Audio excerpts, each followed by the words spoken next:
Right.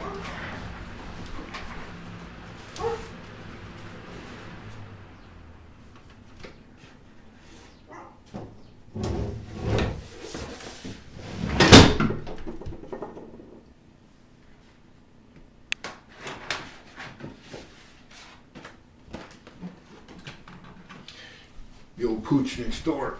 He's an old dog. I never hear anything out there for him to bark at, like people or noise or cars. He's just old and complaining. Which is normal. Like, people probably say that about me. I just get my gloves on. All is one now. How are you, man? Good to see you. You hear me okay, right?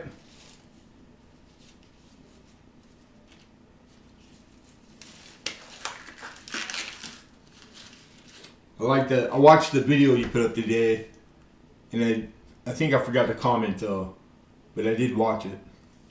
Pretty crazy. Like, where do you find all these? Because they're pretty cool, and it's like I never come across stuff like that in my suggestions ever. Only from you. God, I hope you hear me. I see a mic slider bouncing up and down, so let me see. I hope you guys do. Penny Queen, how are you, Mama? Do you hear me?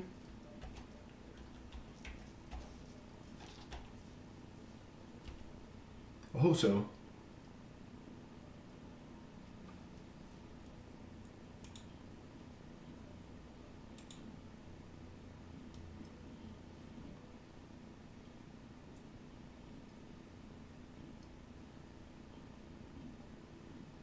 Oh, right on.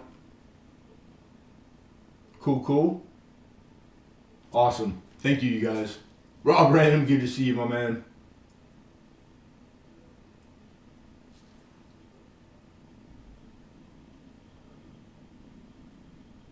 Yeah, I never heard of that. Shaking my head productions. I'll have to check it out. Beep beep. Roadrunner's in the house. What's happening, Roadrunner? We're just going to give a few minutes for notifications to get out. Rose Dragon, how are you, Mama? Good to see you. Thank you. Right on. The first thing before welcome all, that's the link. So if you guys want to try that link and make sure that I did it correct. It worked last time in the chat, but it didn't work in the description. So if you guys could try one of both and just make sure that they're the same. I never did figure out why it wouldn't let me live cut and paste outside of my capabilities. Computer, I'm getting there. But good to see everybody. Mr. Hidden's in the house. Miss Canadian Scrapper, good to see you. Is the weather letting up on you guys any? Awesome. Thank you, Joe. I saw your Facebook post. Like, has the worst of it passed you guys? I know it was pretty bad. Penny Queens, where they lost power, water, like all that stuff. Okay, cool. Awesome, Hidden. It is past you. Okay, good. Well, that's good.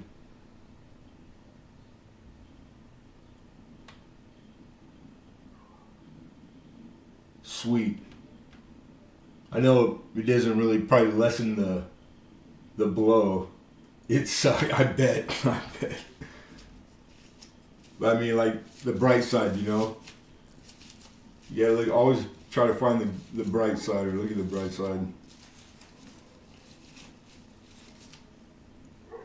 One more glove. John Argent, how are you?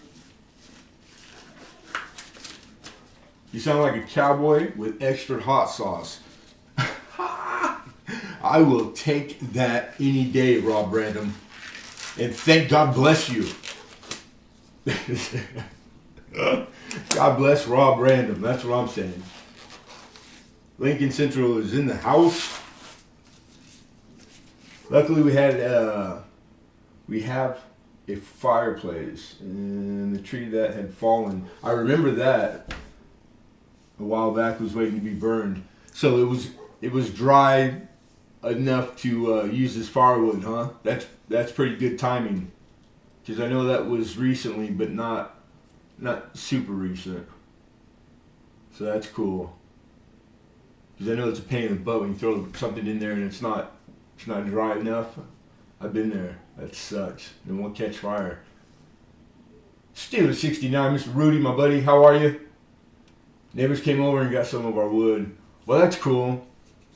If they weren't prepared and you guys were able to help them and you didn't short yourself, like for the time you needed it, then that's awesome. They owe you one, for sure.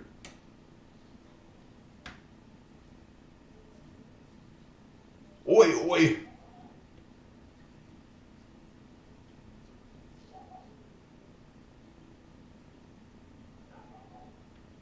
Yeah, not too long, just for a little while.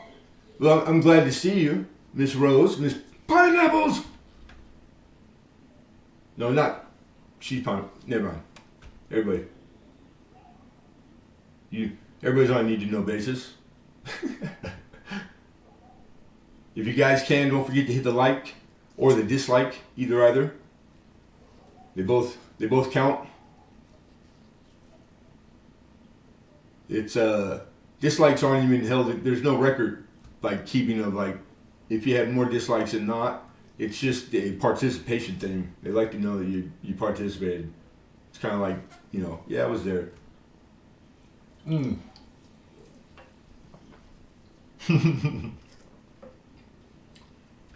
You too, Penny Queen. Good. I was happy to read that, and I'm glad you came, Joe. It's good to see you. So I didn't see anything else from anybody else about the weather, so I'm assuming everybody's alive, good. You and yours. That's awesome. Just a couple more minutes here, and then we'll get into the particulars. We got a nice mix of things tonight, or this afternoon, I should say. Evening for some of you. Pretty much runs the gamut. And the way I laid it out, I don't know if you noticed, but I tried to do penny, nickel, dime, in numerical order, and then fill in where the things that didn't really fit that, and then repeat. Kind of seems to work. Instead of starting with all the pennies and then all the nickels, because I've done that also. I've tried that too, and sometimes that's a drag for the people who are just dime connoisseurs, and you got to wait for the, or dollars at the end, etc. So we're just trying everything until we find out what the analytics tell us is the best for us. Still playing with the lighting, so keep your fingers crossed. Say a couple hallelujahs full of grace. Bless thy fruit, thy wombs. All right, let's see here. I just start getting my windows. I bid high and bid often. Finally buried. Finally, Bus said, yeah, it's been warm the last couple of days here too. I was told both work, Lincoln. So they however you do that, to save it, to repost periodically. No, you're not too early. We always give it a few minutes for people to get in here.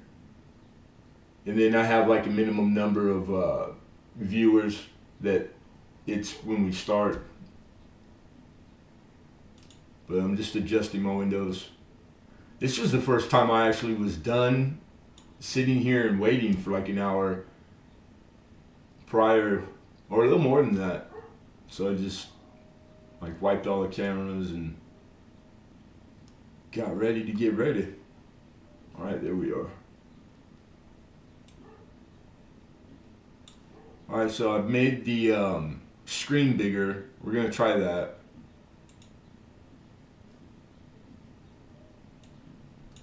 All right, let's check our stream real quick. Excellent stream health. Awesome. All right.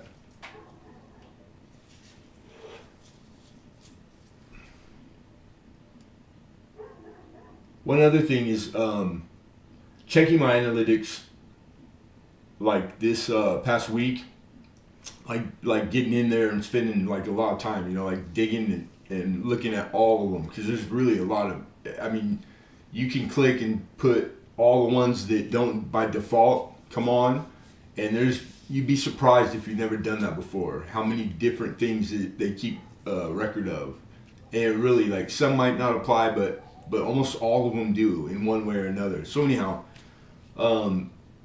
like the people that are a subscriber and follower of Lemonhead Penny, they're the biggest, the second or the number one as far as the views and the people who come to the auction. So then there's like 10 other ways that the people that come, by search, by suggestion, etc. And then it tells you how many are subbed to you and not subbed to you, how many are subbed to you and have the bell clicked, how many are subbed and have the bell clicked on some of the content, and then the last one that you can click is all of the notifications. So I know myself, some people put out so much content that the notification to have it on them is almost absurd, especially if you're like subbed to like 2,000 people like me, right? I think most of us are. And my phone doesn't stop ringing, so I had to undo that on a lot of people, but I still try to make the rounds. You can only do what you can do. I just wanted to encourage people that it's different because I only go on once a week. I try occasionally to do a nighttime thing, and I haven't been able to get back to doing it on a regular. I want to, but anyhow, I would encourage all of you guys to click the bell and then click on all notifications from me. That way you won't miss any Tuesday notification, whether I'm running a little bit late or I'm early, etc. And it won't be a bug, I promise. Your phone's not going to be blowing up. It's only going to be one notification every Tuesday. You know what I'm saying? So if you didn't have me clicked as all notifications, you might want to do that. Because the last few weeks in a row, I've had quite a bit of people that have been subscribers to me for a long time mention how they weren't getting the notification, and that's now I know why. It's they have me clicked, but they have me clicked on some, not all, because it's only the 3 options. Silver Rich, how are you? Welcome. I just got a nice 09 VDB. Sweet. It's one of my favorite coins. Very nice.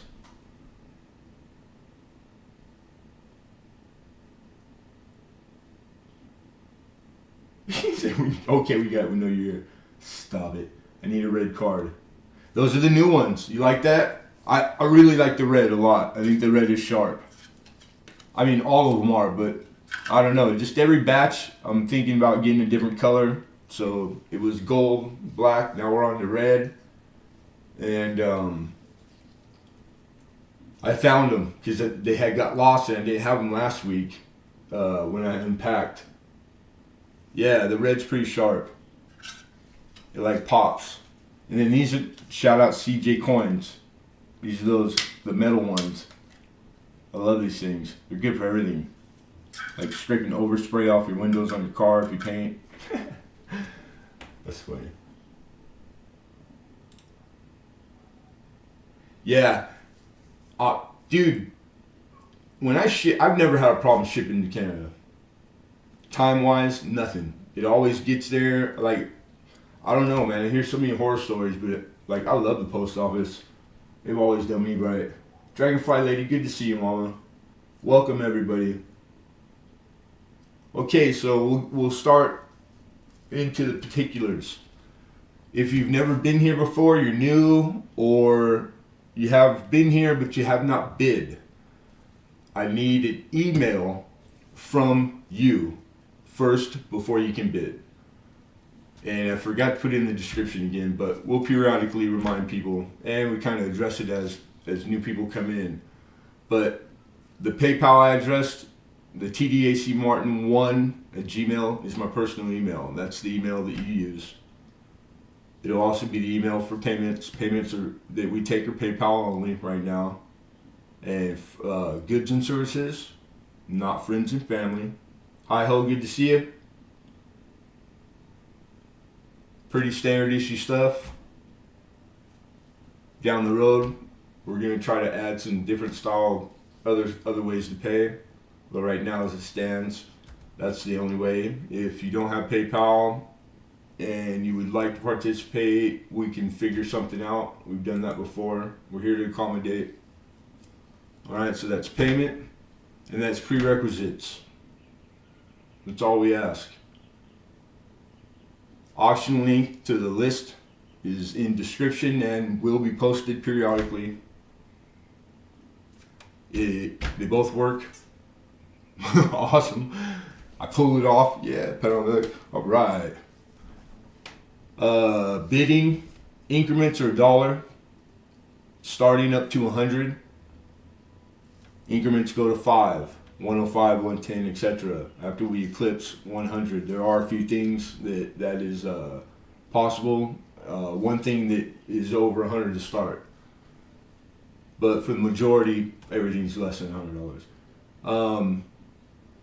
While you're bidding and while you're participating, if you do, and I'd rather have you here not buying than not have you at all. So feel free to come and hang out and bounce in and out, and it's all good. It's all to the good.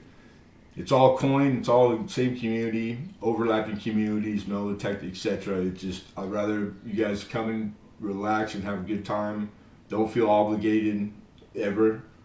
And but if you are participating, just know that you should refresh your watch page, your YouTube watch page, often.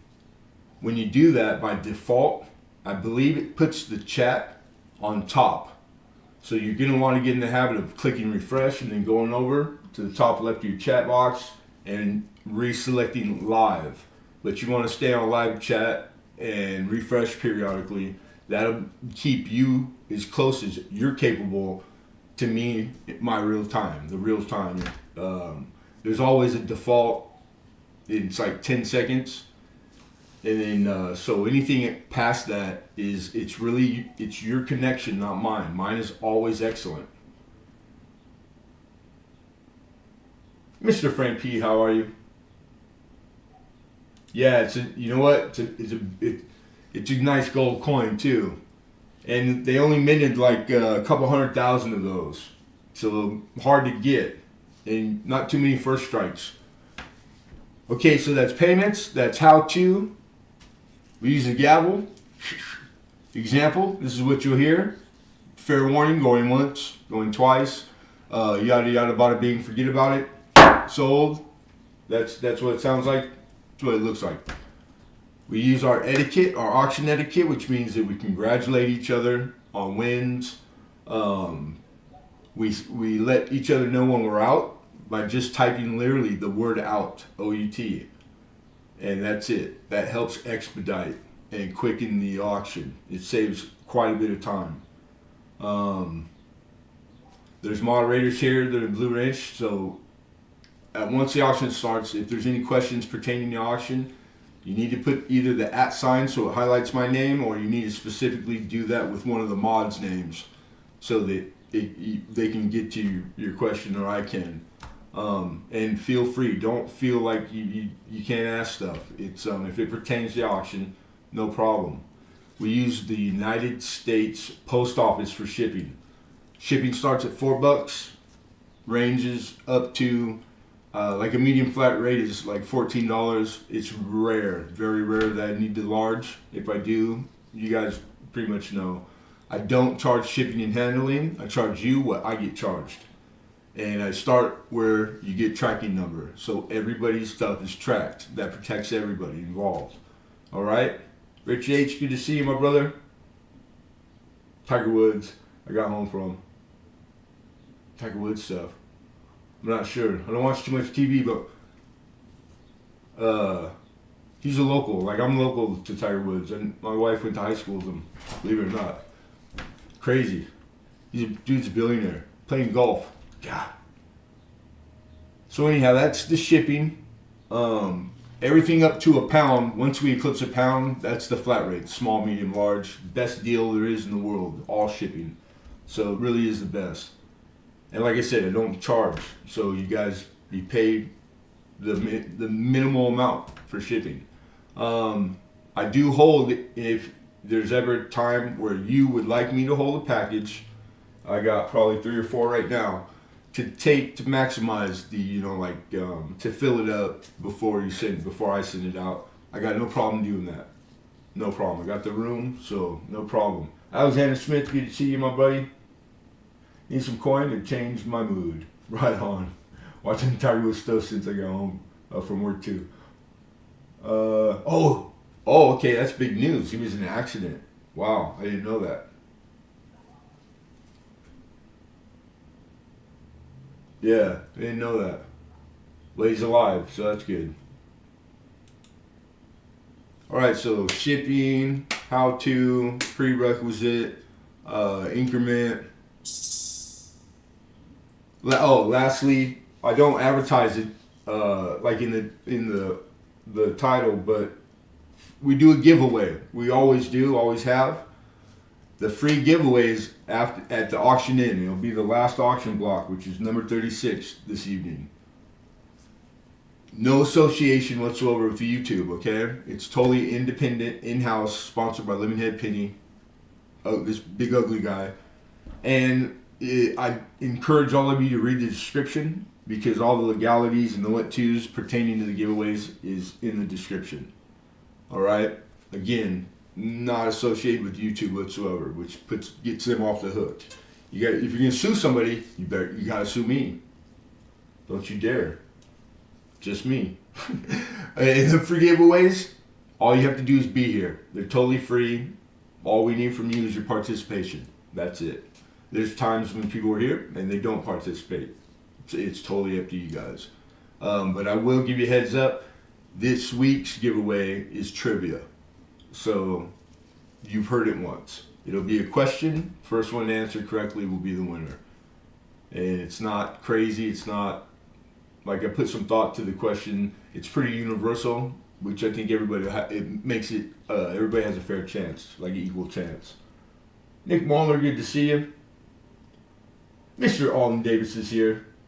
Good to see Mr. Alden Davis. You're not ugly? Knock that. Oh no, I'm ruggedly handsome, but I gotta downplay it, you know. If I said that first, that would sound cocky and arrogant, right? I'm just joking, dude. My mama said I'm handsome, like once. All right, so are there any questions? Anybody got any questions? And don't feel like there is no such thing as a dumb question, as long as it's, like, ask about the auction or how, or if there's anything that you're ever wondering or you weren't sure. Because I know how it is. If it's your first time, sometimes it's intimidating. It's like walking into a casino, sitting down playing cards. I played poker all my life, but the first time I walked into a casino to play organized cards, I was nervous. I was super nervous. Matter of fact, I wanted to go to a casino and play cards live 1,000 times before I did the first time. And then once I did, no big deal. I could go anytime, played for a long time. I haven't in a long time, but I know the feeling. And I went through the same thing here on YouTube. So it's like, you got to get that first one out of the way. And like, heavens forbid, you're not doing something or participating because you don't want to ask a question. No, don't even trip. Just ask. And if I miss anybody, it's not on purpose. I will sooner or later catch, like Jeff Dunn. I knew I saw something pop in there that my eyes catching it, and it's weird because I didn't consciously see the Jeff Dunn, but I knew there was one of you guys that I didn't catch yet and say hi. So Mr. Dunn, hello. And I split 2 queens. And everyone left the table. Playing blackjack? Yeah, you never split 20. Even if you're up against a 6, it's like taboo. Like by the real like hardcore blackjack, like every book you read, it'll say that. But taking action is the only way to get equal with the casino. True 50-50. the action they offer is the only thing that, like doubling on a soft 17. It's the only way to get that 1% edge away from them. But it's another day. I have a dumb question. Okay, but if I post it, I will get banned. Oh, you sure? Well, you can. That's my email on the screen, the PayPal email. If you need be, Nick, you can send it there, and then I can go look at it. I don't even know what that could possibly be, but me not knowing doesn't mean it don't exist. Fair warning for running. What you gonna? I see a sniper coming after you.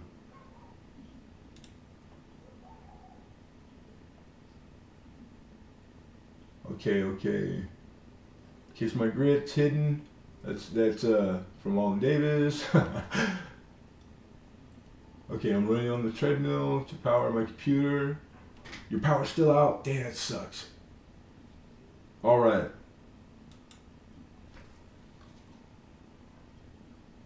Okay, so I think we're all good. Fire Cajun. How are you, man? I hope you get the email. I've been thinking about you a lot. Good to see you, brother. I hope all is good, man. Been thinking about you quite a bit. Alright, so I don't see any questions, so we can get into it. I warn you ahead of time. I freehand with this camera to show coin, etc. We are set up slightly different. I'm trying to find the best way to light this area. So just be forewarned, it might get a little shaky. And we went bigger this time. Hopefully that'll help. You guys might like it better.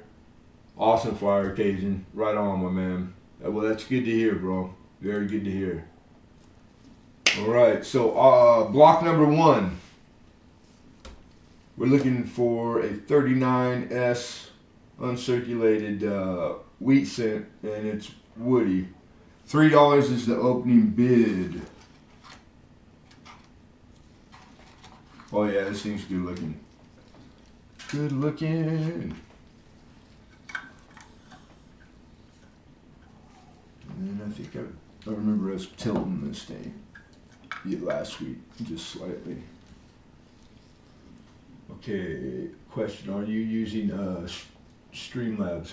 No, I do not use Streamlabs. Just OBS software. Streamlabs is if you're gonna have. I mean, I know it does lots of stuff, but for the most part, from what I gather, is that it's like if you're gonna have multiple people up. Ooh. Now that's a pretty good. It's showing you, and again, remember everything looks better when you get it in hand because these cameras just aren't really designed to show. Wow, that's really dark.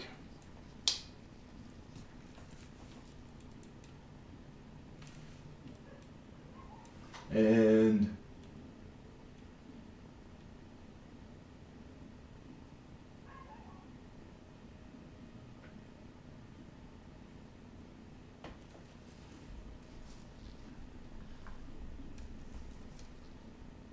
that is way too dark. Give me one. 3 is to open it. I'm gonna go into the setting real quick and see if I can't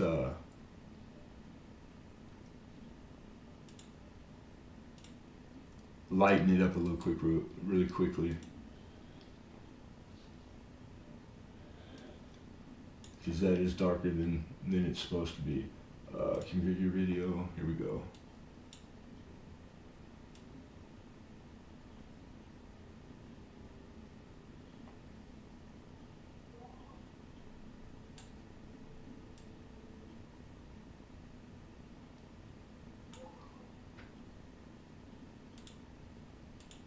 Let's see how that does. I think that might have fixed it. Alright, I see 4 from Alex. I do see your bid hidden. I appreciate it, but we need 5. We're 4 looking for 5. Okay, so this is more the true color of the coin. And you can see the grain going from like 2 o'clock down to like 7 o'clock, or vice versa.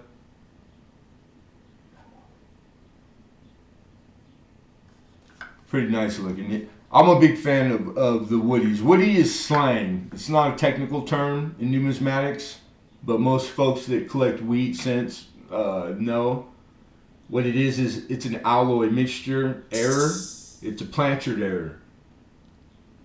They improperly mixed the recipe to make the alloy, because there's different parts, and most of the time it was just they didn't stir them enough. So that's how you get the different crazy woody wheat scents. And it could be ugly looking, or it could be appealing, like good looking to people. It's common though, and doesn't get a big premium. Small premium, but we're talking in the dollars range. Nothing more than that. So don't get too excited if you find a really nice wood grain in your coin, and it's a woody. You know, depending on the coin, it's still the coin, and it's still based on the value. Starts with condition. So you grade it just like as if it didn't have the wood grain, and then depending on how appealing it is, you can add a few dollars over the top of just what the grade and the year is, and that's basically it. So if you were ever wondering, that's what it is. Hidden's out. Appreciate it, Hidden. So I believe we just got Alexander High with 4. I mean, just a 39S uncirculated. This is mint state, probably 63, easy. It's probably about a $9 coin, and then throw a couple on top for the anomaly, 11, 12, $13, more than fair. This guy's getting it for 4. That's a steal. So we're gonna call fair warning. Last chance to bid, going once. Hello, Mama Lou. Going twice. And sold. Congrats, Alex. Nice pickup, my friend. Steal right there.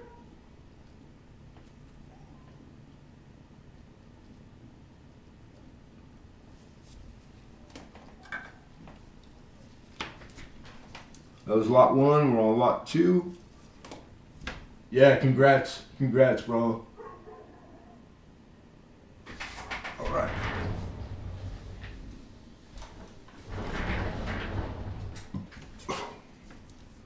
All right, we're looking for a 64 Denver, and it's got a clip. Who don't like clip? All right, so this is lot number 2, you guys.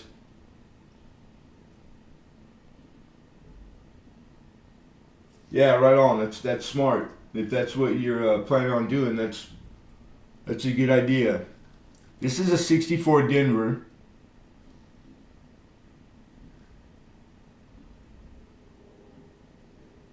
And it's clipped. Memorial scent.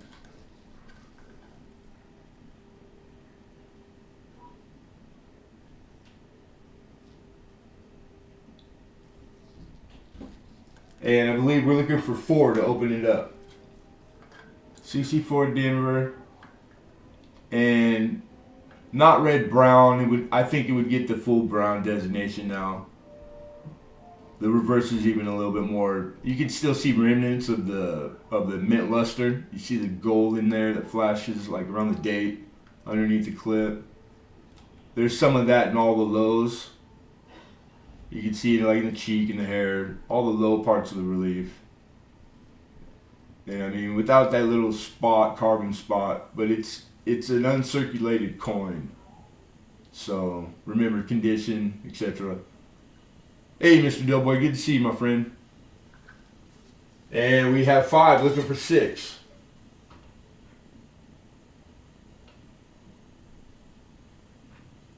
Yeah, it's a great clip.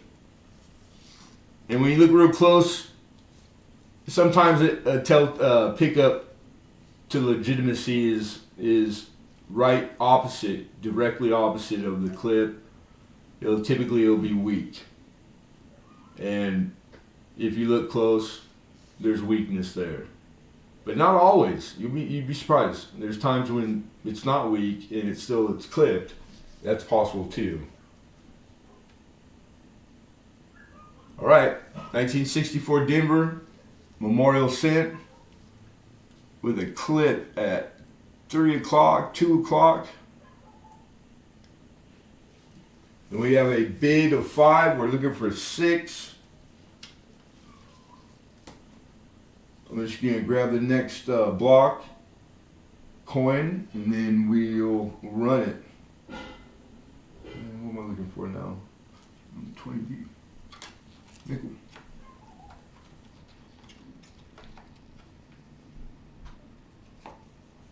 All right, here we go, you guys. Last chance, be warned. Going once. Going twice. And sold. Alexander Smith for 5. Congrats, bro.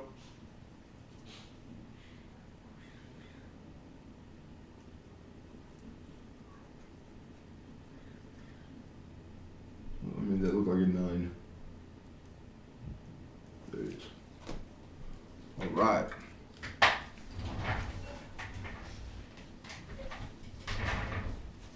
Moving on, we are on lot 3. Tres. And this is a 1920 Denver nickel. And it's a good 4. And this is a better date. So 1920, we're into the Buffalo series.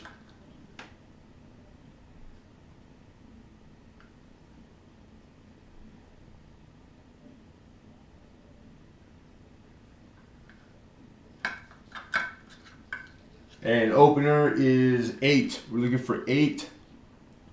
You can see he's slightly rotated because he's north to south on the obverse. So you can see I'm holding it square.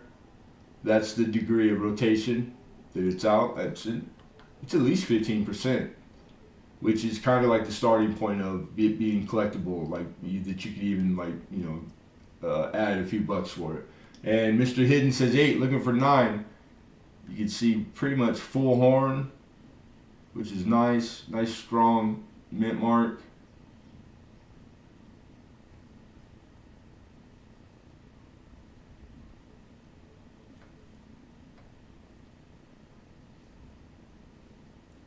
I might have put the brightness up too much to see that dark wheat. You see all the whiteness? That's the light. It's not the coin. Might be too much, too bright for the clad. So we'll play with it. You guys hang in there with me. Sooner or later I'll have the right light and all the how I want it. But yeah, much better date, 20D. Pennies and Benjis, good to see you. So we got 8, we're looking for 9. This is a 1920 Denver. A good 4. Buffalo nickel.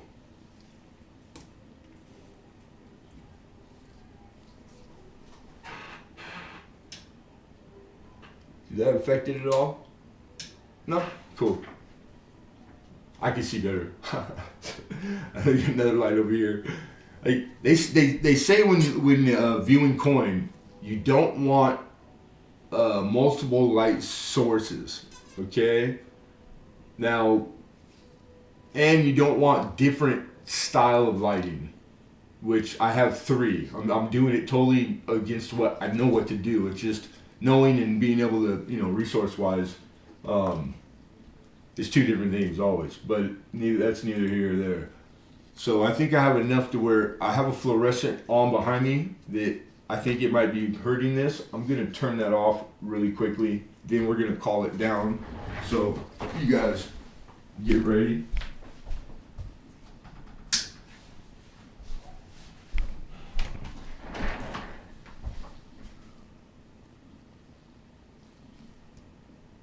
Yeah, that doesn't look too bad. Actually, it doesn't look bad at all. I'm kind of happy. I think I'm happy with that. I don't have a choice. Right? Alright, here we go. We got 8 looking for 90, guys. Last chance to bid. Be warned. Going once. Hey, good to see you, Eggman. Going twice, right? And sold. Mr. Hidden for 8. Congrats. Oh, disco. Nice disco light.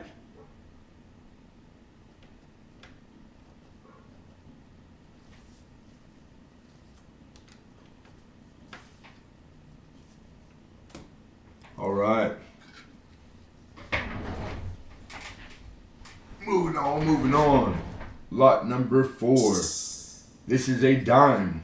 And coincidentally, it is also 1920 in a very fine 30. This lists for 16 in grade. And I got a deal. This was part of a big collection. So I'm able to start it at 10, which is crazy low.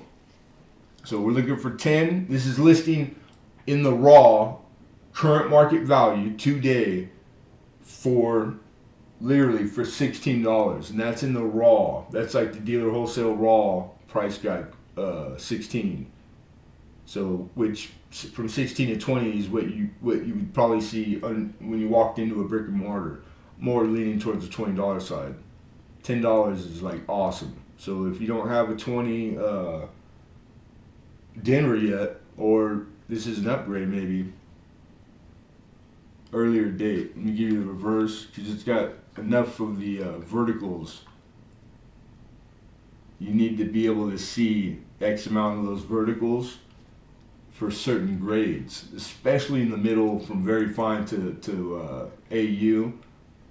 That's a lot of the pickup point, that and the hair. And we got 10 from Mama Lou, looking for 11.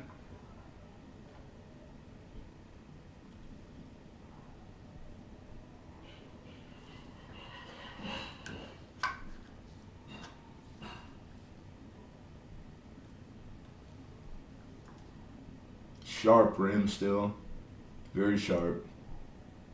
And then the amount of detail in the hair above her forehead going down to her ear, like say you use photo grade, it's really distinctive because when you get in the very fine grades, you don't start at 30. And there's a very fine 35 to 40, and they're minute differences for the 5 points. So what I came to learn is, or what I noticed is that in that very fine range, it usually that's where it's the easiest to see with the eye the differences, where it stands out quite a bit. Even because sometimes side by side the grades, when you have examples, and it's not always easy to tell. Well, why is that one 5 more points, etc. You know, so if you're a fan of the Mercury, I love Mercury now. It's just one of the things that, like, I do a lot of grading. I try to do as much as I can.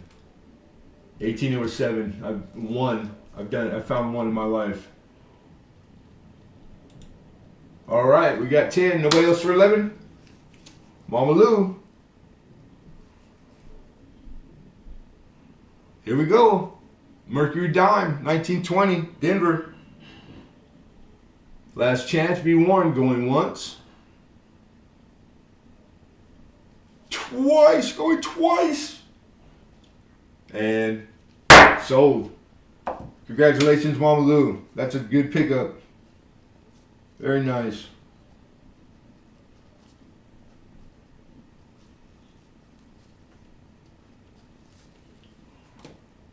I'll send a new flip too, because this has been sitting in it. This came. I got a nice big box again from my good. And so a lot of older, like, been sitting in wherever it was or how he kept it for a long time. And you could tell there's no way to patina a cardboard flip. You know, like to antique it if you're trying to like fake something. It's like, I love seeing the colors too, you know, because it helps like tell you like what time that collector was really doing his due diligence, you know. Bring that over date up for auction. I don't have it no more. I found the 8/7 Buffalo. in low grade, probably grand, and it was somebody here has it. Ask me away from or here. I'll talk to you about it. Okay, so congrats, Mama Lou. All right, we're on to lot number 5, guys. Number 5. Got one roll in there, and it's a tube dealer roll, but it's 55S. And these are BU, and these things are it's taped off with that. I don't know the technical name of this tape, but it's like the smaller 3/4 inch wide, but it's similar to duct tape, but it's not duct tape. It's got cloth in it, so it's like shipping tape. It's like super strong. That's what a lot of the guys use because they buy it from the same supply place that sells coin supply. They sell this tape, so you'll see a lot of dealers use it. It's expensive though, so I don't. Not for this. But this ain't from me. I didn't, but look at the bottom on this baby. And I can't believe how beautiful red, and I mean the reverse of this thing is gorgeous. All the rims are smooth and red, bright red. So this is a nice BU roll, 55S, and the market on these they've went up. I've brought a lot of 55S's to market. We got 31 from Lincoln. I see your bid hitting the 30. We need 32. I appreciate you. Shaw's Prospecting, good to see you, brother. You got it, Pennies and Benjis. Steeler 69 says 32.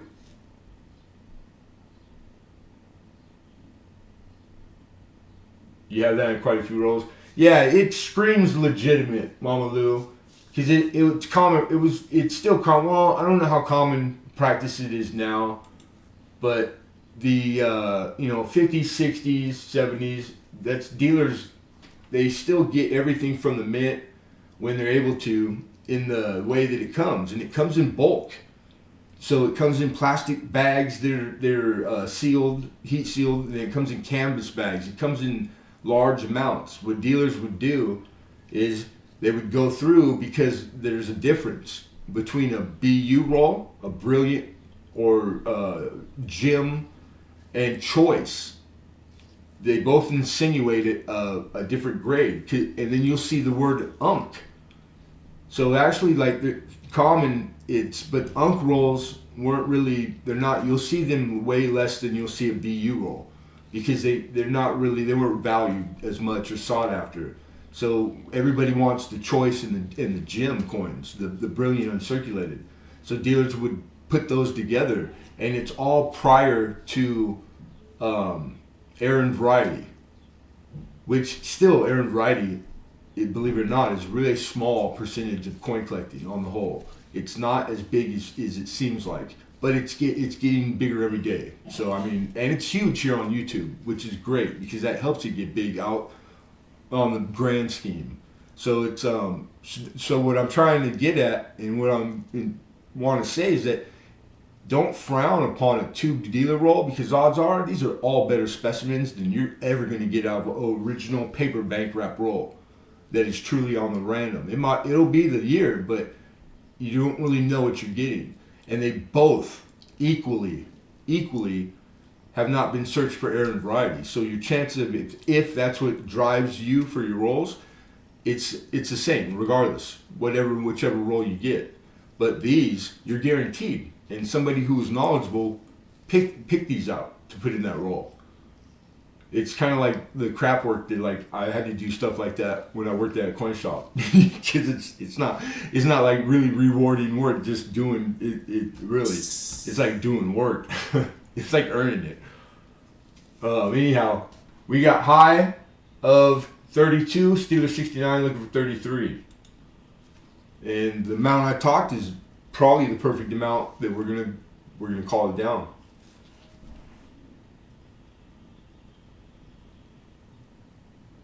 All right, here we go. Be fair warned, everybody. Don't forget to refresh often. Last chance to bid, going once. Going twice. And Sold. Steeler 69. My dog, Rudy. Congrats. The sucker's good looking, man. Let me know if you crack it open the tape. I said 32, right? Yeah, 32. Cool.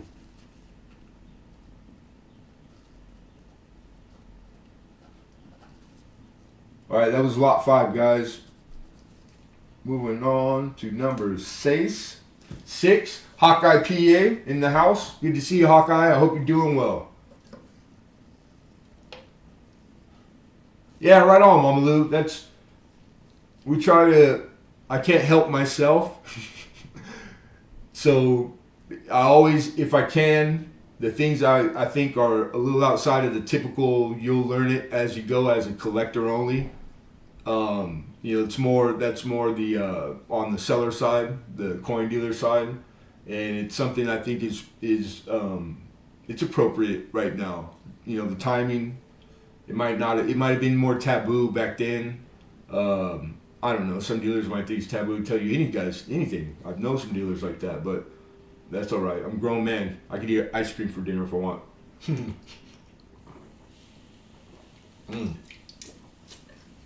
All right. 6. We're on to 6. Dimebag Darren, good to see you, my man. I appreciate that, bro. Thank you. Thank you, Mama Lou. Right on. Right on. It depends on what you ask. Everybody knows, right? The old adage. Okay. 1976. This is the silver proof.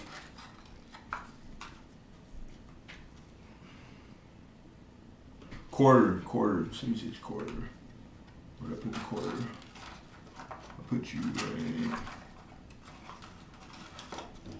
right here. All right, so the quarter, the Ike, and the half, they're all from the 3 coin set. That's what these are from.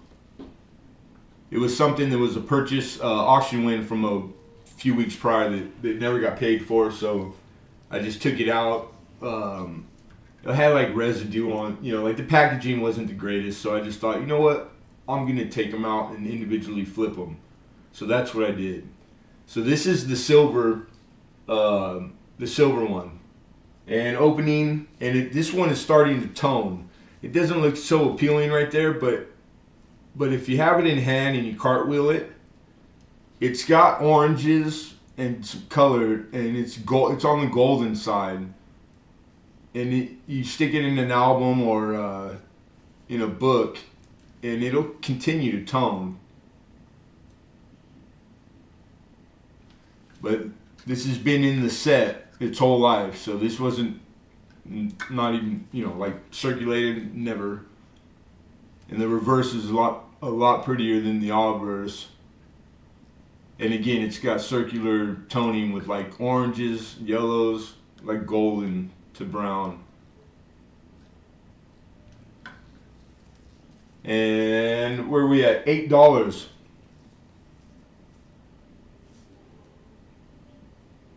And these are proofs.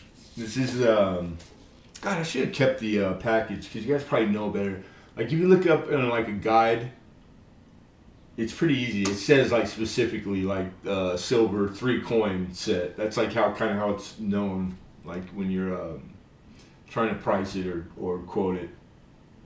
That coin is delicious. Yeah, me too. Because it's there's no on the fence and off the fence. It's everything top pop is toned now. So it's like I'm in for toning on anything, dude. Yeah, I believe that they're all 40%. Is it 40 or 90? Lincoln. I know Lincoln will know because it involves an Ike dollar. The 3 coin silvers from the bicentennial. The S's are these 40 or 90, Lincoln? I can look really quick though. But we have 8 looking for 9.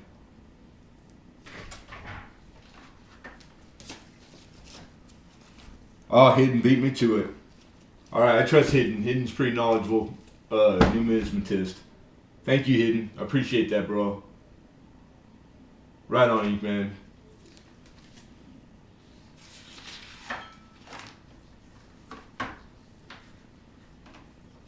All right, we got 8 looking for 9.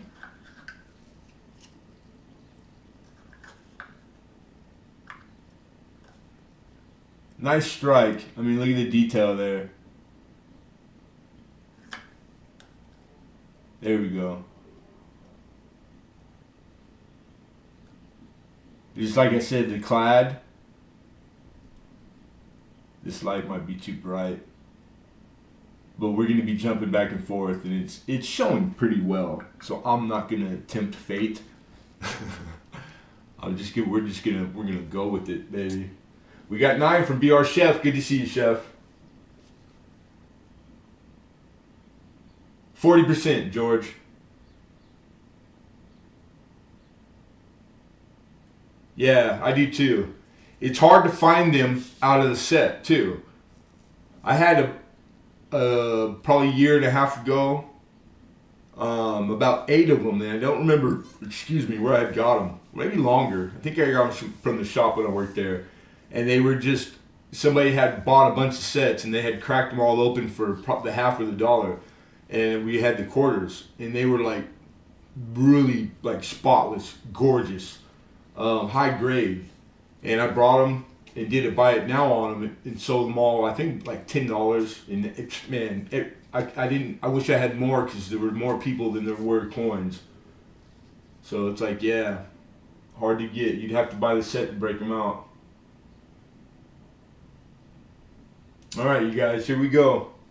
Fair warning, we have a bid of 9. Okay, Alex, my bad. I see you're out. Thank you, sir. Appreciate that. 9 looking for 10, going once. Going twice. And sold. Congratulations, BR Chef.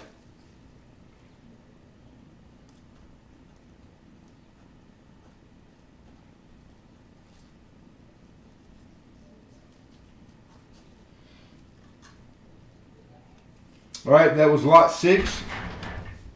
Moving on to lot number 7.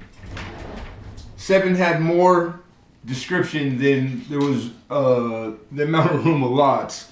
So I just put a vague description. I bet most people are going, okay, California round, but it could be like a million of them. True. Now I've had this once before, and not in the original packaging. And this is the first time I've ever had this. Not in the greatest of shape, but legit. And like, kind of like, it's been sitting so long, it's just like melted closed. But there's a crack in it up top. But anyhow, this is a big silver round. And it's this is what it came in. This is how it came. Spanish settlement comes to Orange County, California. That's where I live. I'm in LA County, but I mean, Orange County is like minutes away. This is commemorating the bicentennial for the state of California. So 1769, 1969. So this is from 69. And that's like an orange. That's pretty cool.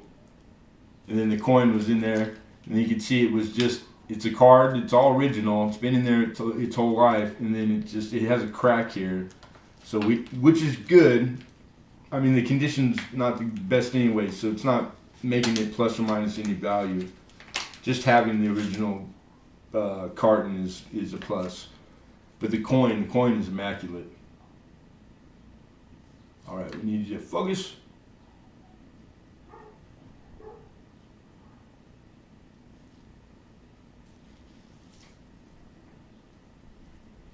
All right, we're gonna have to do the trick, so I'm gonna have to set them here. Anyhow, this is 38. We're looking for 38. Mr. Hidden already gave us our 38. We're looking for 39. And I need something to we'll use this. We'll use what it came in really quick. And the autofocus. Usually that'll help the autofocus. Negative. Alright, we'll try it one more time. Too bright maybe? Oh, there we go. Now the scuffing, that light scuffing, it's on the 2x2 plastic that it's in.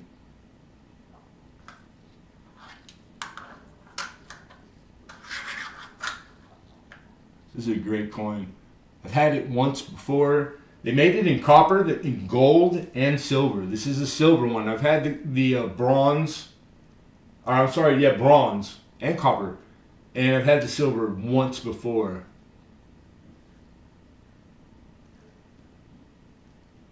And 40 from Alex. This is a scratch and sniff. No, sir. 41 from Hidden. Founded Barry jumps in with 42. Alexander Smith says 43. Hidden is out. Thank you, Hidden. Then the Hidden says, good Lord.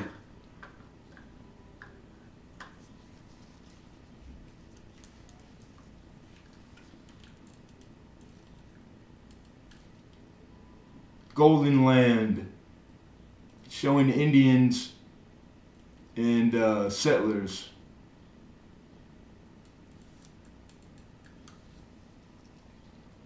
California, like people you never hear about the Indians. We have a lot of indigenous Indian tribes lived on the coast, all the way from like Torrance and San Pedro going up north. They were here as long as anybody was here, and like really docile like Indians. There's a museum down there at one of the beaches. All right, we got 43. I know Hidden's out. George is stinking. Alexander, you're high.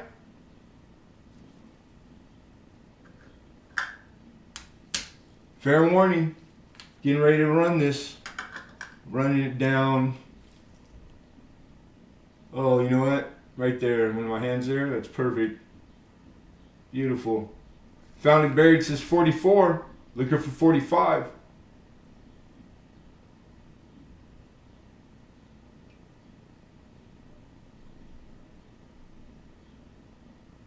Is that a rabbit salmon? On the right? No, it looks like to be like a laurel.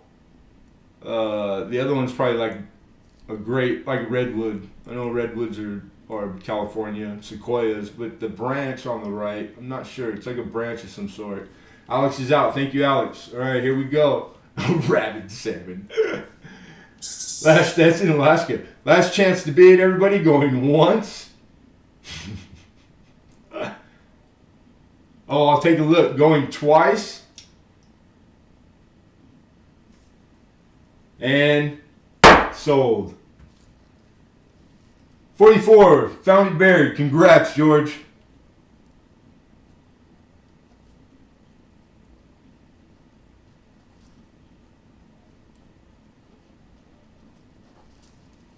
That was lot 7.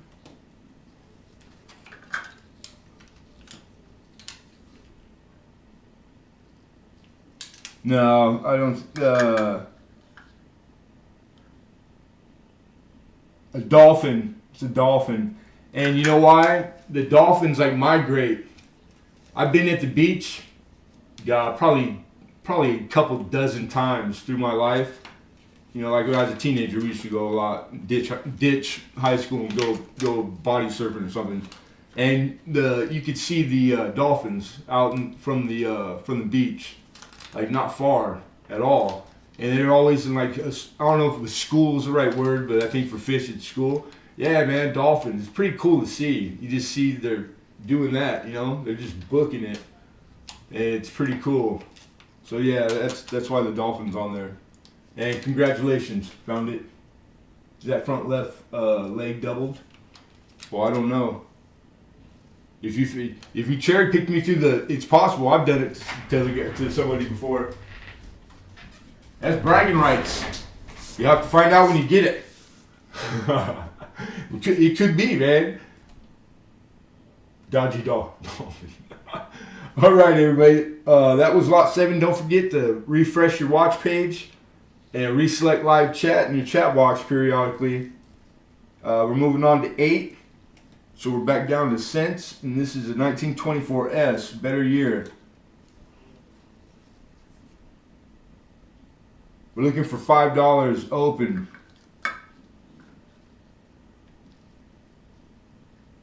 This is in a very fine 24S. I want to say it's trending right now. I think. Did I put a little arrow? Yeah, no. The weird, like the arrow without a stick, that's all my keyboard has. It doesn't have like a traditional arrow. So wherever you see the little like, you know, top of it arrow, that means it's green arrow. Everything's current market. That means it's trending, which means it's going to be worth more in a week tops into the month, which is about a week tops. Here's the reverse. It's a full chocolate brown, very good looking, and easily to grade. If you don't know, most people do. Are pretty conservative. I'd say rather conservative grader. Capital Currency, welcome. That's a new name. Miss Monica, good to see you, Mama. All right, we have we have 5 from Found It. Found It buried 5. We have 7 from Alexander, looking for 8. And again, this is a 1924 San Francisco 24S. Solid rim. Almost a full ear. You see all the detail in the ear. And then the jawline, these are things that are pickup points that are necessary to make the grade. And then cheek, lips, all the detail and lack of, or it being there, that's the area that is pretty much, even the bow tie, I think the bow tie to make fine, it references bow tie, depending on whether it's the 12 or 15. Don't hold me to that. I don't have it all memorized yet, but it's getting there. It's getting better. All right, so we got, hi, Josh P, good to see you, brother. All right, Alexander's out. Thank you, Alex. Okay, so we got 8.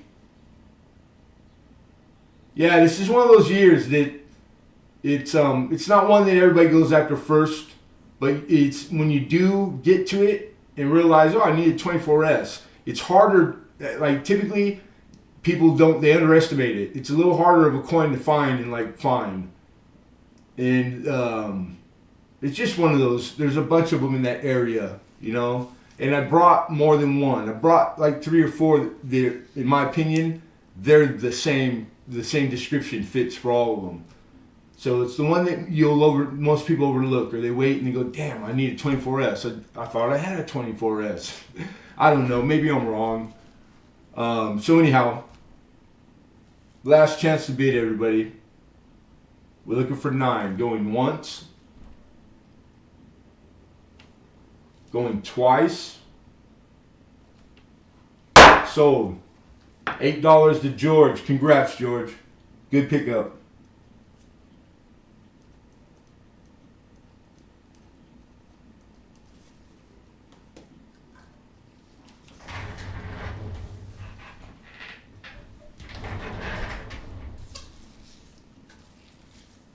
Yeah, 20s there's plenty of dates in the 20s. Semi-key dates. The 20s aren't something to bat an eye at. You know, they're not a pushover by any means.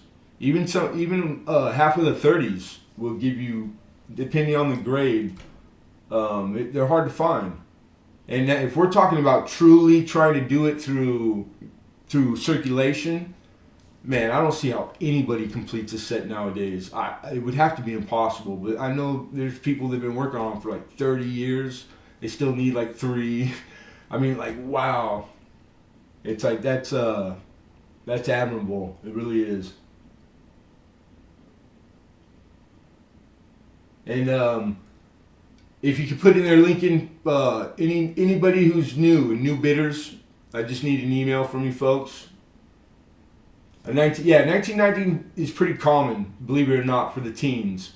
I probably have 3 rolls, full rolls of very goods to XF in just 19. They made so many, and I don't know why 19 in particular, but all the teens, they're very easy to get. All right, so that was block 8. We're on 9. Now we're in to my my favorites. These are earlier copper. This is a large cent matron head. Like 7 varieties for the large cent. And they all are design changes. That it's the bust, her head is what was changed. So you'll have ranges of years in there, but they're all large cents. And this is an 1828. And this is there's a varieties for it. This is the large narrow date. Large narrow. This is in fine. This is a fine 12, but it's a net grade. You can see it's got some porosity.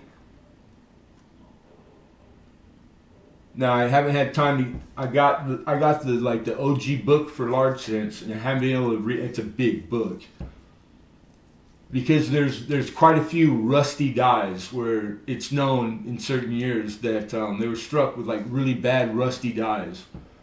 This looks similar to what a rusty dye would do, or it could just be that it might have spent a little time in the ground, etc. But it still has all the pickup points for the grade. Easy, it makes it easy fine 12. Like all the minimums, it's got them licked. Matter of fact, even more. Like I'm being conservative on the grade. The amount of detail in the hair that's west of her ear is like way more than what fine is.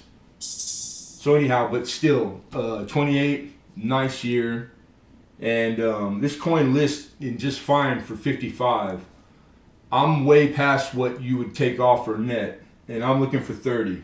We need 30. Who's a rusty guy? You don't want to hear me walk. I sound like popcorn.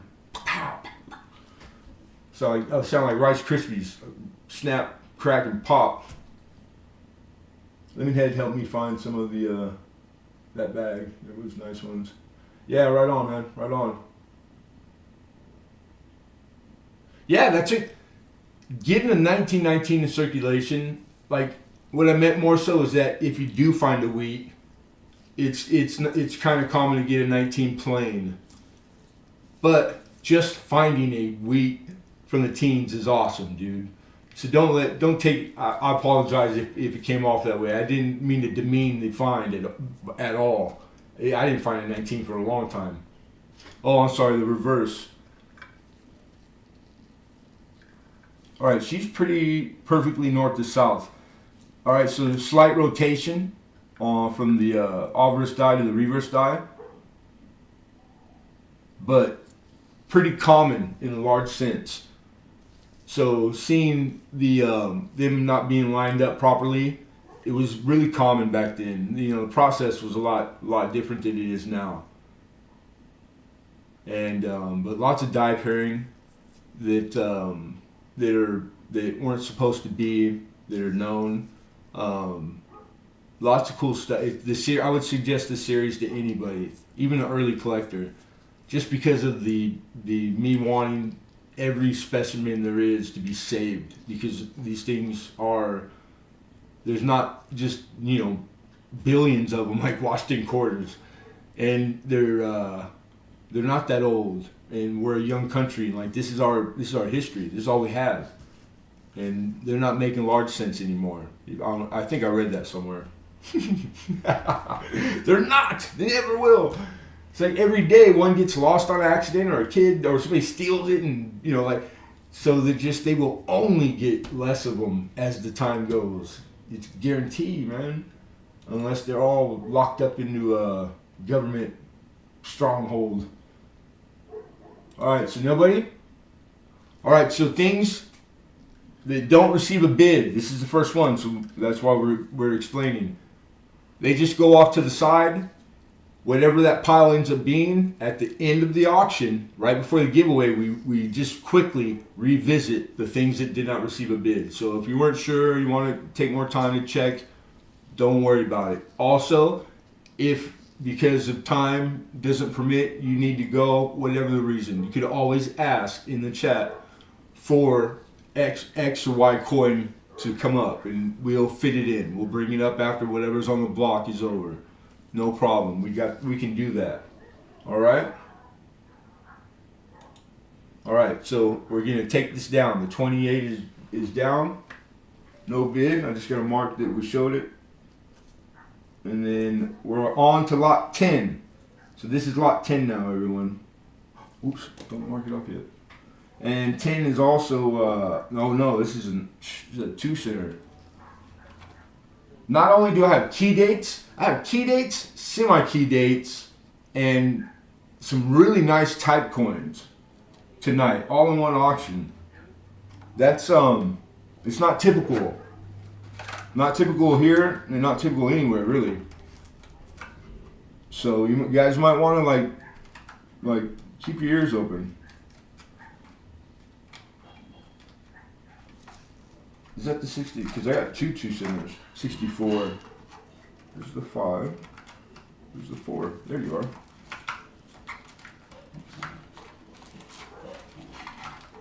He's using a little flip. I left him in his original flip.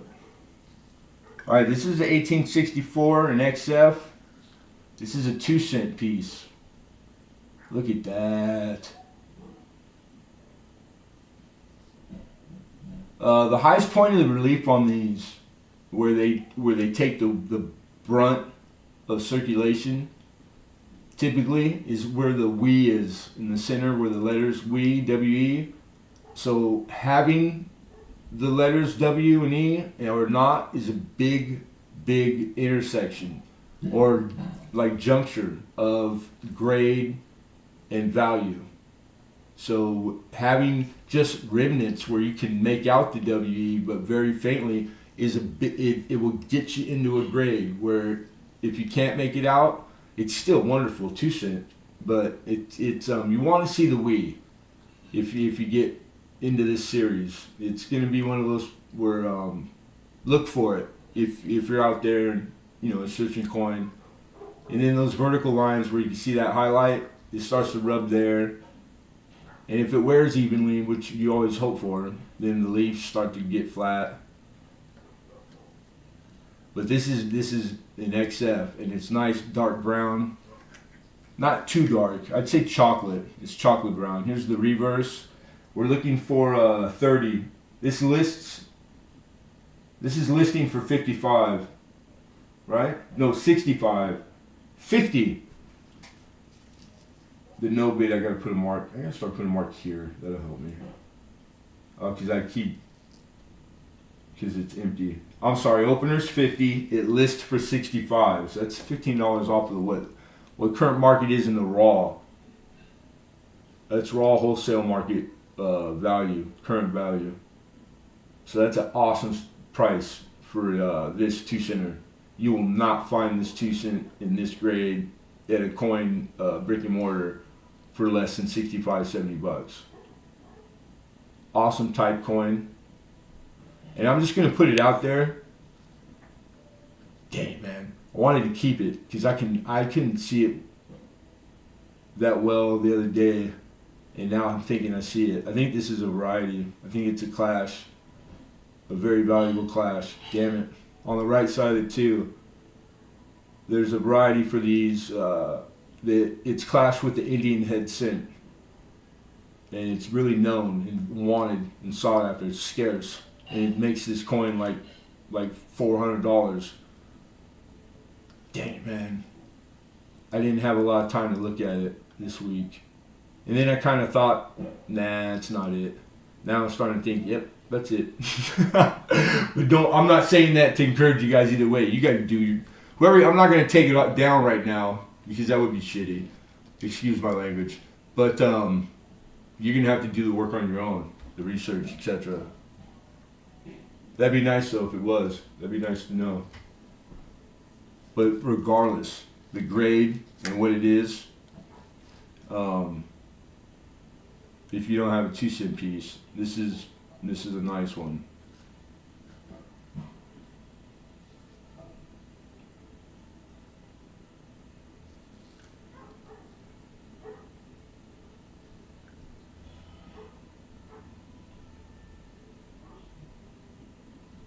Always something. That's life, bro. I know. I'm with you. It wouldn't be fun if it was boring.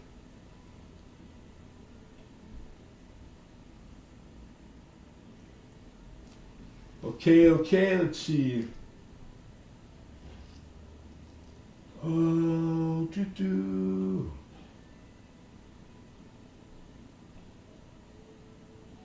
He said, "Don't put me on this farm. That's milk chocolate. Can I eat it?" You win this coin. It's yours. You do whatever you want with it. Hey, Brian Hooper. Okay, we're gonna take it down. This is lot 10. We're gonna move on to 11. Again, no bids. We revisit no bids at the end, guys.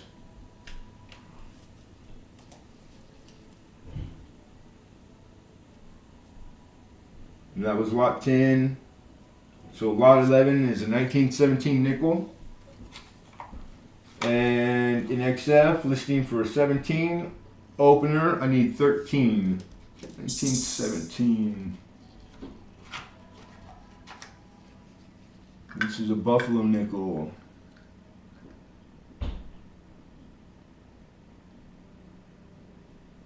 And you see the striping there?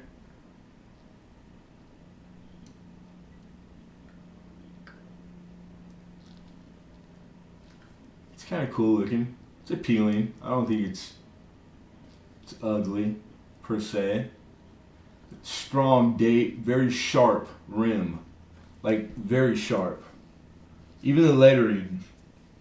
I'm not a aficionado on Buffalo scents, so I wouldn't claim to be. But there's some things that are universal, and it's. I don't know why this looks like a proof to me, like all those points that I just said. Look at the back of the neck, the little feather, like the crispness and how clean and how cut, all the tooling, like everything is just screams to me proof. And I don't know, but I don't think it is. I think it's just an extremely fine 17. Look at that full horn. Look at all the detail in that buff. That big old buffalo. He's good looking. He's a good boy. I want a buffalo instead of like for a pet. So anyhow, 13 smackers, man. XF40, it lists for 17. Yeah, well, design relief. When you hear relief, that's what it's speaking to. The relief would be the design. So you gotta remember think of a coin laying horizontal on its like tabletop. It's a three-dimensional because it's a carving. So if you look at it just square, straight on, your eye's not going to pick up depth. Unless you have light coming from different directions, then light goes in the deepest part, it bounces and bounces out. That bounce and refraction, that's how your eye registers depth. It only can with light. And that's with the happening. So moving in and around, cartwheeling, it'll help you see the depth. So anyhow, some coins, the design stands really high off the coin. It supersedes the rim. Why is that a big deal? Try to stack them. They'll wobble. They won't stack properly because the design will be too high. That happened with the peace dollar. They had to stop mid-year, and because all the bankers and tellers complained because they would not stack. So that's why that is such a rare, valuable, is the high relief. And it's in other denominations and through time. But yeah. So the design. But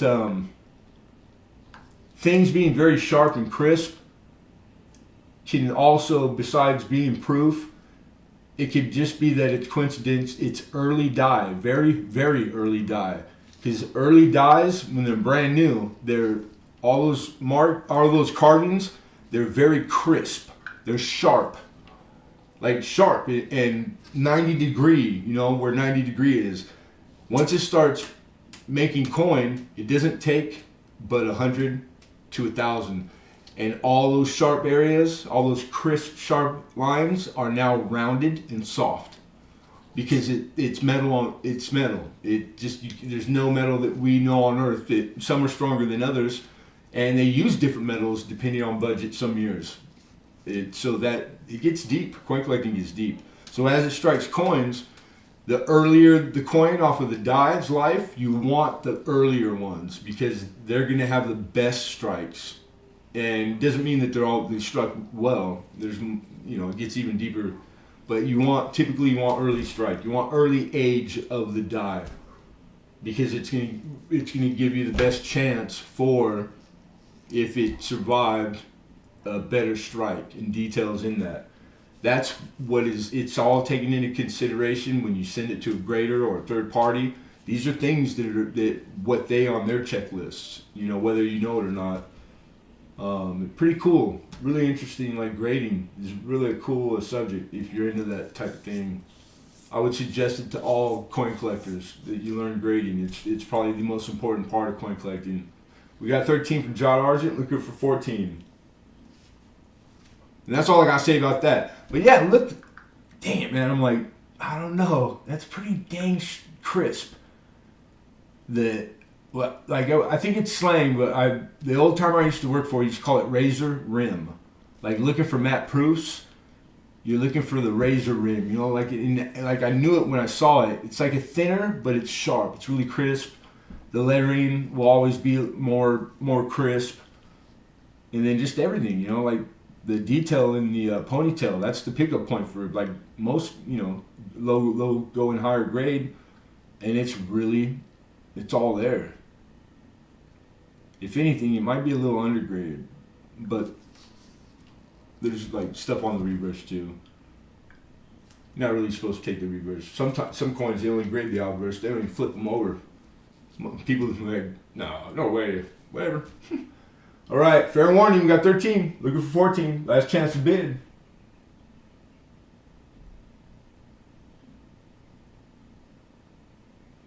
Yeah, I mean, how this, like, when does a scenario show itself? Like how often in that is it come in that context for you to have to do that?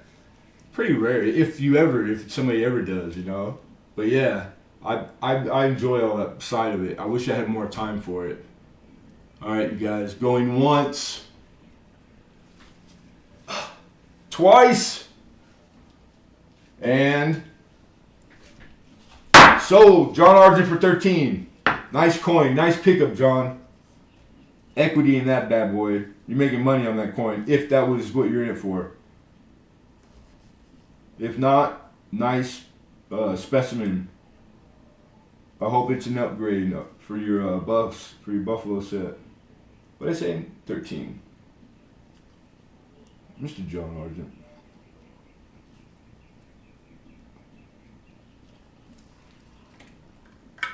Yeah, it's all condition, everyone.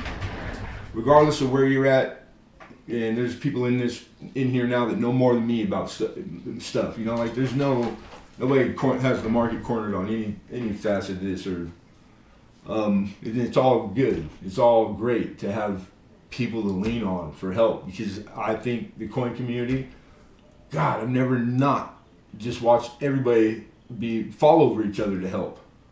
It's like the most wonderful anomaly that I've never encountered in anything in life. Oh my God, like it is in the coin community. It's crazy. It should be studied, or probably not. Just leave it alone. You don't want to mess it up, right? All right. So that was the 17. We're on lot 12, everyone, and that's going to be a Micro S Mercury dime. Right here. All right, so this is legit Micro S, lower grade, really not a premium until you get to mint state. So with the anomaly or with the variety, the Micro S, it's an error, it's a variety. It was the wrong punch, so it's a wrong size for the year S, so it's the wrong mint mark. Right mint mark, wrong font, style of lettering. Is there another word for that I should be using? Style of lettering? Font? I don't even know if they call it font back then. And that's why I started so low, $5. We're looking for $5. It's in XF, I believe. Yeah, it's nice and prominent, the hair. Hoof! How are you, Mama? So we should have like all the vertical lines, and we do. And then the S. I don't know how I'm not promising this camera because I'm not made for that, but you can see that it's pretty small. The proper S is quite a lot bigger. You can see how much gap there is between the leaf to the north west of it, in between the stalk and the rim. And then if you reference like a photo of the proper S, it way bigger. All right, so this, because it is known, and even in some of the older books, Preston and Whitman books, there's a place for the micro S. It's in the red book. It's a red book variety. So it's one of those ones where if you never came across it yet, there'll be price quotes for a complete Mercury set, with and without varieties, all varieties. So this is one that you will need if you're trying to complete the set with variety, and which a lot of people do. So pretty cool.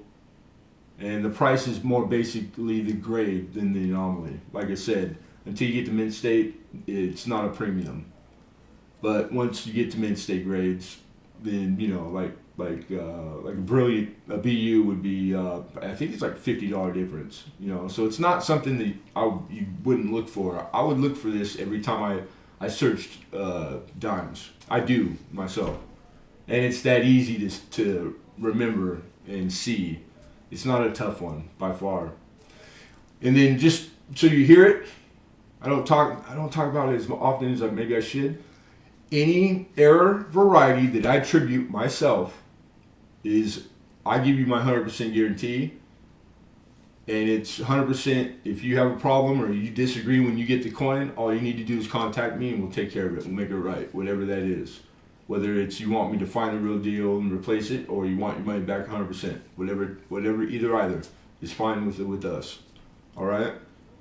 I only bring them if I am 199.9. No one can be 100%, but 100% in my attributing.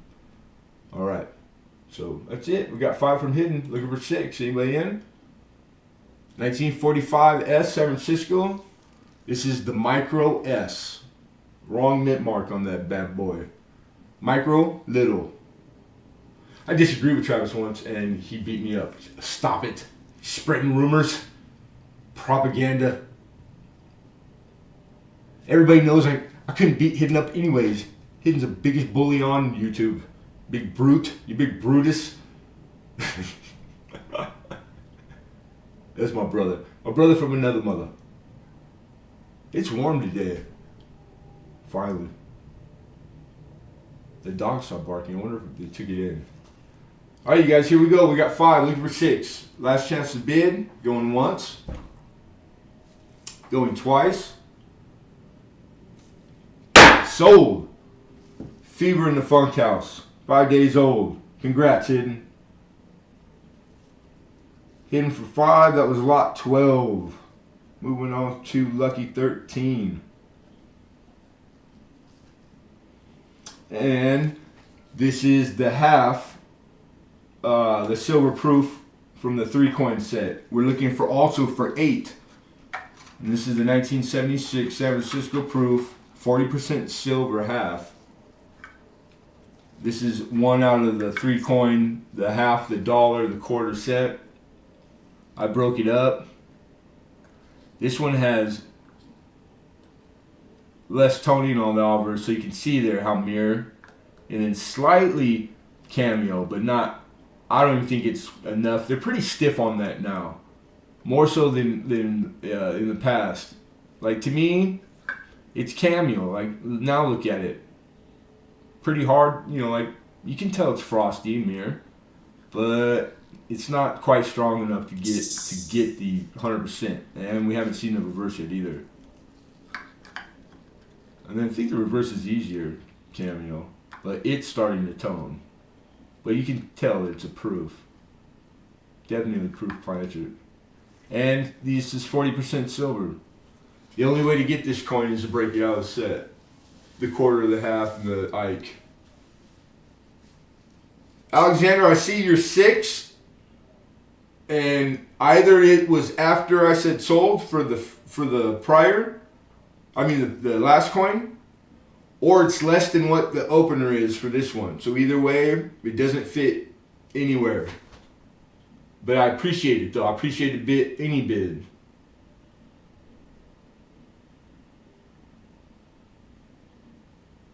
Hidden won the Mercury, correct? If that's what you thought you were bidding on, no problem. I'm just letting you know. If it was the Merc, you were late. And if you're trying to open up on this one, you're $2 shy. For the last one, awesome. You got it. No harm, no foul. So looking for 8.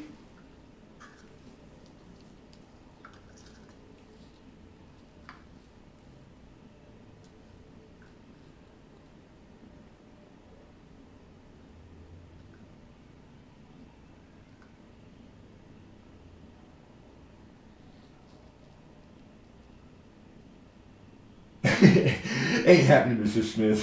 Forget. Freaking hidden. So funny.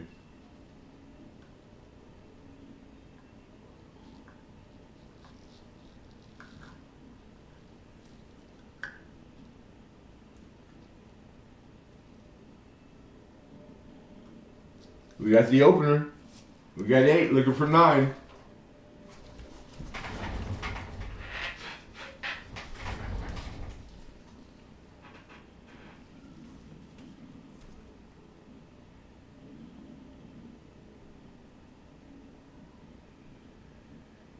Mr. Shaw is prospecting, says, I got no silver dollars. Well, we got some coming up, man.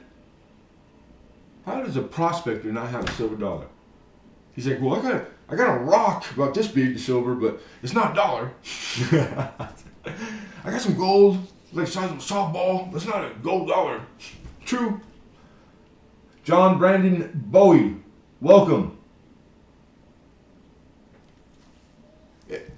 We'll take your word for it. All right, we're calling it down. Last chance to bid. Be fair, Warren. We got 8, looking for 9. Going once.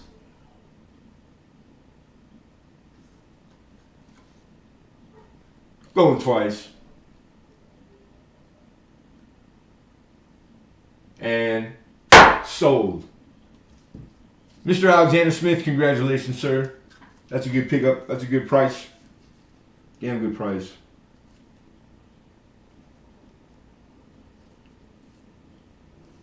That was lot 13. We are on to 14. And any new bidders or anyone that hasn't bid before, don't forget prerequisite. I need an email before you can bid. But once you send email to the PayPal email address, that's my personal email, and that's literally all we need. It's the only prerequisite. Just put in the note or memo,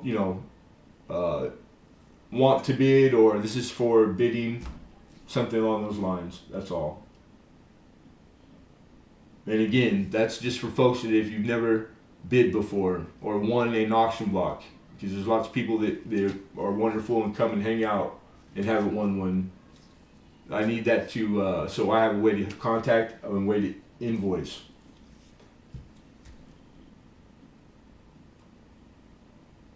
Awesome, awesome, awesome. All right, cool. Okay, so 14 is what we're on, lot 14. And that is a 1940 Canadian half dollar. Nice year.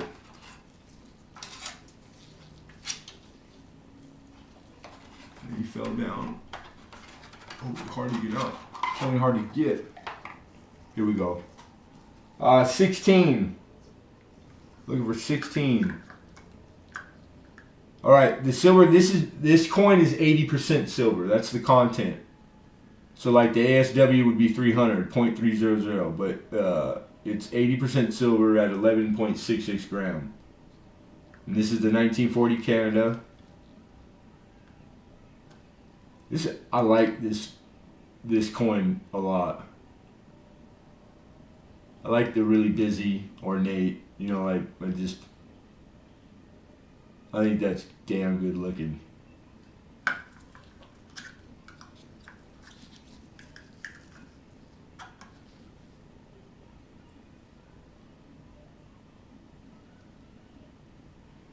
Probably high XF, low AU. And John Argent says 16.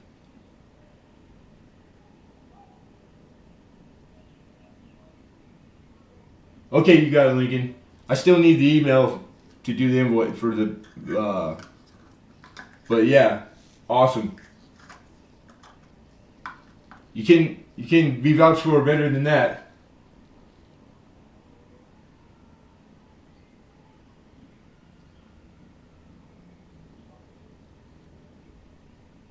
Well, thank you very much, John, Brandon. Appreciate that. Right on. Thank you.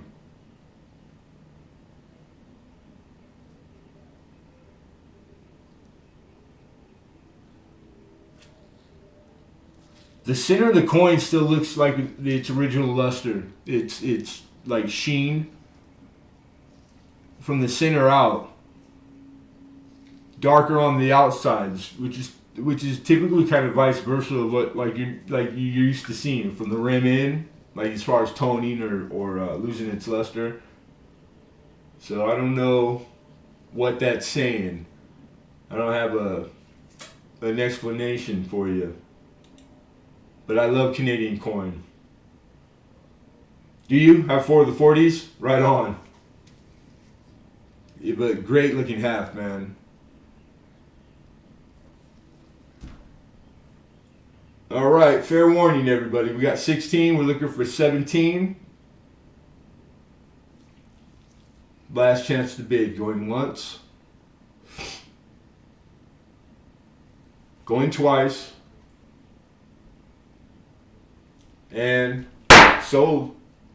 Mr. Argent, congratulations.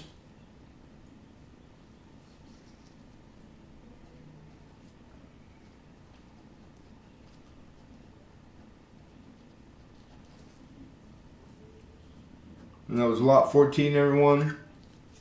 Moving on to lot 15.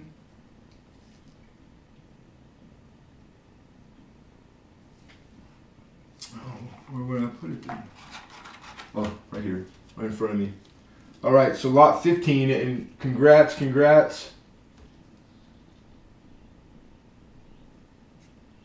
What's POV? On my POV. The grade assessment is on my point of view? It's on my point of view. I'm not really sure of the context.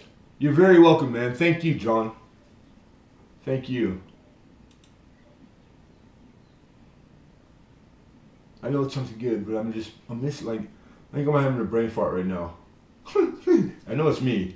Point of view. Yeah, this, like the LOL is like, I know LOL. At least I thought I did until somebody's like, well, I thought it was lots of love or laugh at, and they told me to laugh out loud. I'm like, man, I've been using it in the wrong context, except that there's a handful of people that knew it like I knew it, so it's all messed up.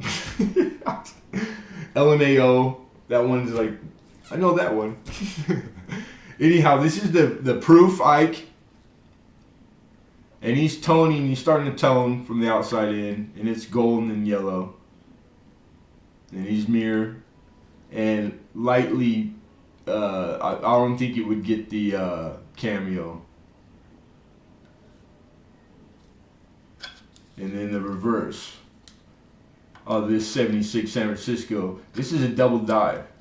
Obverse, number 1, which I didn't have a lot of time. I found it. I'm attributing it, and I didn't add really, but like $1 to the value. But it's there, and there were pickup points, etc. Like it fit. It was pretty easy to attribute. Popularity wise, not very popular, which tells me it's probably like, it's probably like half of them have the DDO, possibly. It didn't say it was a master hub doubling, so I don't know. There's a lot of legit in all the different double dies, one type 1, 2, etc. And it's just sheerly they're just not popular. That's it. The strength of them, the way they happen, the anomaly happen, match lots of others that are popular. Why one is popular over another, go figure. The 95 double die. That's the strongest known, and it just continues to lose its value drastically since it's like in the last couple of years. Did I tell you guys to start? 20 is what we're looking for, and this is the silver. This is, you could only get it in the 3 coin set. This is the S, 40% silver that came with the half and the quarter. So this is that San Francisco proof. And it happens to be DDO number 1, which is Wechsler language. And I'm gonna say it's also on the Konica. I might even use Konica to attribute it, the photos, etc. God, that's a little too bright, too hard to get through that plastic. Yeah, Lincoln knows his stuff. He probably has it, but I doubt that he goes after these specifically just because of that. I mean, it's not a huge premium. Type 1.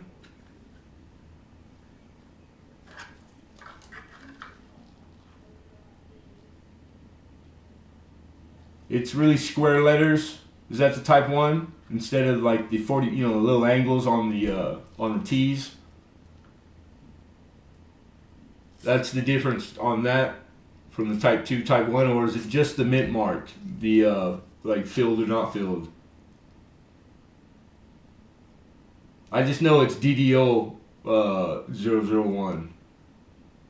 I think there might have been 2. I don't remember a lot of different DDOs on it.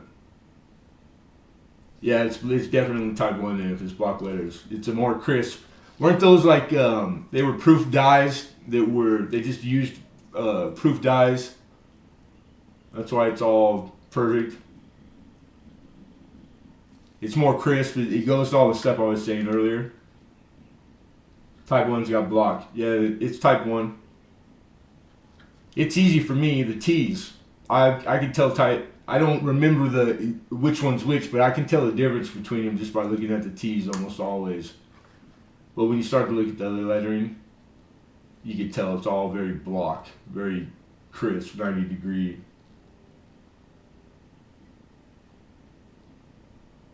Yeah, well, there is a type. Type 1 is like saying Type A or Type B or number 1 or number 2. There is a where it applies to the mint marks, but it's not. That's why I asked. It's not this scenario. It's not on this coin. Now I know for this time being. I'm not promising I'll remember this, but I appreciate that, Aiden. But saying, matter of fact, like it can be taken out of context and like on the other side, like vice versa.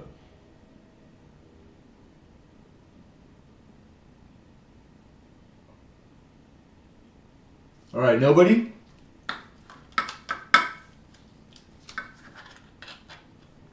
An uncirculated silver Ike with a legit DDO.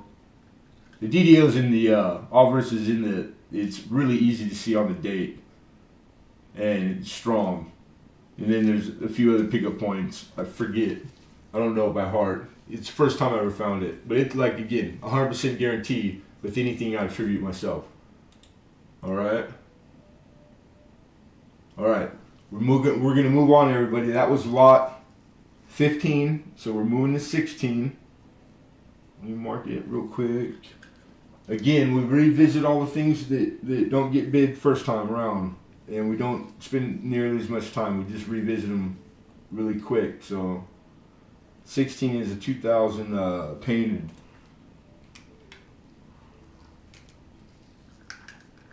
She's in a direct fit. And she's beautiful, and she's 2000 is the year.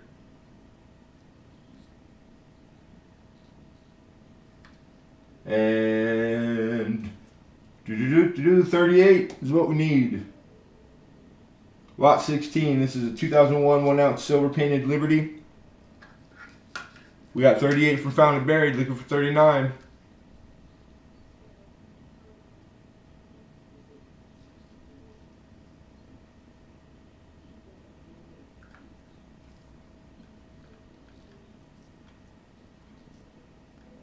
too bright.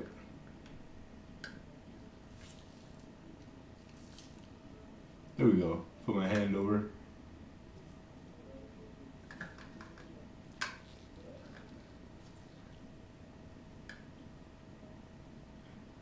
Oh, you're being stubborn, camera.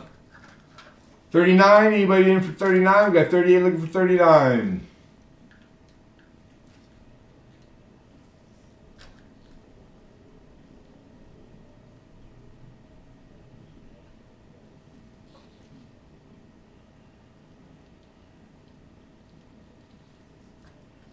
So it does not want to let me get the coin in like the range of the lens, but it'll do the top very well, won't it? That's weird. I don't know why that is. I'm gonna take it out of there and put my. But it's immaculate. I mean, it's been in this direct video all its life. I like these because you can see the rim. How the rims are just beautiful. It's like gourd. A coin has three sides. You don't never hear anybody talk about it very often, but I always look at the rim on everything. It helps with the it's hard to hide circulation, whether it was a day's worth or a decade. You know, like it's very hard to hide it on the rim, and you don't hear people talk about it very often. So like the rim for me screams like obviously uncirculated, never seen daylight, and sometimes it's I don't care. It doesn't matter what it looks like. It went out somewhere once. The rim can't hide it usually. All right, we got 39. This Canadian scrapper, Johnny. How are you? It's Joni, right?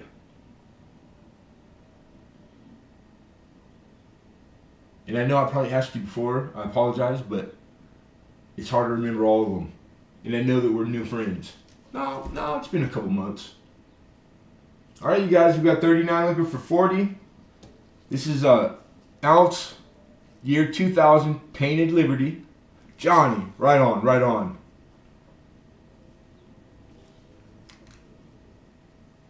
There we go.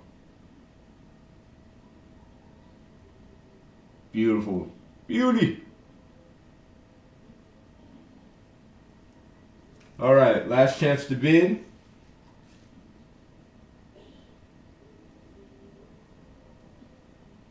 Really? Going once. Going twice. And 42. That's a snipe bid. And it's perfect. If you haven't heard or I forgot to say, it's my chat takes precedent. It's directly in front of me. Most of you in here have been here before. Literally. So I was a pretty well placed. I don't suggest you guys try to snipe like that because 9 times out of 10 it doesn't work. Like you're just outside. But that was pretty damn good. I'll just give you credit where credit's due. That was pretty precise, man. You're like two seconds away. Mr. Nilbar, good to see you, man. So we do have 42. We are looking for 43, and it is last call, you guys. So Miss Canadian Scrapper's thinking. Roadrunner says he'll be right back. You got it? All right, here we go, you guys. Last chance. Fair warning. Looking for 43, going once. Going twice. Sold. Mr. George, it worked. George for 42. Congrats, brother.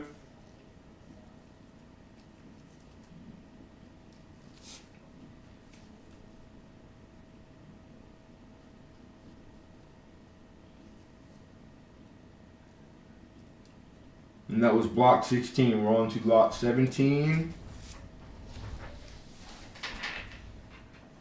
It's locked. Yeah, there, it's there. And 17 is a beautiful piece dollar. Gorgeous.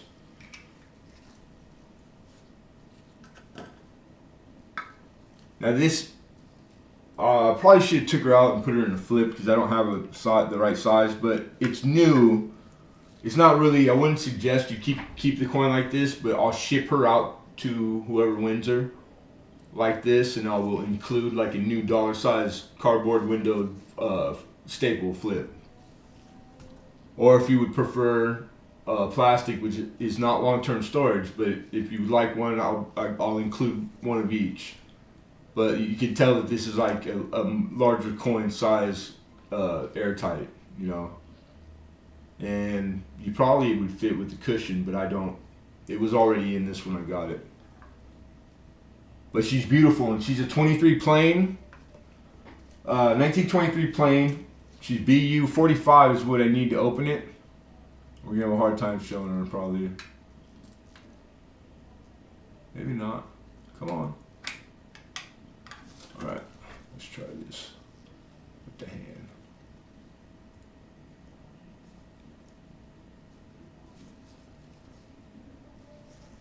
All right, we can go this way. That's gonna be way too much.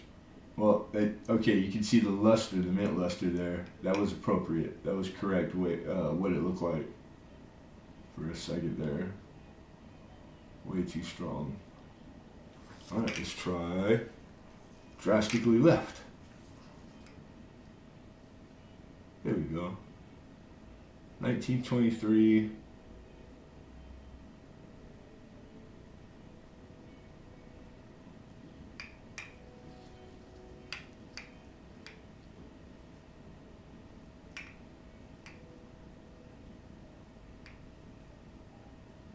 Again, a plain, which means it's Philadelphia minted, no mint mark.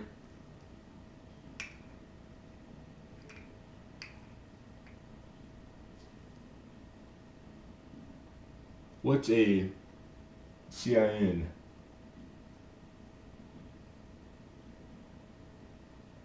A Nissen? Did you mean to, it's not a typo? That works. That's a Nissen. Is that what, I'm curious because I've never seen nobody type that in chat.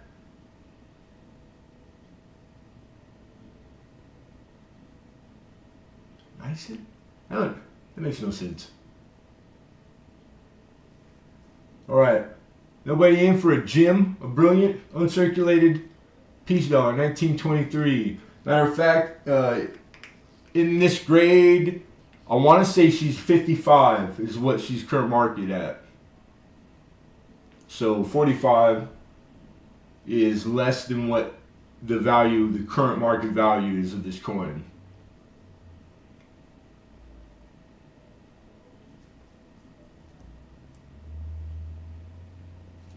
Yeah, it's going to be like that. I can't go back and forth in the settings. It would make this take 10 times longer. So most of you that frequent me, most of you in here have been here, you know me. If that's the case and you really can't tell, just listen to my description because it'll be dead on, if not less, like the conservative side. So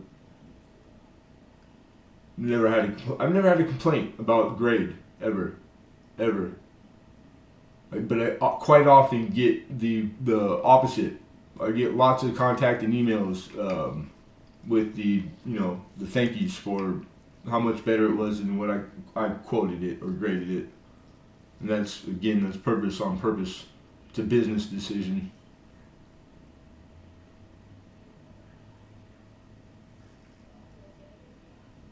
And it's a uncirculated 23 piece dollar mint state. It's wonderful. Taking it down, we'll revisit it at the end. That was lot number 23. We're moving on to this is the coin of the night. The most valuable, probably the best one. To say best is not really appropriate. Most valuable, definitely. Gold, by far. This is NGC graded.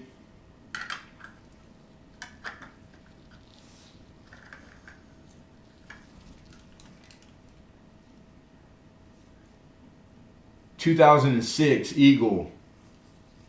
This is the gold $5 Eagle from 2006.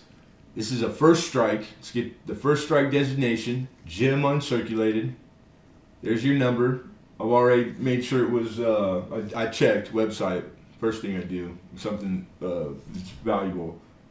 Which is another, one man's trash, another man's treasure. But 1534890-183.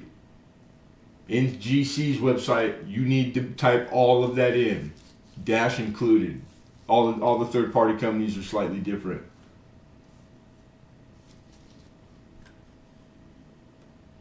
Bam. She's beautiful. That's a pretty gold coin right there. And I need 260.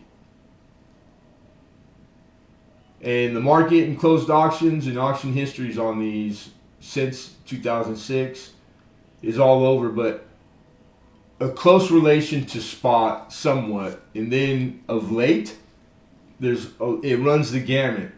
The 260 is right in the middle of the current market, all the way up to the $290, $300 range. There's sold histories at $300. There's sold histories at a little bit under $260. Most of the metals companies, who are typically on the high side, like asking, except that they don't have. They're all out of stock. 2006, she's not in abundance. This one in particular, kind of hard to find.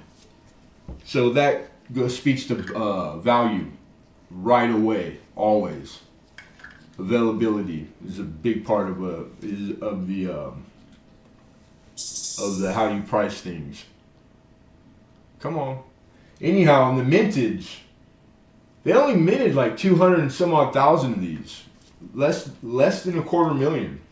I wrote down the exact number. I just gotta check my notes. No, I take it back. I stand corrected. Just under 300,000. 285,006. That's the mintage on this. On the 2006 $5 gold Eagle. Now we gotta get a shot of the reverse because it's very pretty. Now that's the slab standing right side up. Now we're gonna flip it over so you can see the coin properly. Come on, camera. Play ball. There you go.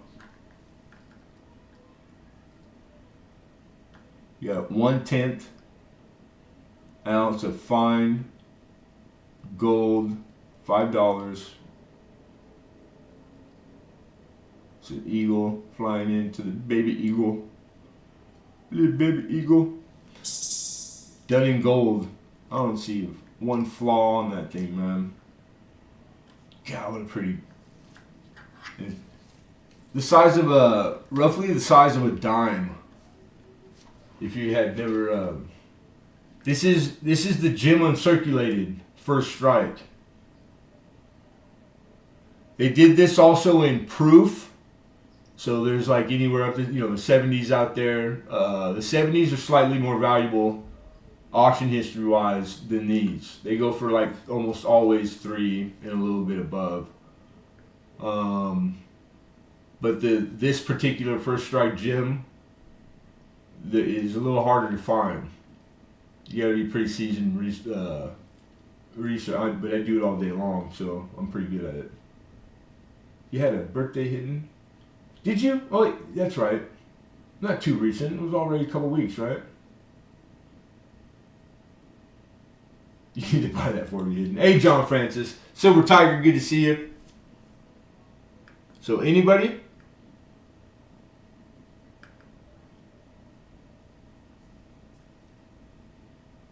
$260.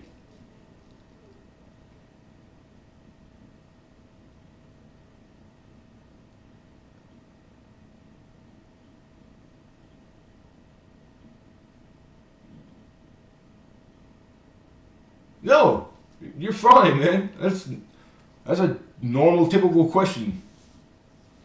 There's people that've been here the whole time and they don't know how much it was.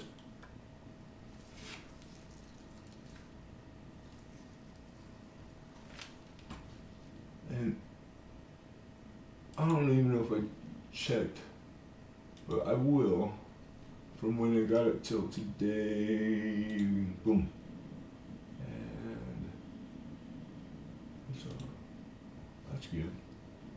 Ooh, gold's up. Right, so gold's up $3 from opening and from yesterday. 1809.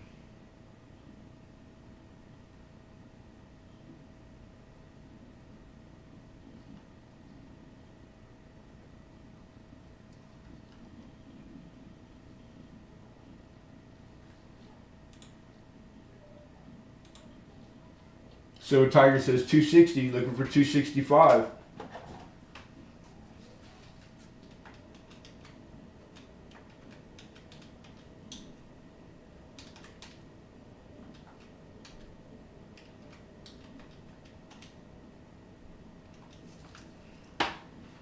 It's a good price.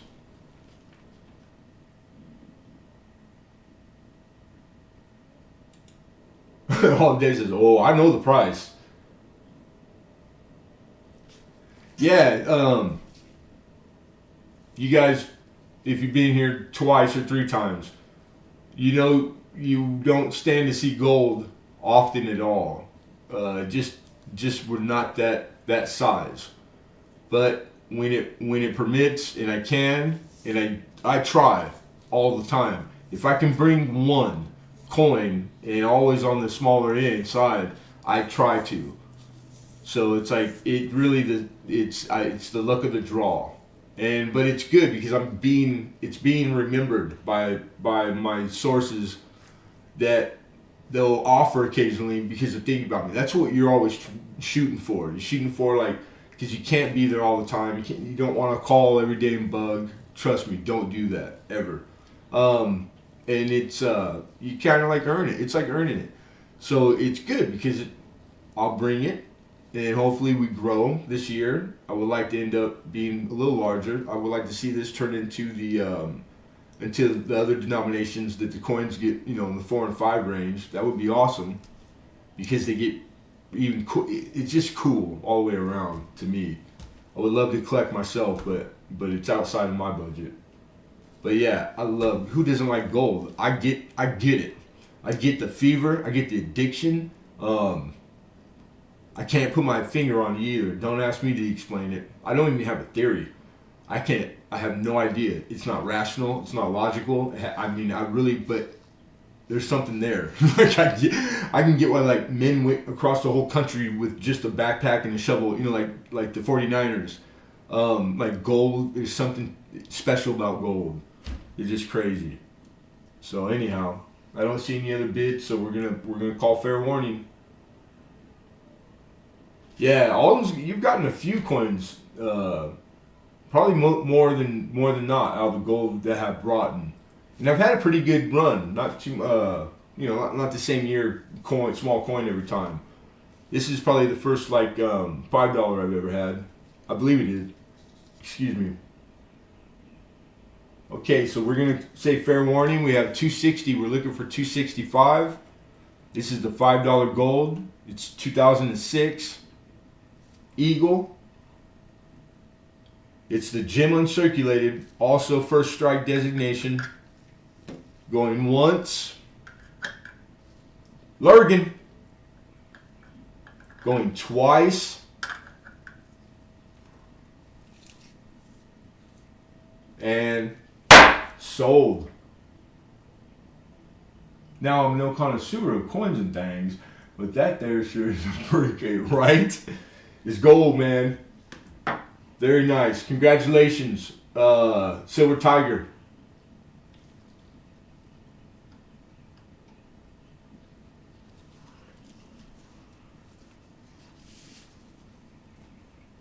That was lot 18.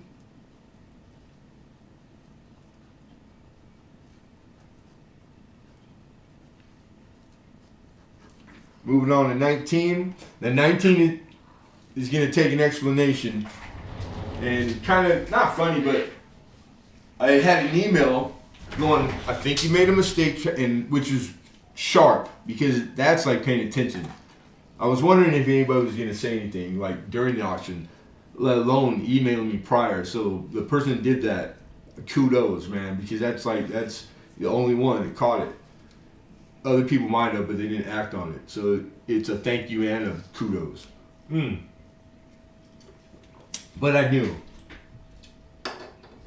All right, so I'm gonna show you, and then you guys you'll understand. Because the area for the description is not nearly big enough for me to have typed in all the like why it is. And which one is it? There's two. The $5. All right. All right, it's this one. So this is in its original packing. This is how it came.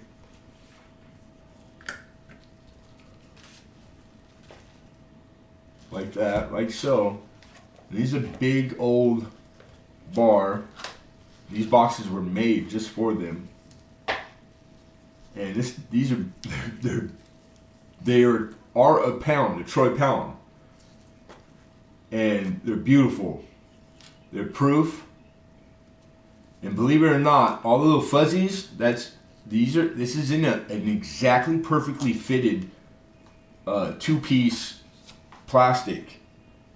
It's protected. You can see there or maybe not. Let me bring it closer. I don't want to take it out, but there's where I'm pulling it down, and then the top half. So it's protected. And then let's see if it'll focus. Come on.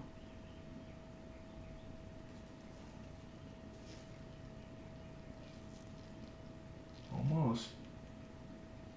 Anyhow, it's 0.999, 1 troy pound, and then it has a serial number. This bar right here, from my wholesale, from my guy, where I got this from, they have all the expensive machines. No, it's not wrong. Let me finish the story, and I'll tell you right now. Yeah, I know what a troy pound is, and it's not 12 ounces either. That's incorrect. So let me finish. This beat the machine. The machine that cost a couple grand said this, screamed, this is legit and it's silver. Except it's not. It's plated. So only a seasoned dealer would know, because people would get duped. I probably could have duped any one of you with it. Not only is it labeled and it looks like it has the same marks, etc. This thing has to be plated very thickly to beat the machine, man. You know what I'm saying? And it's like it's not like a normal practice to use that. That's why they buy that machine, so they don't have to acid test and run the chance of messing up a proof or a coin, etc. It's really for silver, old silver stuff that's gonna be melted down. 925. It's for sterling. You know what I mean? So I'm happy because I wouldn't hate, like, that's my nightmare. My bad dream is I sold something that wasn't what I said it was, and like it's more than like it could ruin me down the road. You know what I'm saying? So I'm grateful, but it doesn't change what it is. It's pretty bitchin'. And being that thick plated, I wouldn't doubt there's an ounce of silver on this. That's why the price is, like, I put it in the 40 range, and then I found these. I found them and they're labeled real silver too. But there's some that aren't, and it's known that they're not. And they were in the $50 to $60 range. So I did a third, 2/3. So I would in professional capacity, my estimate of the value for the plated this is about $60 current market value. I'm asking 40 as an opener. All right. Now, if that was exactly what you guys were gonna say, then cool. I apologize, but you gotta let me finish. Because I'll let you know. There's always an explanation behind stuff that you don't know. Yeah, plated with silver. So much so, dude, it beat the machine. They have these machines, and I'll never have one. Well, I'm not gonna say never, but they're a couple grand minimum, and they'll tell you if it's real silver. It's like it's nice to have those. Not all dealers have them. And this is plated, but it's stamped that it's legit. So and it's serial numbered, and it's beautiful. You know what I'm saying? Like, this thing is badass. And it's a troy pound. It's crazy, and it's plastic. It's got really perfectly made just for these. So it's like all the energies that went into making this. They didn't mess around, man. I could see how people would get duped. And it's starting to tone really pretty on the reverse around the rim. It's got like vintage looking toning, like it just in the actual box that was made for it. I mean, all these things go to the, like, it costs a tremendous amount of money in the effort to do that. Now, wonder they were probably really easy to pass on people, man. Which, that is disgusting. The person that sold these as silver is a crook. Knowingly, not only is it against the law, it's like ethically, morally, you know what I'm saying? So I'm just glad that it was caught. Because my luck, I would have tried to get one because of how cool they are. They would have came back to bite me. So anyhow, yeah, and I'm excited because this one is a silver $5 copy from. It's got all the right stuff on it. You can see how proof it is. It's beautiful. Come on, focus. Oh, right there. Act of 1886. 1886 series. This is a silver certificate, I believe, right? This certifies that this has been deposited in the Treasury of the United States of $5 silver payable in the bearer on demand. You get W.S. Rosen. Looks like. Found it buried, says 40. Looking for 41. Beautiful. I mean, yeah, I wish the real bill would be nice, but this is pretty cool. You guys have seen these before. The paper thin ones. They're real gold and real silver plated. This is just a real, like, on steroid version of that.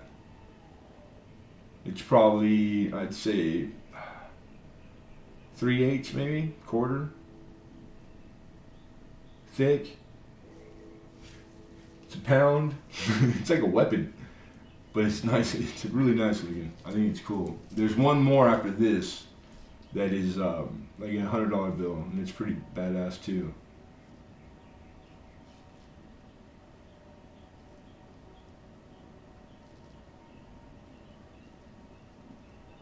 All right, fair warning.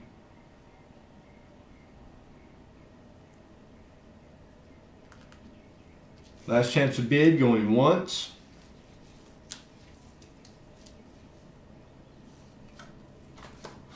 Going twice.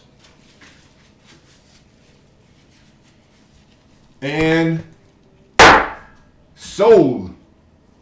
Found it buried. Congrats, bro. You're gonna love this thing when you get it. I promise.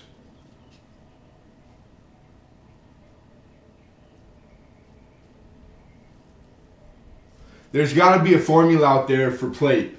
I don't know. I'm guessing. I'm assuming. Like, I know it's mathematically possible.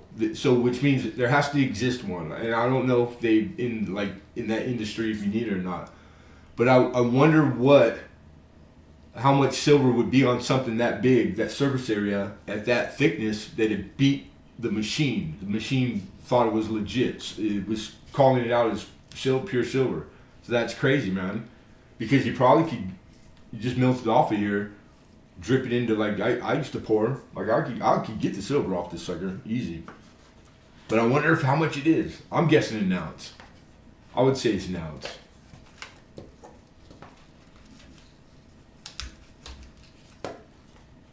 And then what is it plated to?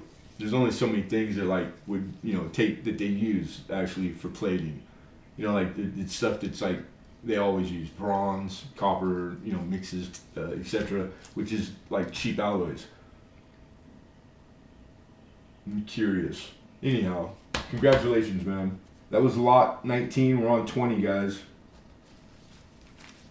20 is one more, same story, so no need for a description unless you just walked in. We'll give you the rough, quick one. Which one weighs more, a pound of silver or a pound of rocks? I'll let Hidden answer first. They're both a pound, Hidden. They're both a pound. You're supposed to say, like, feathers and bricks. That's the way I heard it. Everybody, if they rush out and say it too quick, they always say feather. And it's like they're both a pound. All right, so the original carton, same thing. This one is a $100 bill. It's all kinds of fuzzy and dusty. But it's got that custom plastic perfectly fitted. It's two halves that go on there and protect it. And then same thing. It's got a serial number. And 1 troy pound. Oh, you can see it there. Camera just started to catch it. Same thing, 40 bucks. Hardcore proof. This one I found easier than the other, but it took the right mix of keyword and etc. But it's like, as far as like a display or like collecting this and having it, it's a good conversation piece, and it's beautiful for display. I mean, shit, you don't get better than that. Pretty nice. I think it's pretty cool. Miss Canadian Scrapper also thinks so. She says 40. Awesome. You do that, you get back to me, Hidden. Found it buried with 42. Miss Canadian Scrapper with 43. Ninja money.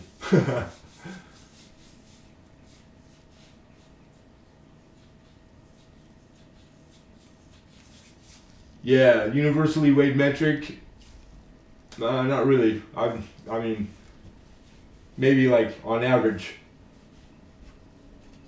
I'm bucking the. I hate metric because we haven't said yes and been all in on either. You know, standard. All the guys that are holding on to standard. Then you got these cars and all these things, machine that you need both. Are you serious? Both? It's got a metric bolt and a standard bolt. That should be against the law. Everybody should be up in arms. But no, you just take it. Go buy the second set. Have to pay double for all the tool. Hey, Ant, what's going on, man? All right, 43's high. Looking for 42. What says you? George is thinking. He's thinking. All right, here we go. Final warning. Be fair warned. Going once. Going twice. Sold. Miss Canadian Scrapper, congrats, mama. 43. Cool.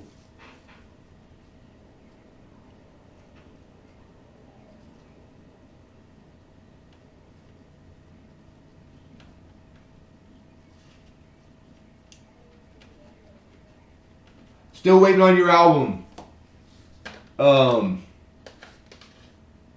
So what I want to propose real quick is that here's a giveaway from last week. You got the bar, and this is like a pound, so it's into the flat. It'll all fit too. Or because George has already won, if you two want to do what we did last time, because he just got packaged, so your things are there. If you want me to put this with that, because we're still waiting on the album, which is going to take the size it takes no matter what. So it's not like a redundant thing to do. Then let me know, okay? At the end of the evening. Cool. Awesome.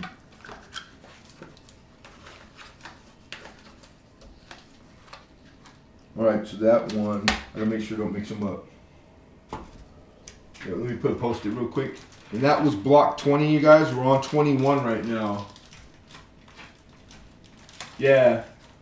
Now, this next one, this is one of those I dare you to find it deals, but it doesn't make it tremendously, premium, but I spent some time. I found lots of similar what they did for the years of before and after, but I could not find this one in particular. So I don't think the numbers that they make of that stuff. This is a silver ounce bar, and it's from the gift shop at the Statue of Liberty. That was the only place that it was sold. The Statue of Liberty, as like an entity company, they do lots of silver things every year, and they sell them in their gift shop. I've never been, and it was kind of cool. I got to learn all this. I didn't know. I would have assumed if you asked me, but I never knew that. So it's all original also. This is how it came, in a carton with the sleeve. So nice, it's still in it. Whoever got it, it's been sitting for a while, but they took, they opened it, and then when you take it out, nice condition. And they call it a commemorative silver ingot. And it's Statue of Liberty National Monument. That's the front, the reverse, and commissioned by the Statue of Liberty Gift Shop or Gift Center, Liberty Island, New York, etc. 1988. So this is from year 1988. You could only get in gift shop, and it's Statue of Liberty, and then it tells you when it's dedicated, October 28th, 1886. And it's molded for a 1 ounce bar, silver bar, and she's patinaed. A little on the dark side, but really vintage looking. Pretty badass. The design, there's similar ones, but not where it's so prominent. It's just her. Like, she's like the overwhelming, like, it's just her. Boom. Statue of Liberty. Some of them, they're too busy. I think this one is, like, out of all, and they make a lot of stuff. I think this one's more appealing than most. I like it. I like it a lot. I think it's very classy. It's done well. It's all original. And I would dare somebody to try to find this, man. Did I find the number of how many they made? Let me check my notes real quick. So anyhow, 45 is what I'm looking for an opener. 45. And no, I didn't. All right. I was just double checking.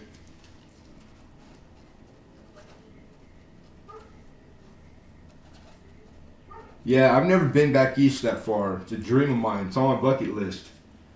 I wanted to be an architect when I was a kid, so like I want to go just for the gargoyles and the architecture. Like, I want to take, I got a whole plan of like what buildings, and I'd like to be there for way longer than I'll ever be able to afford if I ever make it. But yeah, I definitely, if I was to go that far, how could you not go to the Statue of Liberty? Come on. You have to put that in there.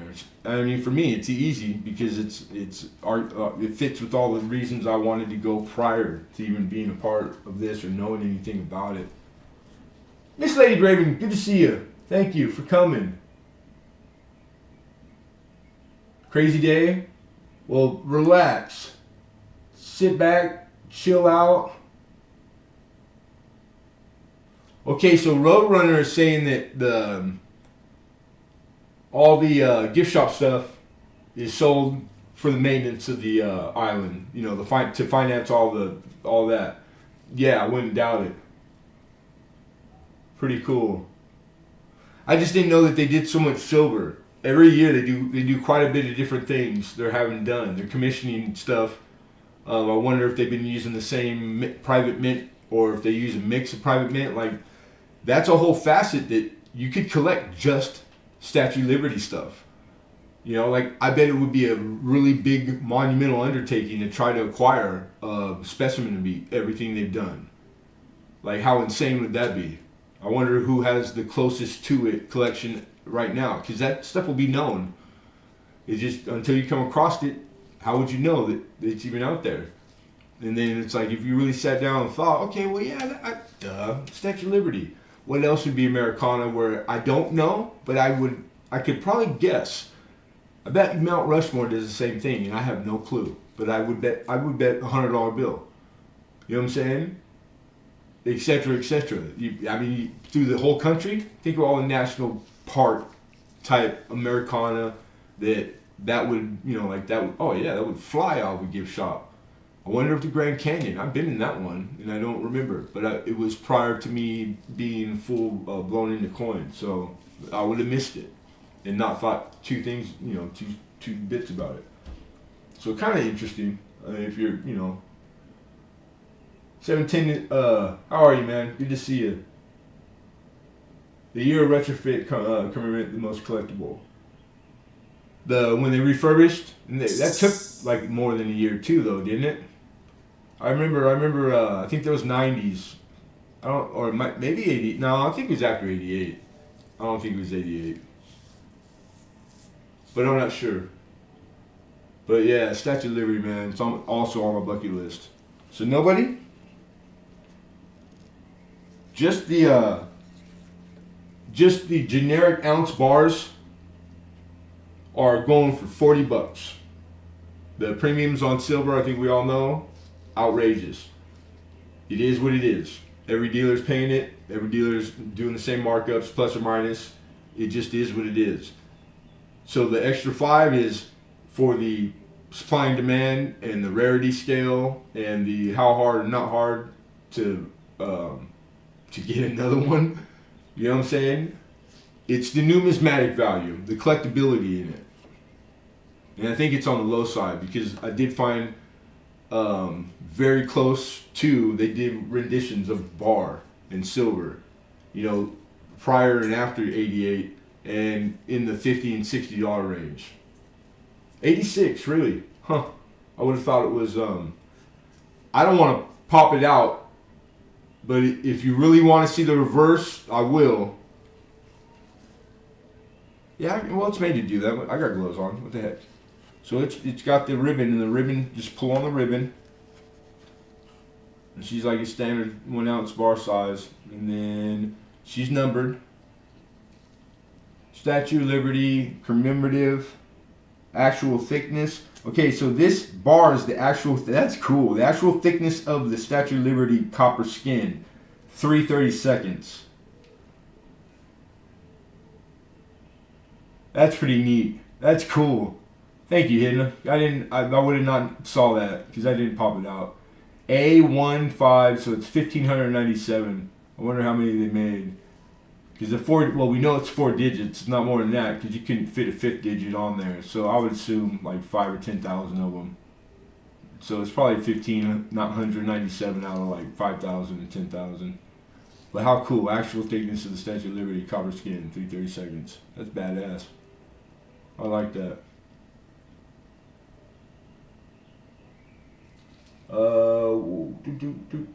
The date. 88 is what the backside, when I had show you guys the container, it tells you the year. 1988. Yeah, no. After flipping the back over, I couldn't take 40. 40 is for scrap. Scrap is what they're selling, scrap for 40 an ounce.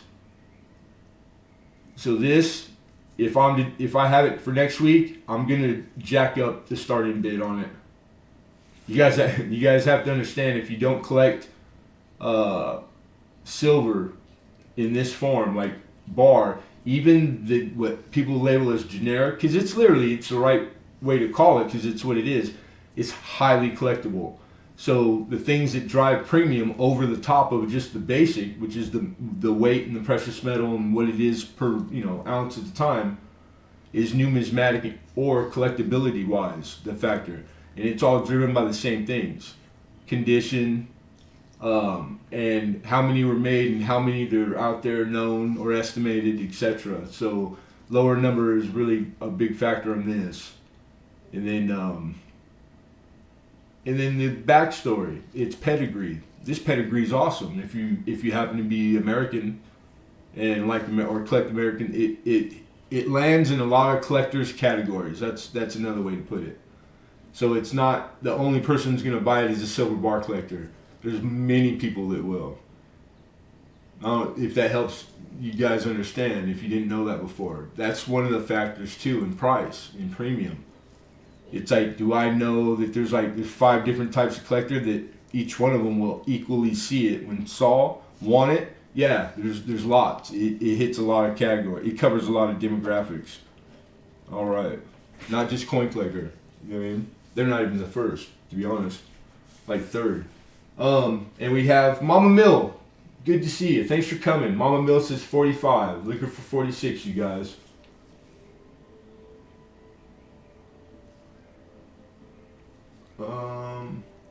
And Miss Canadian Scrapper, that was the long answer.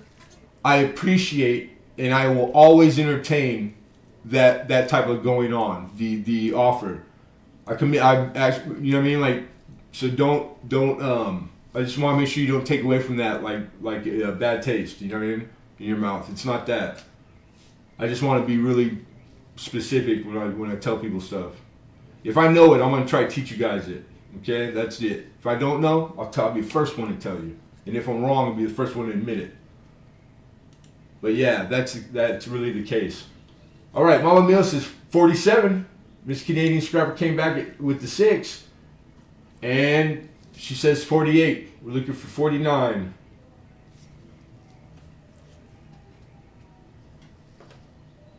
I'm going to put her back in the package.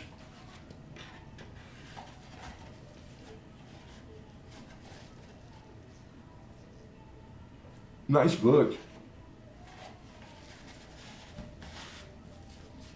I mean, like presentation, they didn't hold back. They didn't cut corners.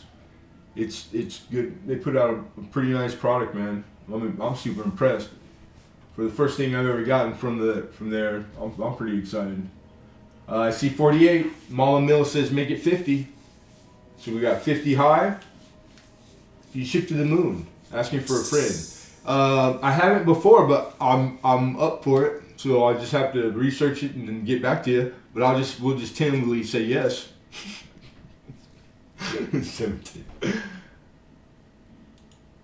All right, 51. We need 51. And I gotta put this on the right bar really quick, or I'm gonna screw it up. So the $100 one was Miss Canadian Scrapper. This is 100, and that's Miss Canadian Scrapper. Okay, that's it. The other one is George's, I believe. So just through deduction, we don't have to label both. One is enough. Sweet. And we have 51. Looking for 52.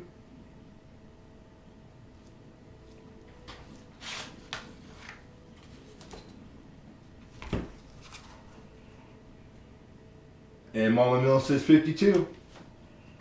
Looking for 53.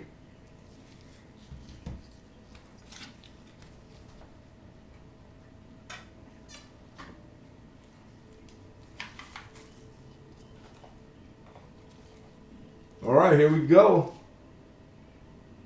This Canadian Scrapper's thinking. She's thinking. She's contemplating. She's pondering. She's weighing the evidence. Your Honor, the two Utes, Your Honor. I'm joking. My cousin Vinny, just like funny, one of the funniest movies. Thank you. Miss Canadian Scrapper is out. She's conceded her bid. So we have a high bid of 52. We're looking for 53. And thank you. Thank you for letting us know. Awesome etiquette. That's auction etiquette right there, folks. All right. Be fair warned. Going once. Going twice. And 53. Mama Mill. 52. Congrats.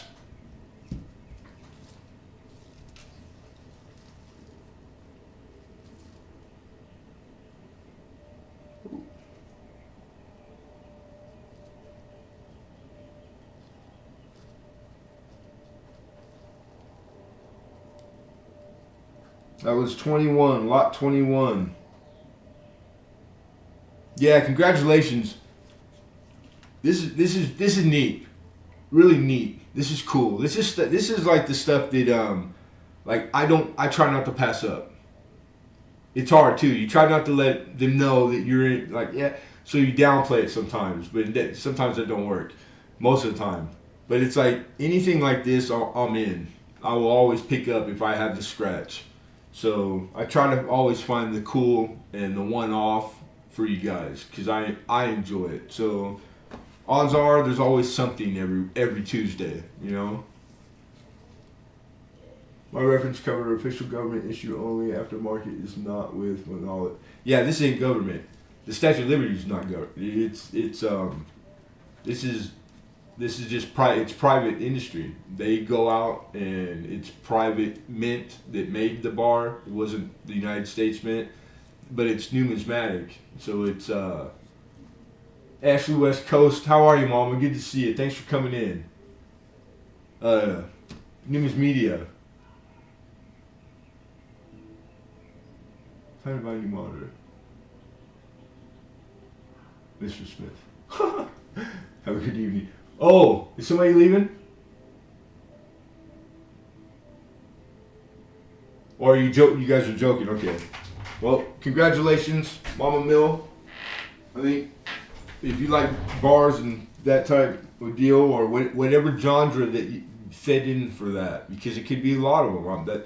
That's one of those things that I'm just sharing with you guys, stuff that I know that I think is neat, and possibly could help you when you're out doing your own hunting and searching and acquiring a coin. So lot 22 is what we're on. 22 is a book, an old Whitman book. Canadian Small Cents. The book's still intact. It's got a few things that would be considered like beat up, but for the most part, it's still intact and it works. There's nothing majorly wrong with the album. It's not an album, book. And we have a total of, I believe, 38 coin in here. And this is the 1920 to date. But in this particular book, that range ends at 1969. All right? So we're going to open up. These are small cents. It's Canadian small cents. That's like the proper way to call it. And we'll just roughly go over like what's in there, because it's really this is one of the if it was me coming to my auction, I'd be waiting for this because of the starting price. $20. I'm looking for $20 bill. Key date not in here, of course. The key date $100, like depending on the condition, but low, like good and very good, and the semi keys and keys are pretty valuable. This starts the 20s in there, the 21, 28, 31, 29, 36. So first page you got 1, 2, 3, 4, 5. You got 6 out of the first page total. And they're in pretty good condition too. Like they're not fillers and slicks, by no means.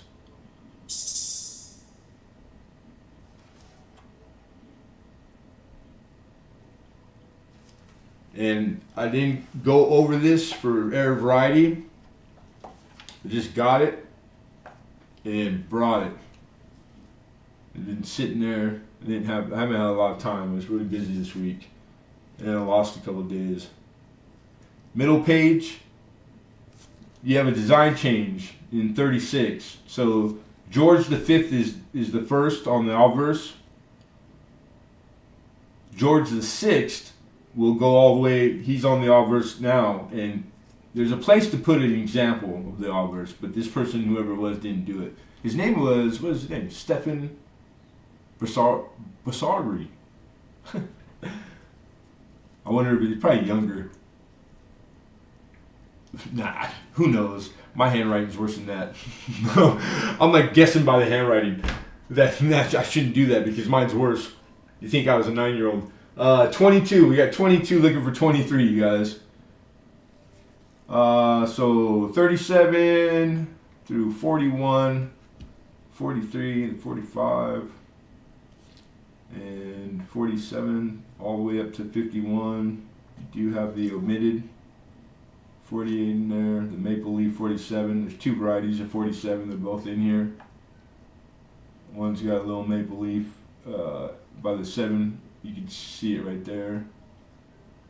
Oh, they're both. No, maybe I'm wrong. Or somebody put the wrong one in. Well, anyhow, there's only 1, 2, 3, 4, 5 missing on the center. And again, not slicks at all. Like, pretty good grades. Pretty nice. And they should get better as they get closer, like our American cents. Now, design change is 52. And I see Alexander 22 still. We're looking for 23. Once I'm done showing this page, we're running it. So this is Elizabeth II. And from the 52 on, she's on the obverse. And like I said, this is dated 69, the printing, even though the obverse of the front page of the book has just dash blank. And this person went 70, 72, 70, what does that look like? So there's a couple extra in there that nothing would tell you that until you looked. I think it's a 76, I believe, or 8. And that one's uncirculated, bright red, the 70. So the only one missing is 59 and 54 and 60, which they have high mintages. I like the books because they do give you the mintage for each year too. So that's nice. That's good information. So almost complete. And a value at 20 and a value at 22. There's like a couple, 2 or 3 of them on the first page that by themselves are worth $22. So if you're not, I like Canadian coin. I collect Canadian coin and try to bring it to market as often as I can. You guys know a lot of people collect Canadian that are in the community, and I like it all really. But yeah, pretty cool. So fair warning, stealing this one, Alex. Last chance. Be fair warned. Going once. Going twice. And sold. Congrats, Alex, for 22. Nice pickup, brother.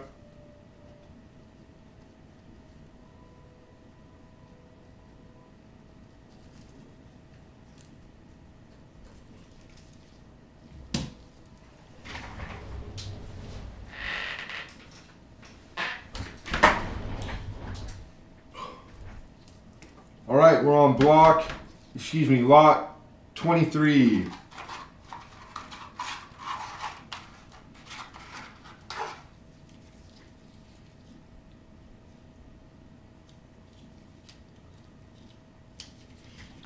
And this is 1876, 1800, year 1876. H is the mint mark. This is a Canadian large cent. You just saw a version of the small cent, and this is properly called the large.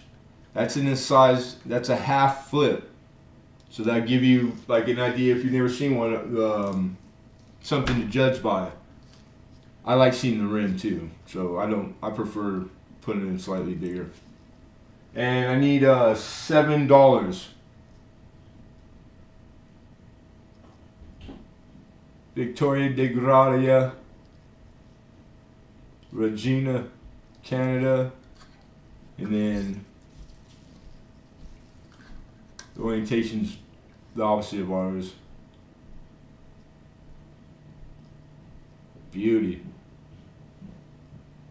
These things held up in circulation well because of how high the rims are. So it's like, because out of all the like different coin in that era, late 1800s, you know, every country making coin, thousands of years. I don't think there's anything that held up, even in different metals that were stronger. Because of the height of the rim on these, it's known for that. It protected all the device, all the design in the coin away from the rim going towards the center. It's way lower, even though, we're talking, 30 seconds, even 64ths. But it takes that long to wear down, you know, like if it's true, honest, even wear. So it's like, man, I love that because I've had a lot of old coins from the 1800s, and these things are like beautiful, and they've been in circulation. They worked. They were used for what they were used for, and they're in pretty damn good condition. So that's something that's indicative of the large cents from Canada. So if you didn't know, it's like, don't frown and think, damn, I'll never complete a set. You can, and they're out there in good grade. Even the ones that had lower mintages, you can find these. So people kept them and hoarded them, and They got all the things defined that make them more valuable, like anomaly and doubling, and it's the same thing on any coin when it comes to that. But yeah, pretty cool. Because I think 1876 is old.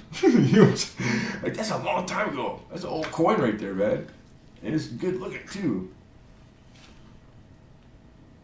All the detail.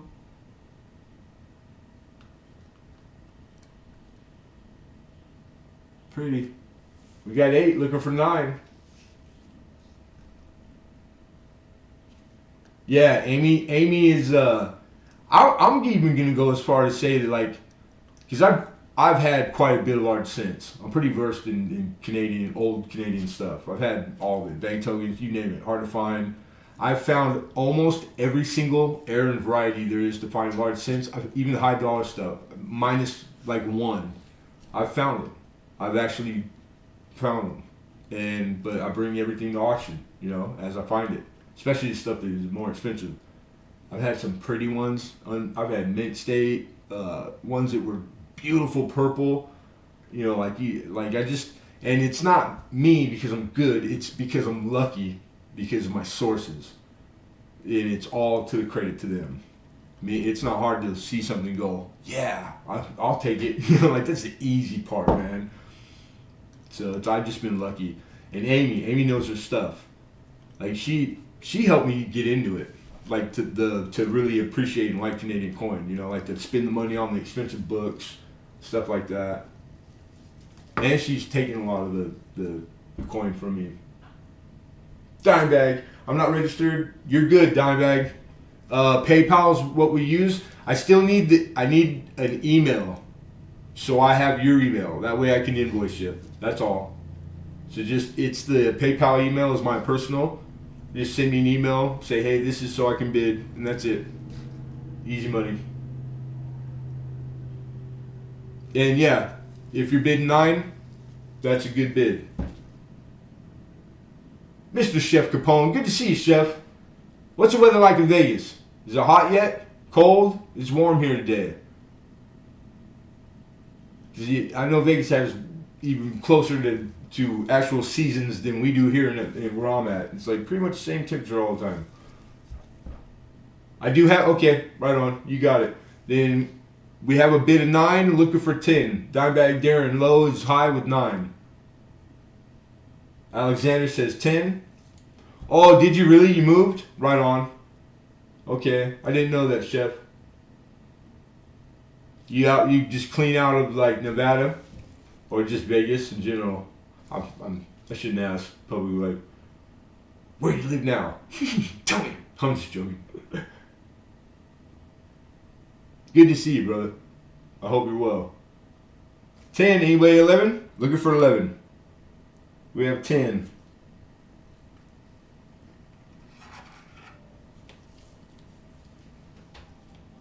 All right, here we go. Final warning. Wow, that's a big jump, dude. Wisconsin from Vegas. Dang, that's like both ends of the spectrum. All right, last chance to bid, everybody. We got 10. We're looking for 11. Going once. Going twice. And sold. Alexander for 10. Congrats, Alex. It's a nice coin. And it's old copper. Like, that's like my favorite.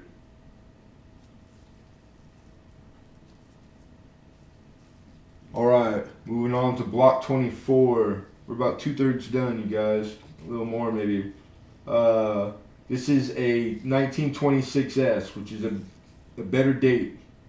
And it is a wheat cent in very good tin. Nice brown too.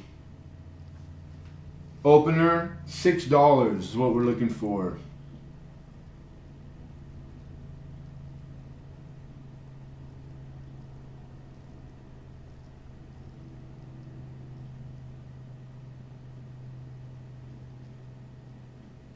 Well, let's see the wheat stocks, because if there's not the right percentage, I way low ball graded this sucker. Dang it.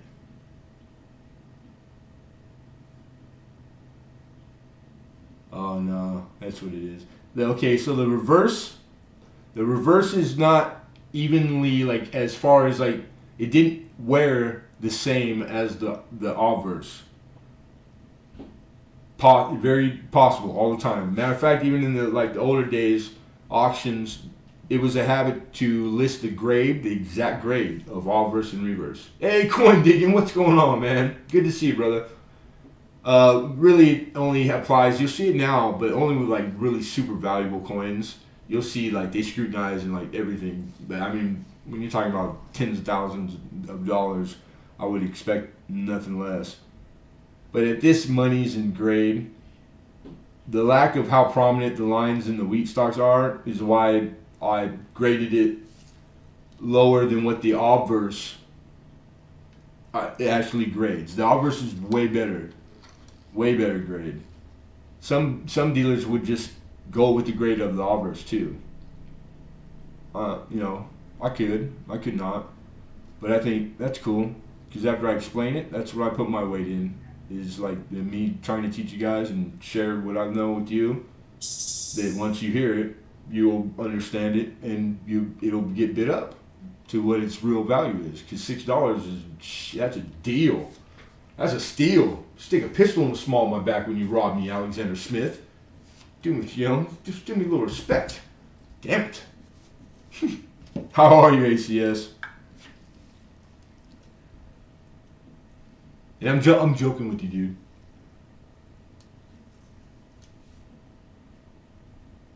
All right, 26S. We got a bid of 6. We're looking for 7. ACS says, hello, Lemon and Chef. How's it hanging, guys? Same old, man. Blessed. I woke up today a little low until the left. And that's about it.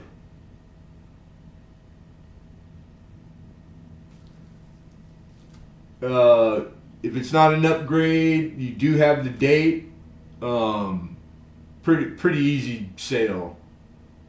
The 26, anything San Francisco in the 20s, really. But yeah, it's a better date. I want to say, don't quote me because I'm not 100%, but I think it's under 10 million. I would say it's under 10 million mintage, which it depends on what you go with. It makes it a semi-key date, by definition. I think better, the closer to 10, I would call it a better date. That's the way I do it. All right, be fair warned, everyone. Last chance to bid, 26S. Going once. Going twice. And sold. Congrats, Alex. That's a good pickup, brother.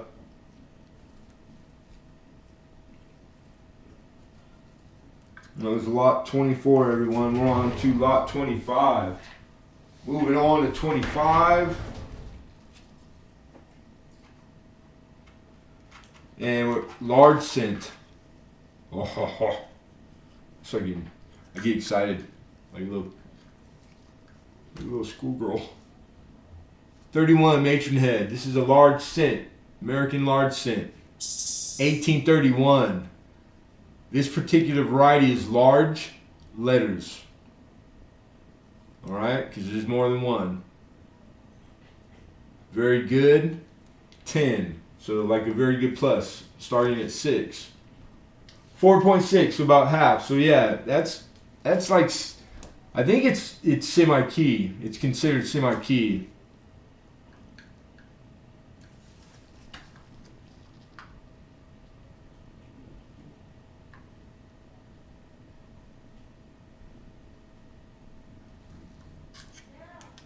Yeah.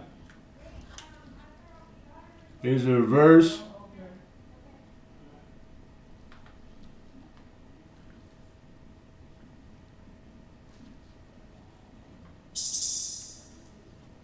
Yeah, definitely semi-key. Right on.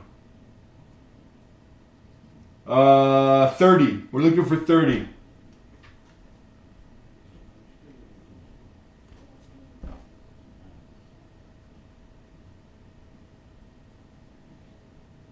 Yeah, definitely stole.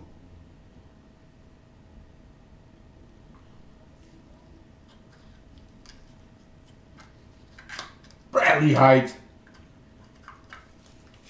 Good looking out, my friend. Appreciate you, man. Thank you, sir.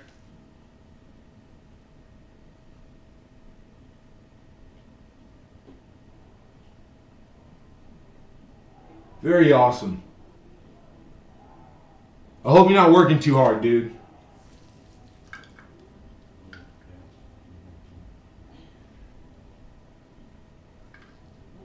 So the 10, why 10? You see the ear? And then you see going west from the ear? Also LIB. The first three letters of Liberty, how much, etc. That's part of the pickup for the grade. And how much there is in the design of the hair left. How many lines, like how the degree. It's really in that area where you're gonna decipher the good 4 to 6 to 8 grade. 10. 6 to 10. That would just be the shape. It would have nothing, no line. It would, the detail inside of the center area would be gone. And that would keep you at the good, the regular good instead of very good. And the LIB, the tops of the LIB, I believe that lower grade, it takes the hit there and it starts to wear there.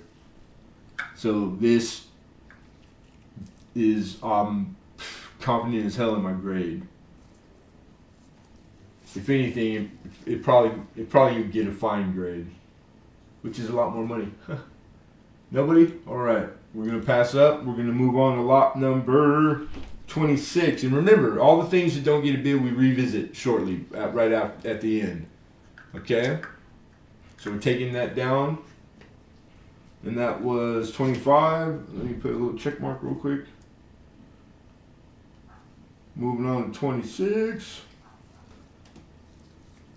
And this is a semi-key date for sure. The other one was too, but I've actually put it down so I don't have to guess. And 24S. Yeah. It's a really wanted date too. This is for the Buffalo. So this is an about good 24S.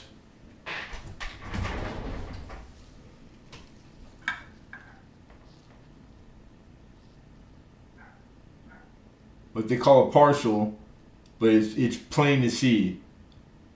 The 24 is there's enough of it that it's not any chance to misconstrue it for a different date. Okay, like if you guys aren't gonna be able to make it, which I know it probably won't. Never know, maybe. The 24, like right there, you almost just see the whole thing. Damn, it's actually a little better than what I was doing it earlier. Shit, I'm trying to look at it. Anyhow, the 24S is a nice one. Even in about good. I'm looking for 8 to open it up. I think it's like $20, $30 in good. And the S is easy to make right there. It's still almost the whole thing completely. Not bad looking for an about that. I get about good plus, but like you have to have rim and separation. You can't get the good. It's not the date. If the date was like that still, but how much of Liberty is into the rim? It's really that you need a rim, at least rim in separation from a device. It's worn, so worn that the rim is even into the feathers now. So it's an about good. And like textbook too. But it's not a fair. It's like it's crazy, man. There's so much stuff to learn. It's pretty cool. Like you'd think, fair, about good. No, man. When it comes to key dates, like these coins are still cost much scratch. There's coins that, like, if you can find in fair, like hundreds of thousands of dollars. So don't frown on learning the low end, or I shouldn't say low end, the bottom end of the 70 scale is just as important as knowing the upper. It probably served the layman or the earlier collectors served you way better to know that by heart and be more knowledgeable on that, because it takes a while to get to all of it, to any degree of anything. It's like my advice would be to start at the bottom and get familiar with it first, because odds are you're gonna you want to come across don't miss that one.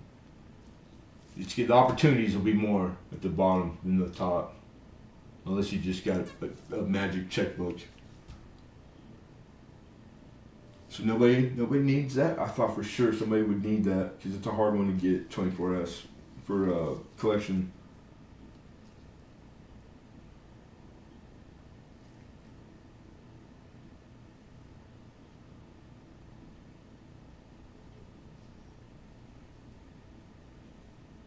All right, that's like a email question, Alex. But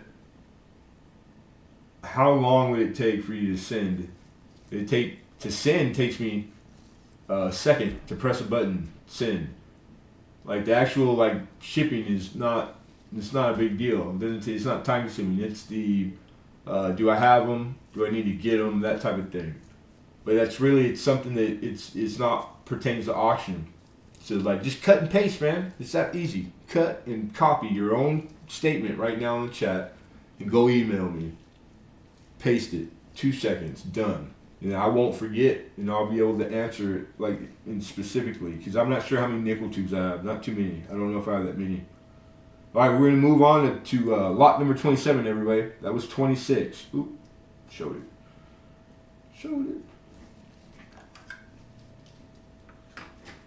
27, 26. That was 26. We're on to 27. Is a 1930 nickel and XL. Oh, what?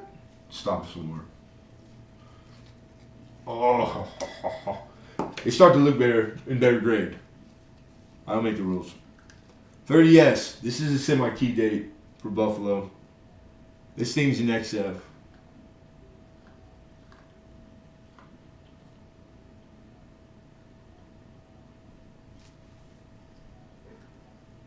All right, semi-key 30S.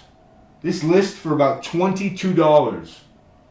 And again, that's raw wholesale market quote right there. $22. I'm looking for 16. $6 off of 22. God, that's way more than 30%, huh? Like 42 maybe? 43%?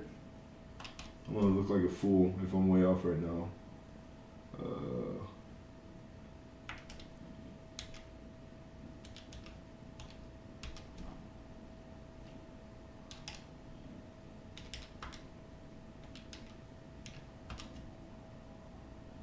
I was like 29%. Yeah, like 30%. That's what I would. If I can do 30, I try to every time, no matter what the coin. There's a fair profit in there. Because 30 is like, how would you not open up on even something you don't like? I bid on everything. It's 30%. I don't even collect it. I don't even like it. I'm bidding. Especially semi-key dates. Look at that sucker. That's AU-ish. Full horn.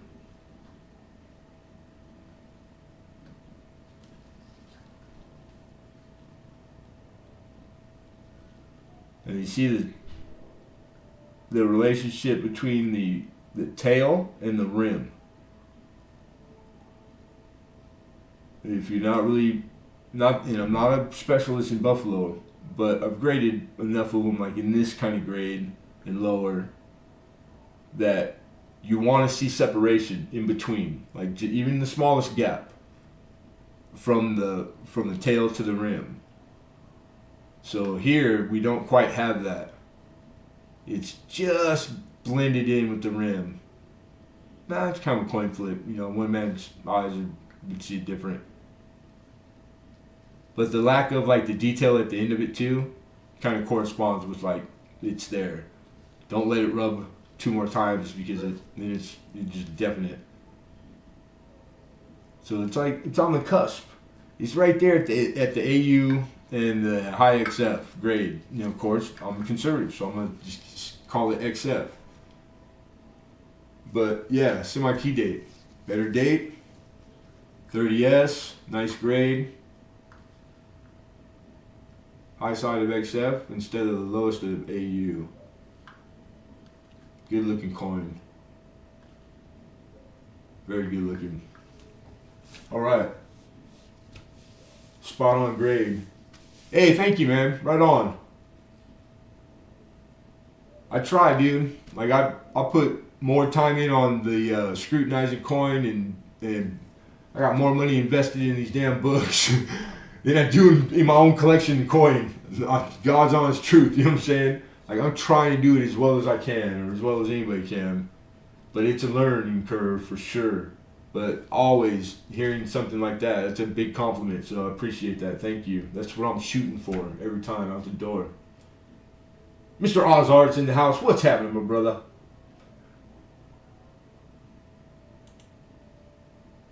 All right. All right, we gotta move on. You ever take a break? You guys still up? Oh my God, are you still here? Right? Heck yeah. You leave this stuff to the guys that get it done. And then again, that's damn it. Thank you, Coin Digging. Really, like that's a huge compliment, and every time I hear it from anybody. So to both of them, because I look at them and the regard that I hold both of them in is equal. You know, like it's the same. It's like my efforts aren't being, and my labors are not being overlooked, but there's lots of things that would make that somebody not trust, even though it had nothing to do with coin. You know, like. So to hear both, that means I'm doing something right with coin digging. Awesome. And I hear that sometimes. It's nice, dude. It's never not nice to hear that. Like it goes a long way. That's my point. It's good medicine, so thank you. Alright, so 30S.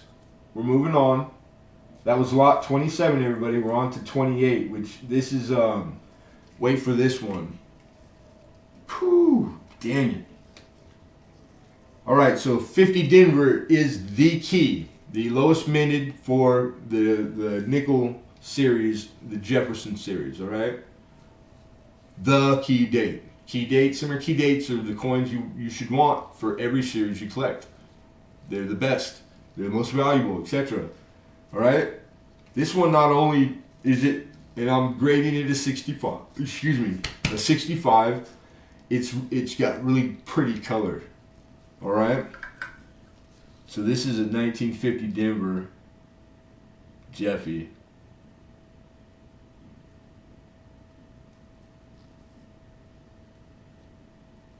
And I'm cartwheeling it, trying for it to hit, because the pastels and the faint colors, especially on clad, it's hard to show. I've never have quite gotten where I just know what to do.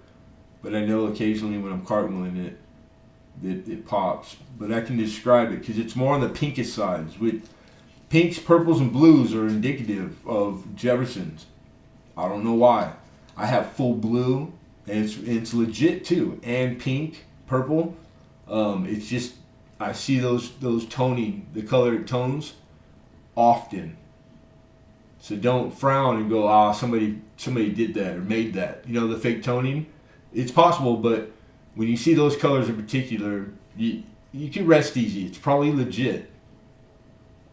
But my advice is if it looks pretty, buy it, because even fake toning is hard. Most people can't tell because it's the same process as real toning. It's actually real toning. It's just they do it faster. It's advanced. And I'm not going to call it either way, but I think this one it's on the fence for full steps.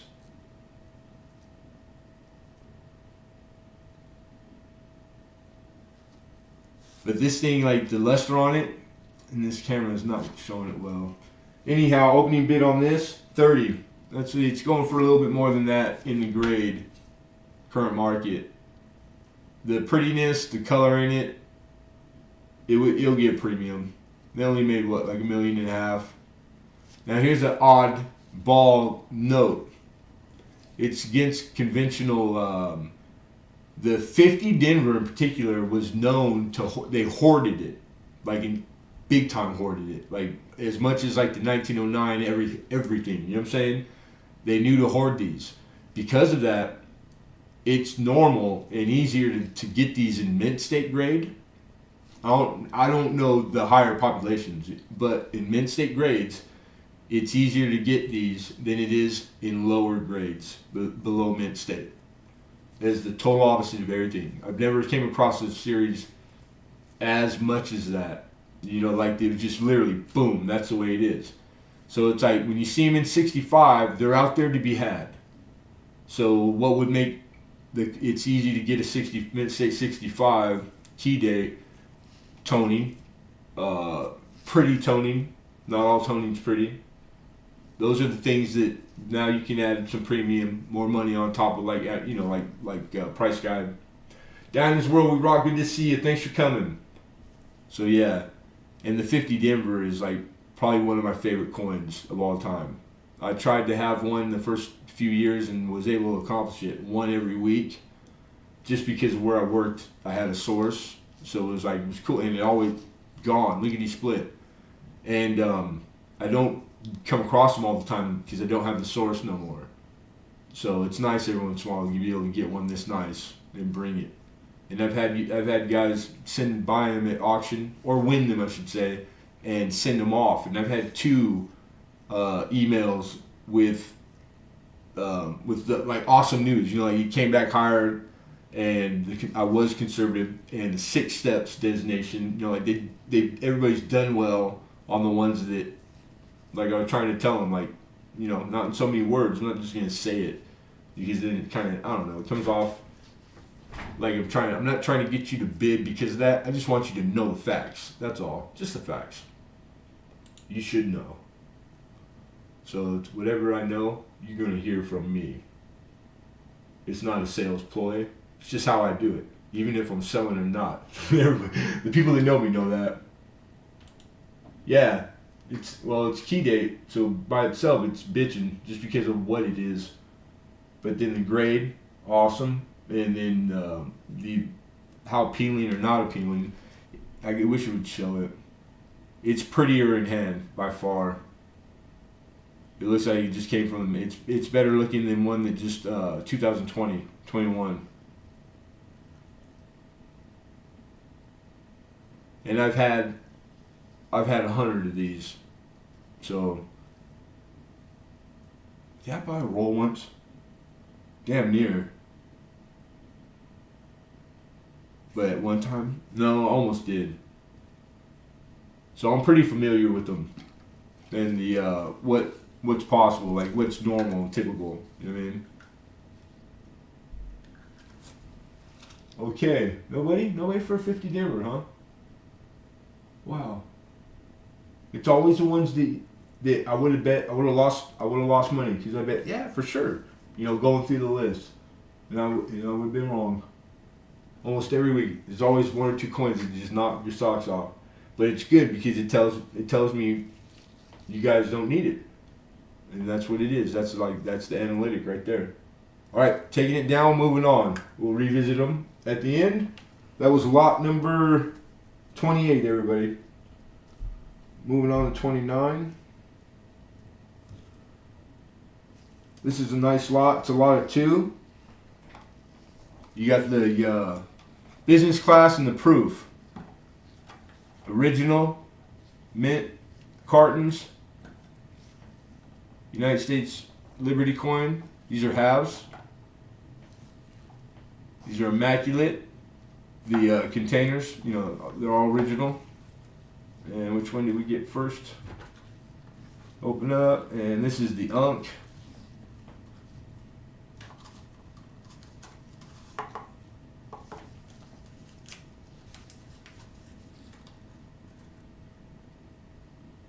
And this is clad. Beautiful condition. Nice high grade.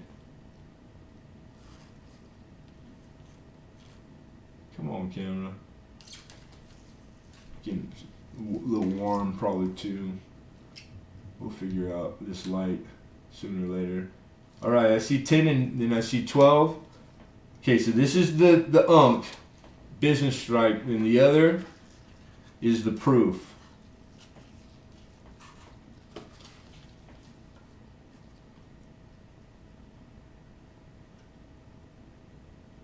There you go. And slightly different. The outside of the box, you'd miss it if you weren't paying attention. Alright? And then when you open it, just slightly different. The other one is like made to like look like you leave it in its COA, you know what I mean? This one actually is in a direct fit, a nice high quality direct fit, and it's deep cameo proof. So it's real proof, real deal. This coin's probably as valuable as what the opener is by itself. I see 14 from Alex and 15 from Mama Lou. So beautiful. 1986, Statue of Liberty. God we trust, baby. Hallelujah. A Nation of Immigrants. I think that's Ellis Island. It's looking across it like the. I don't know what borough that would be. I've never been there. Like I said earlier, it's on my bucket list. So they're probably standing on the island where the Statue of Liberty is. I think that's what they're trying to get across, the artist. Looking at New York. Yeah, I would imagine, right? Beautiful coin, man. Alright, 16. Oz is out. Thank you, Oz. Appreciate that. We got Alex High with 16. And again, both coins, the one money, all original. Very nice, kept well. Whoever had them they just looked at them once, I would have guessed, and then set them on something on a shelf. Ellis Island, yeah, right. I was started to say that and I wasn't sure because it's Liberty is like the basic of it. So I was wondering if it's not. I forget what they call that. The island that Liberty, the Statue of Liberty is on. It's like Liberty Island or something, or is it Ellis Island? This was, we just a couple of days ago were talking about this.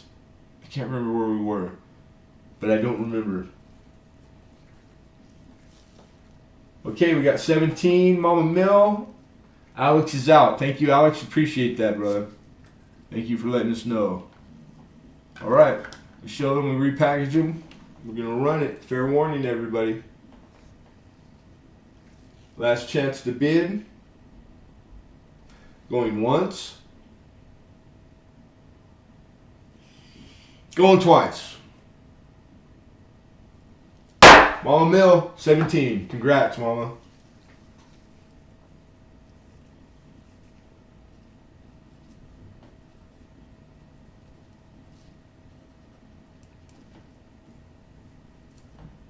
That was 29. 29. We're moving on to 30. Almost. 5 away from the, we'll just revisit the non-bids and then we'll do the giveaway, guys. But congratulations, Mama Mill. You're very welcome, and thank you. Thank you. Okay, so lot 30. Lot 30 is a brown Ike without the box. That's all. Doesn't change the value. But if you're into the boxes, I like boxes too. This is a 72 S proof, silver proof Ike. Brown Ike is because the box that this was made, that it sat in perfectly, was brown. Just like we call the blue Ikes because they're in a blue envelope. So this is a brown Ike. It's starting to tone, and when cartwheeled, it's got rainbowish color in there, but hard to see.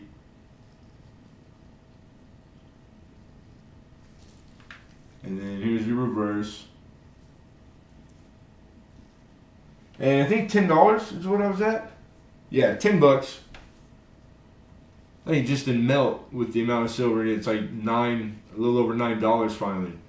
So it's like $10 is basically melt for a proof, for a beautiful big old silver proof.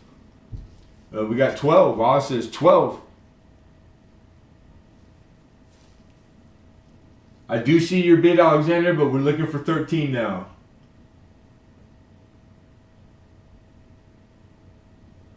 Well, these are good candidates for if you're doing, say, for example, a dance code, and you're collecting the Ike series. You break this one out, and you put it in your dance code, your album. So, perfect candidate for that. With if the box, in your opinion, is a big deal, but it's nice to have it original, just because it's a resource or a telltale to legitimacy. The likelihood of it being altered, faked when it's in original stuff is like it speaks to that. Like there's lots of reasons for things, and at the end of the day, it's whatever you like. Period. That trumps it all. There's no right or wrong on how to do this or partake in this hobby at all. There's no right or wrong. It's whatever you enjoy, how you enjoy any hobby. You know what I'm saying? Like that's what supersedes everything else. Don't ever let somebody like down talk you or belittle you because you're not doing it the way they do it, because they would be a fool. That is ridiculous. This is a hobby. It's to be enjoyed. That's it. It's not a necessity. It's a luxury. Big time luxury. It's a blessing to be able to do this. I think it's the best hobby in the world. So with that said, it's really a blessing. Nice coin. 13 Alexander, looking for 14. Looking for 14. You ready for 14? Oh, I know. I'm just learning you. That's all. Alright, here we go, everybody. Oz is thinking. Oz pulls triggers. It's 14. Pow! What says you? Right back at you, Alex. 30 love. That's 10 to score. It's the year I was born. And I think 72 is the... there are years that are premium over their brothers and sisters. If Lincoln can weigh in... I think the 72S is out of the years, is the more valuable out of the years they did him in Brown Ike, right? And these silver proof, if I'm not, like he has a few dollar premium over its counterparts, I think. I know one does, but I could have the year wrong, but I'm pretty sure it's 72S. And Alex is out. Thank you, Alex. All right, fair warning, everyone. 73 is the key day. Okay, my bad. 73. Thank you. All right, so here we go, everybody. Last chance to bid. All right, conflicting information. Uh-oh. I'm not even going to touch it. Last chance to bid. Going once. Going twice. And sold. Mr. Oz, my brother Oz. Ozark, congratulations. 14.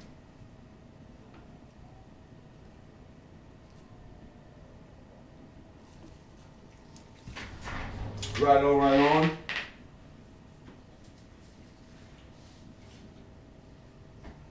Oh, it's just all scratched up, dog, but I had told you I was always going to do it, so I just want you to know I'm really, like, I didn't forget, because I almost did, you know what I'm saying?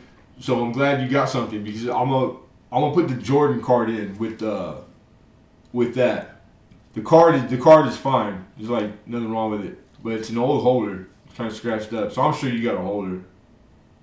All right. Michael Jordan. I think people heard of him before. Some guy played basketball or some shit. I thought he was a baseball player. Or somebody told me he's a golfer. He's probably popular. Michael Jordan. God. If I've ever had a crush on a man, it was Michael Jordan. And I don't care. I'll say it out. Say it out loud. Can you please hold it till I give you an address to send? Yeah, of course. Holding anybody. If you would like to hold shipping, make sure you let me know, and I have no problem holding shipping because I won't invoice it either.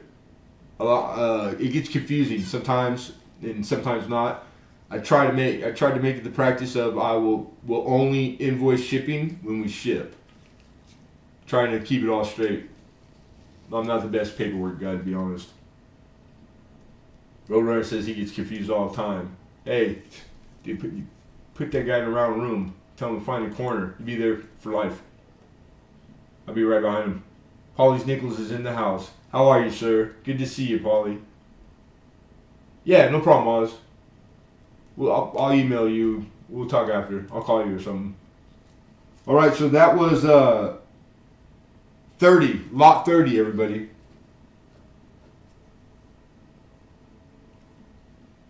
We're on 31. Oh, more of my favorite. This is a large, old copper. Matronhead. 1832's Matronhead. Medium letters is the variety. Alright? This is it. I graded a very good 10. 30 is what I'm looking at as an opener. Also, coincidentally, the estimated survival on the rarity scale. Yeah, we talk about that a lot every week. This has 1,000. Straight 1,000 estimated survival rate. 1,000 of them out there. Are there more than 1,000 people, coin collector, only large cent collector that collect large cent? Shit, yes. Yes. Only 1,000 get to partake of, possibly, because it's very hard, the club of, I got a specimen of all of them. They will ever complete their, and that's like, come on now, what's the likelihood of the 1,000 being divided equally? It's ridiculous. It's not even a chance. It's probably half of that, to be honest. So it's really a small group of, if you set out to do this series, it's a big series, lots of variety, and if you're gonna do with variety, even without, it's a tough one, very tough, and because of a handful of even in the lowest grades, hard to find and very expensive. You know, like a good example, like the 16D to the Mercury, that type of deal, where one is worth all the rest of them. You know, I hate that, but it is what it is. John Scott, how are you? Welcome, you guys.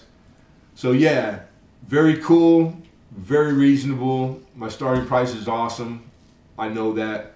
And she's beauty. She's beauty.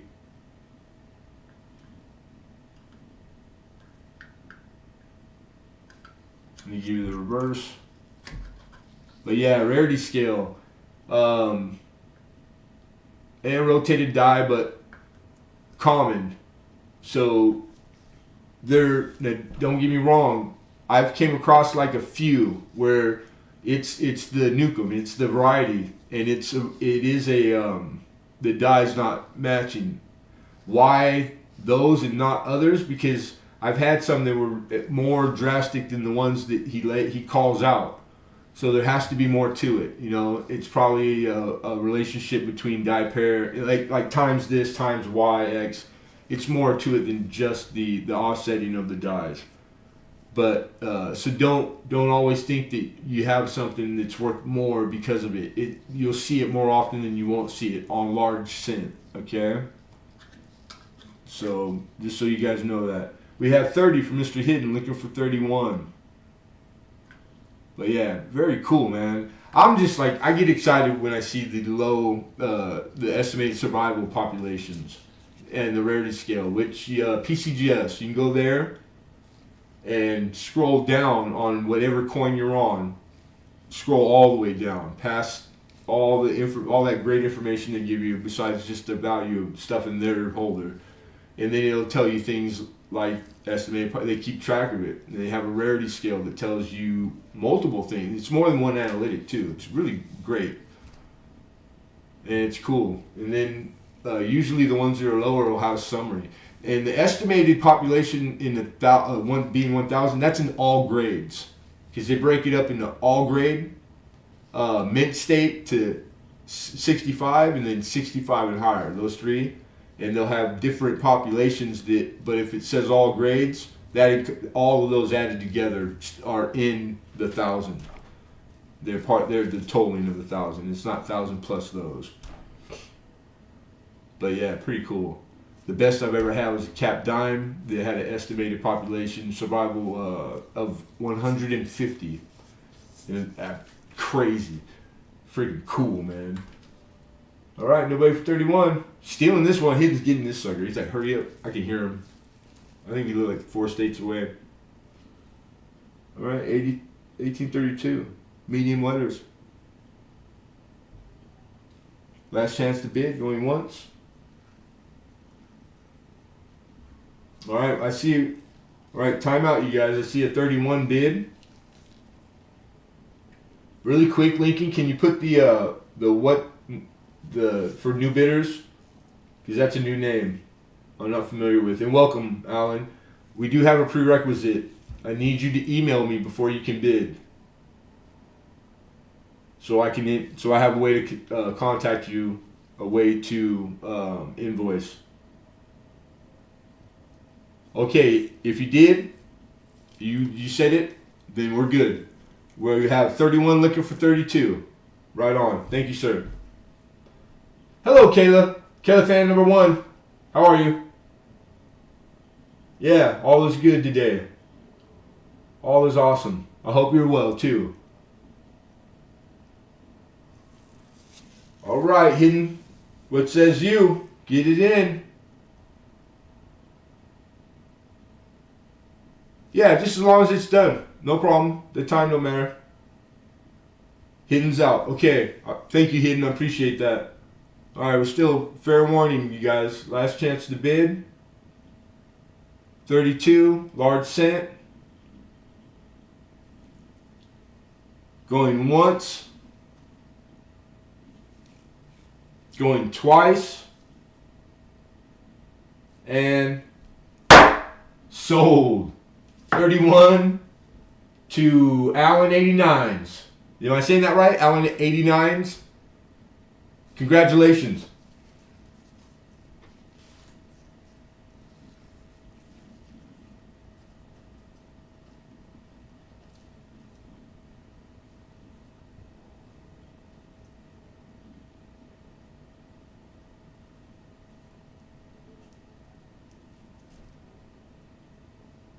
All right, cool. I wrote it down properly. That was 31, lot 31. Congrats. Nice pickup. Great coin, man. Great coin. It's John. Oh, you say that like I'm just going to know right away which John. You know how many Johns are in this community? I mean, really. It's good to hear, like, you're telling me I know you already. Awesome. Even if, I mean, you're covered already. You sent the email. We're all good. But like John, there's a lot. I bet John, there's more Johns in the coin community than anything. Johns and what else? What would be another one? Like, I can think of a gang of Johns right now. There's John Francis, or is it John Francis? Which John? It's not necessary. You don't have to tell me either. But there's a lot of Johns, man. John Trader, John Francis, John. I just go on probably for an hour. John is I got a cousin, John. Are you my cousin? I got a very, very close friend, John. Is it you, John? Lot 32, you guys. We are on lot 32. This is another awesome. If you guys are doing a typeset, it might be an upgrade, or it might be filling a spot, or if you just get into the you're blessed and smart, and you go, ooh, I'm gonna start doing 2-centers. I think 2-centers are underestimated. They don't get the love that they deserve. I think that they're gonna be something to. They're gonna have their moment, their day. Don't get me wrong. There's like everything else. I really think they're undervalued myself, and there's people in the community that agree. All right, there you go. This is 1865. Like I just told you guys about the first one. How much of the Wii you got full Wii? slight little rub there on the horizontal lines down at the right. That's typical. That's like the high part of the relief. So to start to wear there. Now this one in particular, it's screaming from the top down, 12 o'clock down, even wear until you get underneath the date. Kind of not. It's not as typical. So this one wore heavy at the bottom. So not quite as even as you would like to have it because of the lack of prominence of rim and denicle, but because of the strength of like the wee in the center and the design there, these are places where the pickup points, for grade. So I just solid XF, and which in XF, very pretty color too. This is trending right now in XF, and listing in the raw current market value 55. I'm asking 45 as an opener. 45, super respectable starting point. Too good. Too good. That didn't sound good. Very good. That sounds better, doesn't it? It's a very good starting point. It sounds so non-confrontational or insinuate anything except verbatim what I'm saying. The other way, it sounds arrogant and crappy. Crazy words.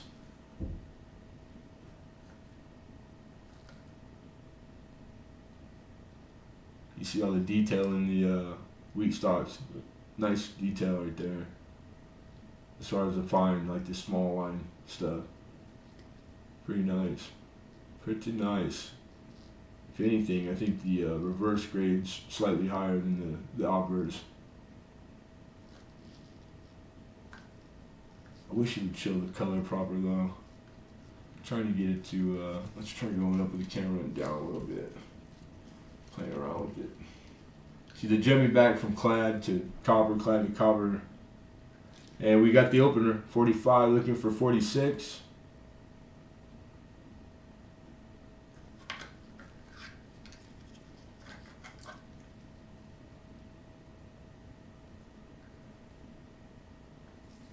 This is if you've never seen one, I want to say it's either quarter or gold dollar, like presidential or Sacagawea flip. It could be a dollar, which they are very, very similar in size, but that give you an idea of like the circumference, like the size of the coin, if you never had one or seen one before. Because it's pretty old. It's Civil War, man. Post-Civil War, right? 1865. 2 cents. Crazy. They didn't make these for a long time. They didn't make them, only a few years did they make them like in a pretty big number. And then they made them, it dwindled as they went on. Like down to like really small mintages where they're really expensive and low grade. Again, warning. Trying to complete a 2 cent collection, just date set, and it's like there's like 4 of them. They're gonna be your kid's college fund. But these kids are smart nowadays. College, smallage, education. That's the only thing I ever worried about was my education was gonna screw up all my learning, or vice versa. I forget how that goes. I love that saying. All right, we got the opener. This is getting stole, man. I'd be all excited right now. I'd be on it. Fair warning. 1865 in extremely fine condition. 2 cent piece. Full brown going once. Going twice.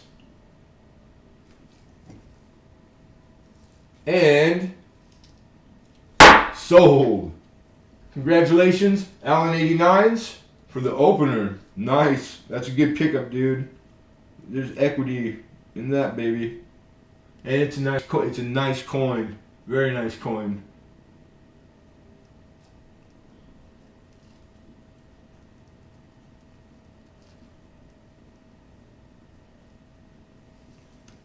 All right, got it. Congratulations. Oz. I saw that. Just right now, right before I called it, You're asking about that there. This is the thing is like heavy as hell. This is a plate. Like the stamp with, you know what I mean? Like it's a plate. I had it for a while and I didn't know what, couldn't find nothing, and then I found all this stuff about it. I just thought, like, is it a real plate? Like, did they use this somehow? There's a series where I don't think it's U.S. Mint. It was like a outside of the mint, and they did these for like all denominations, like the penny, this, that, and the other. They did it in silver. This one's just metal, and they were like glued to like a card. And so you would get one. Like, I don't know if it was like a mail once a month deal or something, but there's sets of these. They're pretty valuable, dude. And I found them. And I found auction histories. Like, there's people that collect them or are collecting them. So it's like pretty cool. Because that's what the 5 cent, like, and you see the design looks just like a 2 cent piece, doesn't it? It just doesn't have the banner with the In God We Trust like the 2 cent piece does. Very similar, same, I mean basically the same, except this was a nickel. But yeah, pretty cool. This thing's a weapon, dude. Like it's like titanium or something. You can't believe how hard, but I've had it for a long time, for like 5 years. You know, it's like a trinket, you know, it's something coin that, I got all kinds of stuff like that. I use it for desk decoration. I try to decorate with all knickknacks, all the stuff you guys have made or gifted me, but it's like most of it's still in storage. Not nearly too much of it. There's the box. I keep moving stuff around. This one's one that you guys might not have seen. It's relatively new. And they laminated and then shellacked over it $1,000 bill. It's a real bill onto a nice, cool, dovetailed oak box. Yeah. No, Alden, you can't buy it. I can hear him. How much, Trav? How much? $1 million. All right, that was block 32, everybody. We're on to 33. Three more to the giveaway. 38 Denver. Nickel. Another buff last year. This bad boy's AU55 is what I spent some time on this. Just because it's, you know, the learning's more valuable than the difference of if I was wrong plus or minus a grade. It's insignificant. Come on, camera. We got to slide you back over this way. So anyhow, middle AU55, 38 Denver. It lists for 11. I'm asking 8.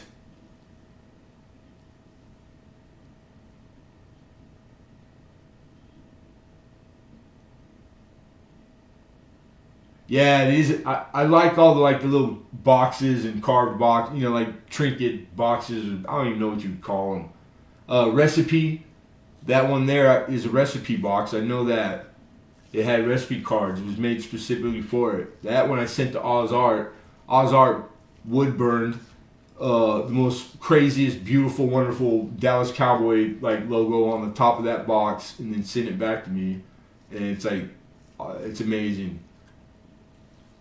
So it's like one of my treasured possessions that I've managed to. I still have it.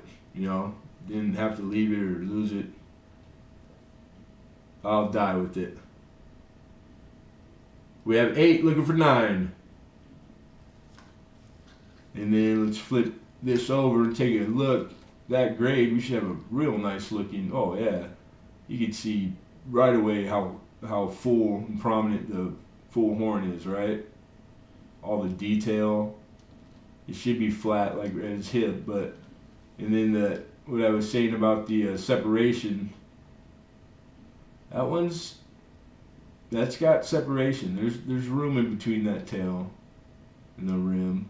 Looks like it's slightly off center struck too. How the rim's kind of doubled up on the right, but you even got there's a space in between the head.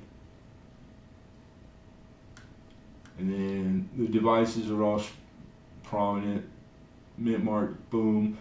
I didn't check it for D over S. I know that 38 Denver there's a valuable overdate, I believe, if I remember correctly, because I've had it a few times. I didn't check. God, I remembered it now. I didn't remember it when I was flipping it.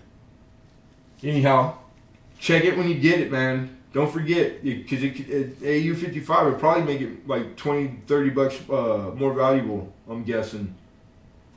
But we do have 8. We're looking for 9. JD Francis, my bad. If I miss anybody, it's not purposely.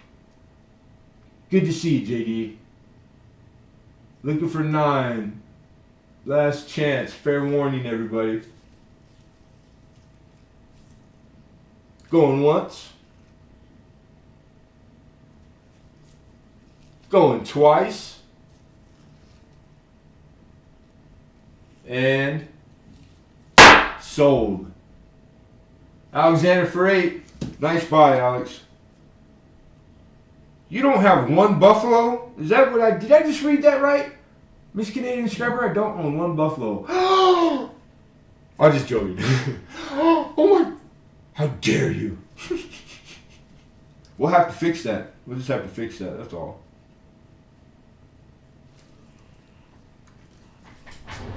You can't not have 1.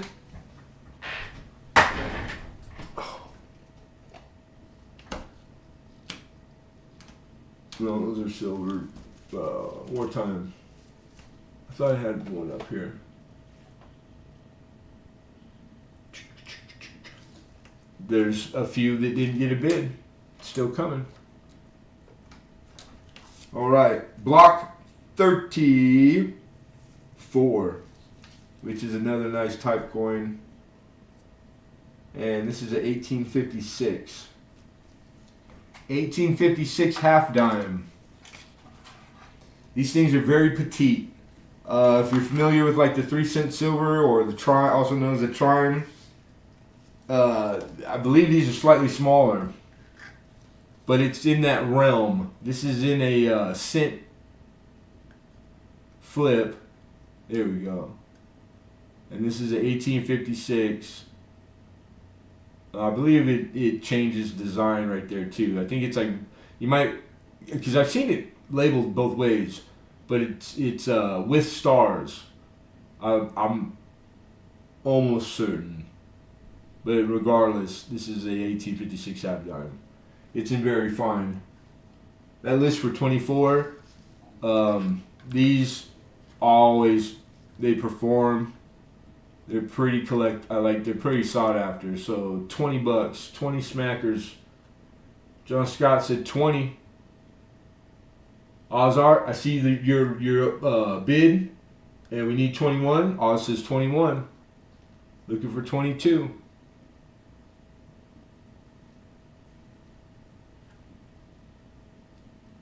Yeah, nice specimen. Nice half dime, man. I don't get half dimes all the time, so this was one. I bought it another, it's all from one collection, and this was in there. So it was like, you can tell it was mostly like nickel. So this was like, there wasn't a bunch of them. So he knew like, I could see Liberty, keep it. The amount of detail is like probably dictates. The guy was whoever it was. I keep saying guy. That's not, whoever it was, guy, gal. They knew what they were doing. All right, Alden's out. Thank you, Alden. Oh, I'm sorry, I didn't call the 22, but I see it now. I appreciate you, Alden. Joe Scott 25. Alden's out. Ozart also is out. Thank you, Oz. All right, so we got 25 looking for 26. We can call fair warning. Last chance to bid on lot 34. 1856 half dime. That's old. And that's small. It's a miracle that it's here. Like, I would lose it. It's best one of you guys get it now. Even in that 2x2 flip, it's like, it's not safe. Not for me, losing it. All right, here we go. Go in once. Going twice. And sold. Scott, John Scott, congrats.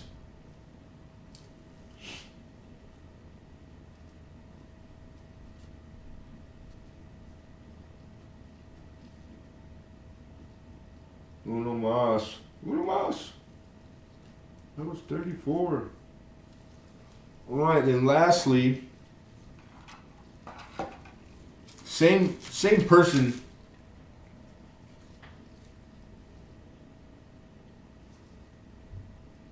Oh, I forget. It's been sitting there the whole time. It's like the first one. I forgot to put behind me. Alright, cool. Is these 5 rolls. Alright, so there's 5 rolls. 5, right? Like, get 5. 5. That's 5. Not 5. 5. Anyhow, they're decade, all right, and they're sealed. I didn't open them, and I've had them like what 2-3 weeks back, I think. I can't remember which one of you guys, if you're even here at all, that got them because I haven't heard back. So I don't know if they had planned on just saving them, keeping them like they were. This is gonna be the 10s, so 1910 through 19, of course, 20s, 30s, 40s, 50s. There's one for each decade. And these are done like commercial rolls. So what I'm getting at is I haven't opened up, but I have some more, and I know there's more coming. Like I can't afford to buy everything, you know what I mean? So odds are you'll see these sporadically through the next couple weeks or months. And so if you are one of the people that buy to search and you get this, if I'd appreciate like you just whenever you get you can let me know, like yeah, they're goods to better, or they're junk, which let me know. I mean really. But if it's commercial like I think it is, the way the dealers do them, then this is a lot of value right here, like a lot. And my price is really good because like $10 a roll would be cheap because of the 10s and 20s and the 30s. 40s and 50s, $10 a roll is fair. Maybe even anywhere from like 6 to 10. But it's like these 3 right here are worth more than what I'm asking, way more. So $40 is where I'm at. And again, the bid is one money is all 5, and they're sealed. So they're labeled. Pretty not well done. This is an old style tube too. These let me show you the shape. You can tell. You don't see those quite often. Like they're kind of they date them like the undertaking. 70s and 80s, I believe. For these I can't remember what you call them. Anyhow, you can find that easy. And Alexander Smith is first on my screen with 40. I will give you 40. You didn't give me 40. You're bidding 40. I'm giving you wheat cents. $100 worth right there. And I appreciate your bid, Hidden. I saw your bid. Hidden's out. So thus the raise, it wasn't necessary, Alex. So you're 40, not 44. You're still at 40, brother.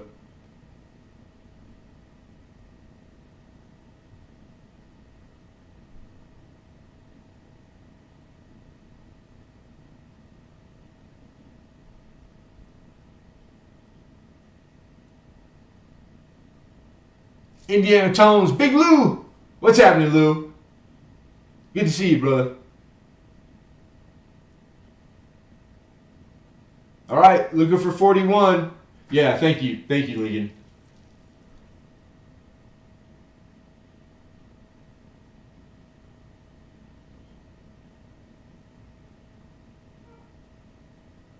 All right. Miss Canadian Scrapper jumps in. 41, looking for 42.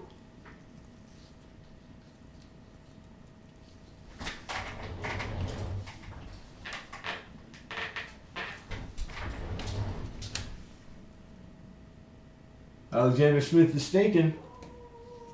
We know you were down to go 44 once, so I'm curious.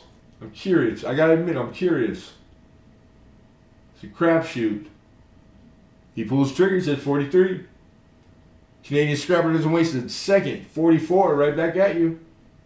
Looking for 45. We need 45 minimum. What says you, Mr. Smith?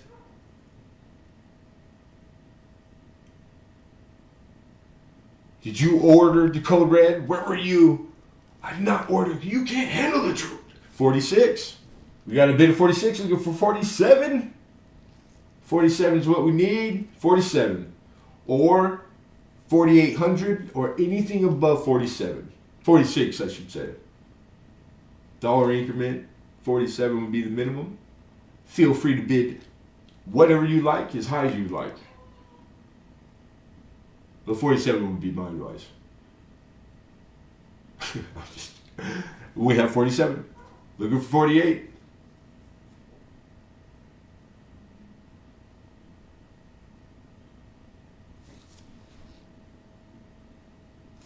This is a lot of 5 total wheat cent tubed rolls. They are sealed, but they're decade. They're the 10s, the 20s, 30s, 40s, 50s. And we have 49, looking for 50. So a lot of 5. And they're taped and they're labeled. They're done really nice. And then this is the second time I've had this run. And I got some more coming, or I'm probably gonna buy some for next week or the week after. But I'm curious because I've sold a few already, but no one let me know if I don't know if they dug into them. I haven't heard nothing. But the Scream commercial roll, you know, like how dealers do the wheats, early wheats like that. So it's like, man, there could be, there's no telling, but $50 worth each in the first roll, you know, the 10s. 10 to 19, if there's any mint marks in there, it's awesome. If they're all 1919, you know, let me know. Because it's not a total wrap, but it's like that wouldn't be too great because they should have labeled it 1919 roll. So I don't think I would guess it and bet money it's not. All right, so we do have Lincoln Lincoln for 50, right on. Alexander 52, Lincoln 54. Alexander says 55. Hidden's laughing his ass off. And Lincoln's out. Thank you, Lincoln. Appreciate that. So we're high with 55. Miss Canadian Scrapper, possibly. What says you, Mama? We were looking for 56.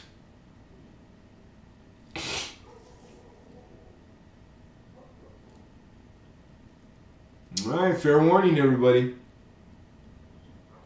Last chance to bid. Going once. Thank you, Miss Canadian Scrapper. She's also conceded. She's conceded her bid. Going twice. And sold. So Alex, congrats, brother. 55, Alexander Smith.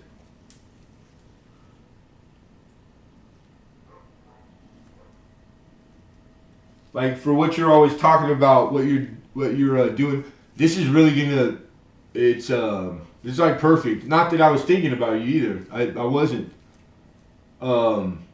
This will help you with the stuff you're doing if you're still trying to do it that way. You know, like the things you got going.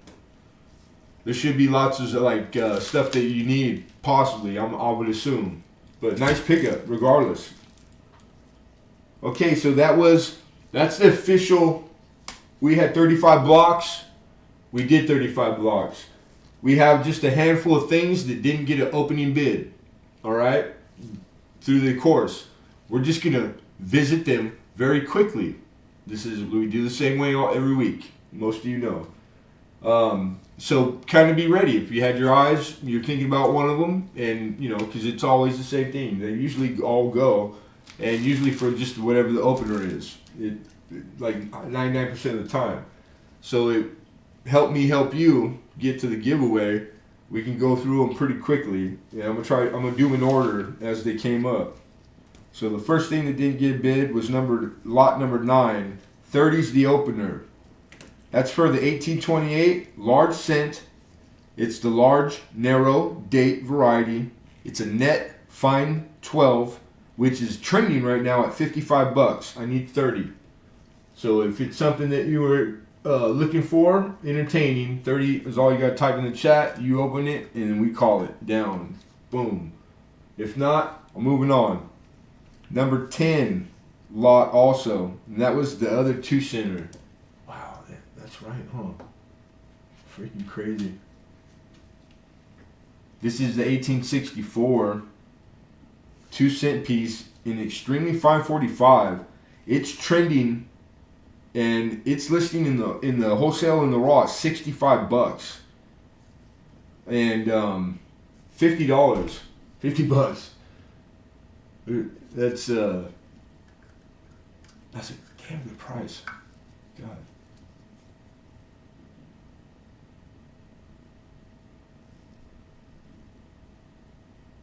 All right, moving on. That was lot 10. Lot 15. All right, lot 15. That's the 76S silver proof Ike. Comes out at 3-coin set, and it's a double die. Obverse 001. $20. $20 Rooskies. Good. How you doing, Brian? Good to see you, brother. Been a while. That's that one. 20 is the opener. All right, moving on. The next one was 17. Crazy. I've never not had one go. This will be a first.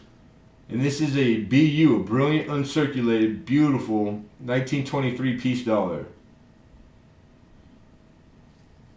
And 45. In grade, she's listing for 55.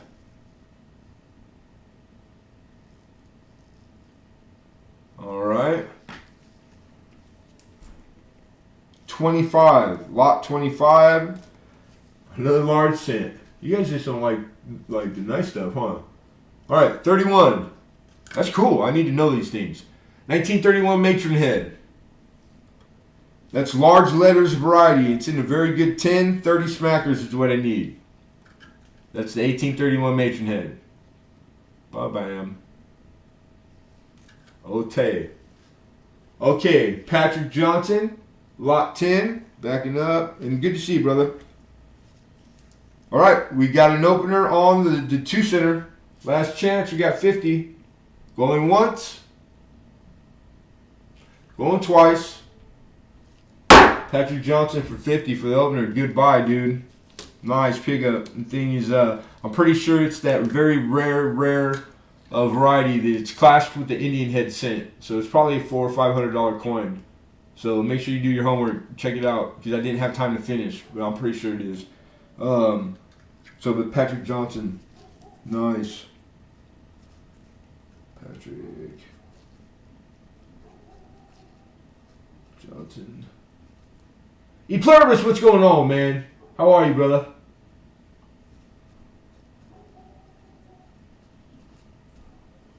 For the opener. Stole it. Stealing my coins. I love it. Okay, then where was I at? I was at the piece dollar we already did. Lot 25 is a 31, right? We showed that.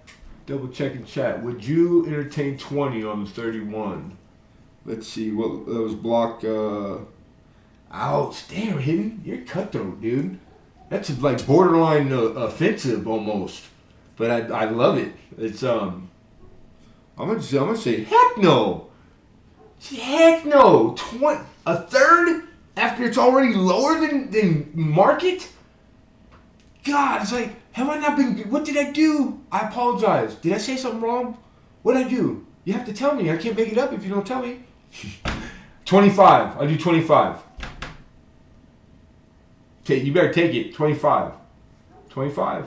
25 is way more. That's halfway meeting you and fair as heck, man. And I love you. Did I tell you I loved you today? I said it sometime. If I didn't today, I love you. No, yeah, I'm joking. Stop it. Come on. It's getting late. No? Yay, nay? Deal. 25. That's a good deal. All right, Hidden. I'm putting you down for the 31 large cent. That's block 25, all right? So I'm crossing out 30, putting 25, putting Hidden. Got you, bro. And 25 done. And the 2 center was just double checking real quick, making sure I didn't mess up. I know I wrote. Okay, yeah. Here we go. 10. All right. Cool. I think we're good. I offered 10 for the Ike. My bad, I missed that. So the Ike was 15. Lot 15. Ooh. Huh. He's like, yep, it's worth 10, easy. Actually, list for more than that. And I only put I think I put $2 for the DDL, literally $2. How about 15? We'll do the same thing, meet you halfway. 15, like the coin by itself is worth, I think it lists for more than that, just in 63. Or it might be 64 or 5. But it makes the grade. Alexander says on lot 15, okay, he's showing interest in the Ike also. Then we're going to put it up. This is kind of weird because on wheeling dealing, I don't know. I've never really bumped into this. What would be etiquette wise? I'll tell you guys what. I will take an opener of 15 right now for lot 15. So if one of you guys opens up, where it's already running it down, because 15 is that's what I was negotiating and had counter offered Lincoln. So that makes sense to start it at that. Literally. Nobody? Alright. No counter offers? Alright, well, 16. Take it. Alright, we got 16. Going once. Going twice. Sold. Alex for 16. Congrats.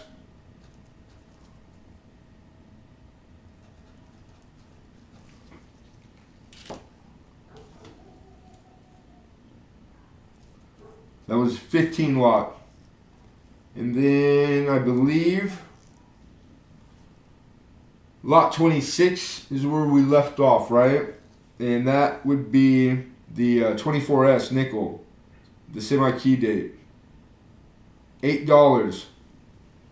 8 smackarooskers for the 24S. 24S. This is hard to find. It really is. But it's an about good 3. Because in good, it's like, I think it's like $20. And you can make out the 24 plain as day. You just move it around a little bit. The camera doesn't show it that great, but it's there. And then the S mint mark is strong. So it's a straight AG3, 8 smackers. So it'll fill that hole until you can upgrade. And if anybody's collecting Buffalo and don't have that semi-key date yet. Alright, 8. Moving on. Block 27. And that was the 30S semi-key date also. 30S, right? Yeah. 30S, man. This thing's badass. It's in XF45, and that's conservative. And this is a semi-key date. It's listing for $22. I was looking for a 16 opener. That's $6 off of what it lists for in the raw wholesale. So it's realistically, if you needed to get this and walked into a brick and mortar, you're paying a little bit more than that. So the 16 is even, it's like a third. So it's a really good price. I'm just putting it out there. 16. And then the block right after that one was the most beautiful 50 dimmer I've ever seen. Key date, Jeffy, 25. And it's like, I think it lists at 30 in the grade.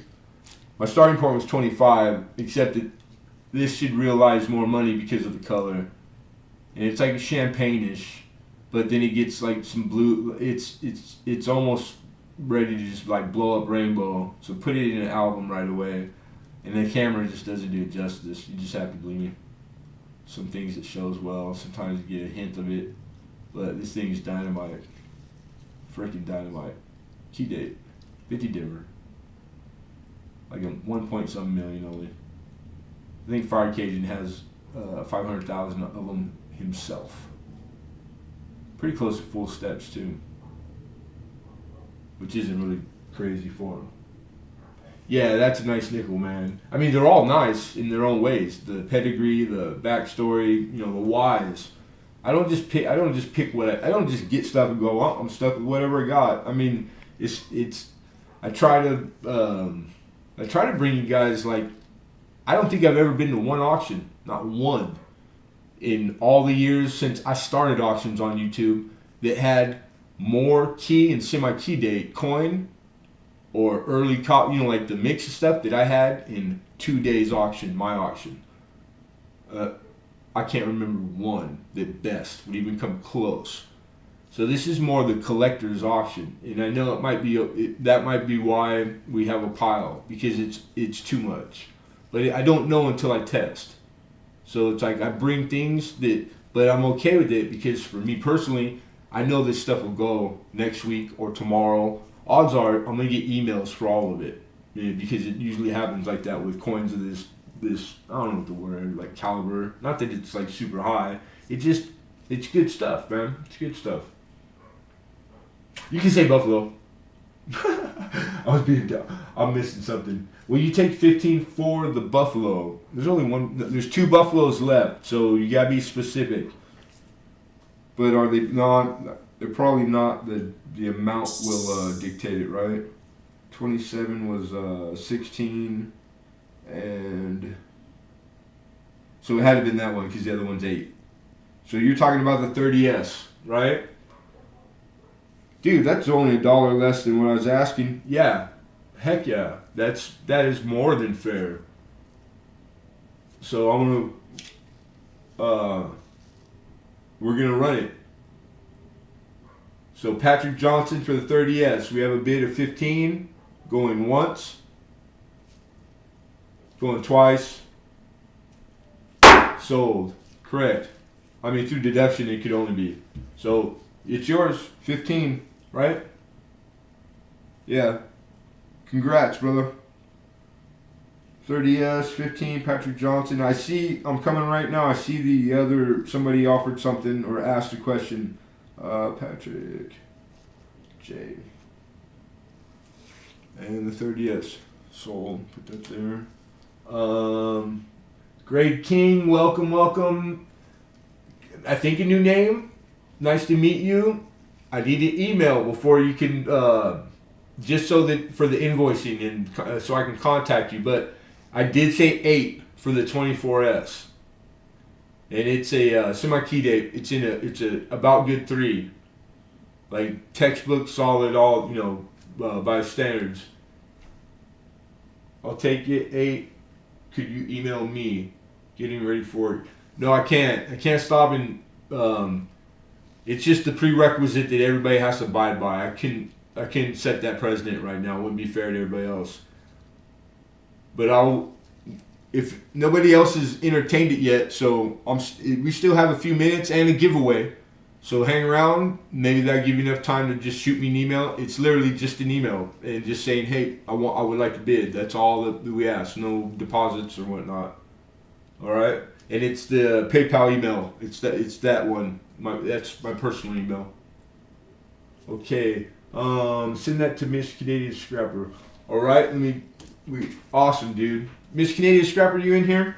You hear that, Mama? You got a gift from Patrick Johnson, and that's gonna be for the 30S, correct, Patrick? And she has wins, so you won't have no shipping involved. It'll just be the coin fee.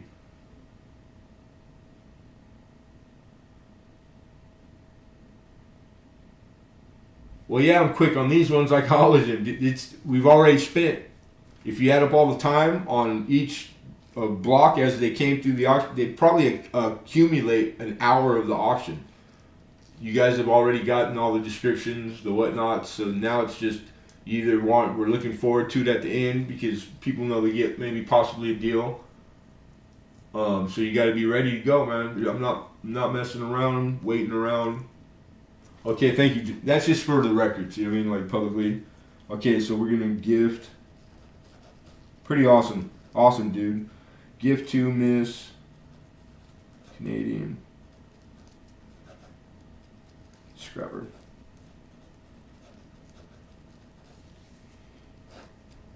From Patrick Johnson.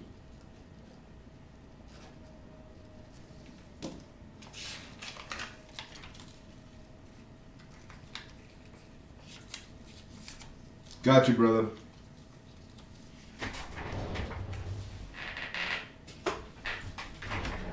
Okay, okay, you saw. Cool, awesome. So Miss Canadian Scrapper knows. She said thank you. You guys did your thing. Awesome. I see. Okay, who's back? What's happening to Hoove? Turbo hidden. John Scott says lot 28. Oh yeah, the 50 Denver and 25. Here we go. We got the opener. That's on the key date. 50 Denver. Going once. Going twice. Sold. 50D question mark. I've been talking about it. I talked about it more than any coin all night. 50 Denver. Sold. Gone. Congratulations, John Scott. 28, right? That's the best buy of the night right there, in my opinion. No, I think there was one other that was really dynamite. Actually, more than a couple, now that I'm saying that out loud. What am I talking about? Unlimited penny. They're all freaking, you guys, like, you all robbed me tonight. Like, straight robbery. Stole every single coin. I think maybe one coin had more than one bid and fought on. Two of them, but the rest of them, one opener, boom, and look, did you read the list? What was here? What's been here on? You see that? Is it a dream? Am I dreaming? I'm dreaming. No? No? I'm awake. Big dummy. Big dummy. It's awesome. Just tell a friend. That's all I add. Like, spray paint on your neighbor's front of their house. You know, I don't encourage violence or graffiti. You know, just spread the word. A bus stop, something. Be artistic, use colors. Something catchy.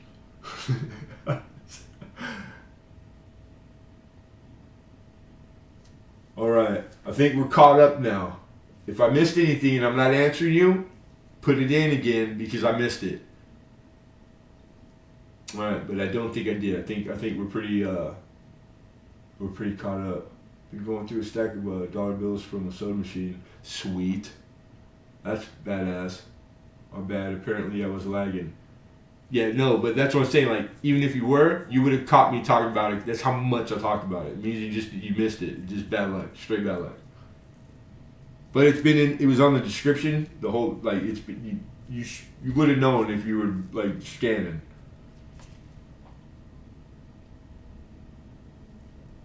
You're very welcome, John Scott. Thank you. Right on. All right.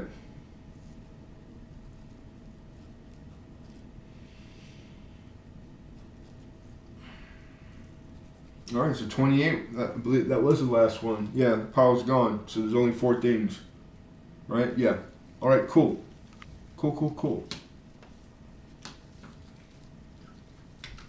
Those will roll over to next week if they don't go during the week.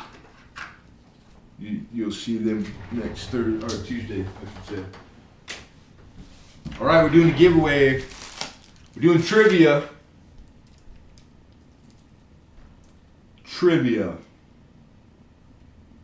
All right, so it's going to be one guess. First one in order. We're keeping the the how-to the same every week. All right, so please don't guess more than once because it'll nullify. Even if you hit it right on the head, it's gonna nullify your win. Okay, so just one time. Wait for a prompting from me in the chat. So when you see me in the chat, say go. When I ask you verbally to stop, and I'll type it in too. Please stop. You know, so we don't go too far past. So one guess. It's gonna be trivia, and give me just a few seconds here. I have it ready. And this is the free giveaway. So 100% free. All we need is your guys' participation if you would like to. All right. Shipping is free, or if you have an auction block, it'll be coming with your stuff. But free, 100% free, not associated whatsoever with YouTube. Totally independent and donated by in-house by Lemonhead Penny. Okay. Art Garfunkel. What's up, Polly? Polly Nichols is one of my favorites on YouTube. All you guys, it's like I'm looking at the names that are in here, and I'm like, yep, all solid, man. Good group of folks. They're just a coin in general, and just all the people that, pretty nice people, man. Go figure. How did I end up here? Why you guys let me hang out? I don't know. Oh, you're trying to. My mom used to do stuff like that, Paul, and she would be right. She'd get it right. Talk about goosebumps. Literally, the whole scenario, just like that. She would be correct. Like, I would, me, my friends, or whoever it was, you know, like me, my uncle, my brother, we just get like, you get the willies, and then you just walk out of the room. You know, sometimes I would run, cry, suck my thumb, fetal position, you know, like it ran the gamut.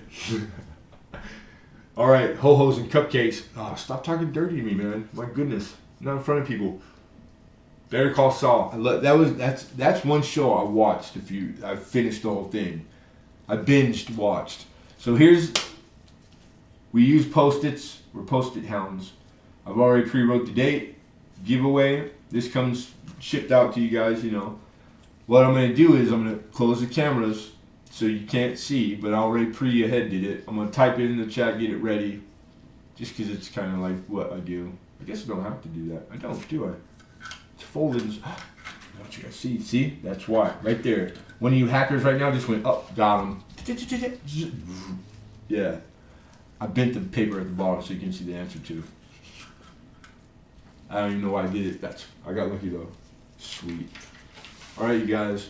I'm gonna type it in. So be ready. So just quickly, so everybody has a real, like, honest, even, fair shot. Right now, no matter what you're using, go refresh your YouTube watch page where you're viewing me. Because some of you are on your phone, some on a computer, some on a tablet, etc. There's like 9 different ways that this is being partaken of right now, coinciding. So the best I know advice to give you is to refresh. By default, it's going to put it on top. You want to be on live chat. So refresh, reselect live chat, and that's the best you can do as far as I know. Alright? Alright, so good luck everybody.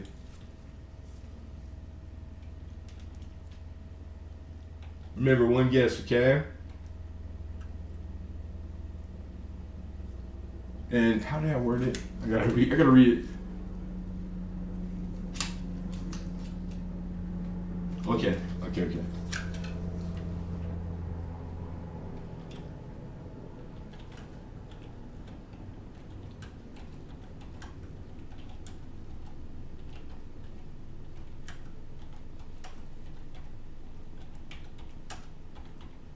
Get ready. Good luck. One guess. We're looking for a year.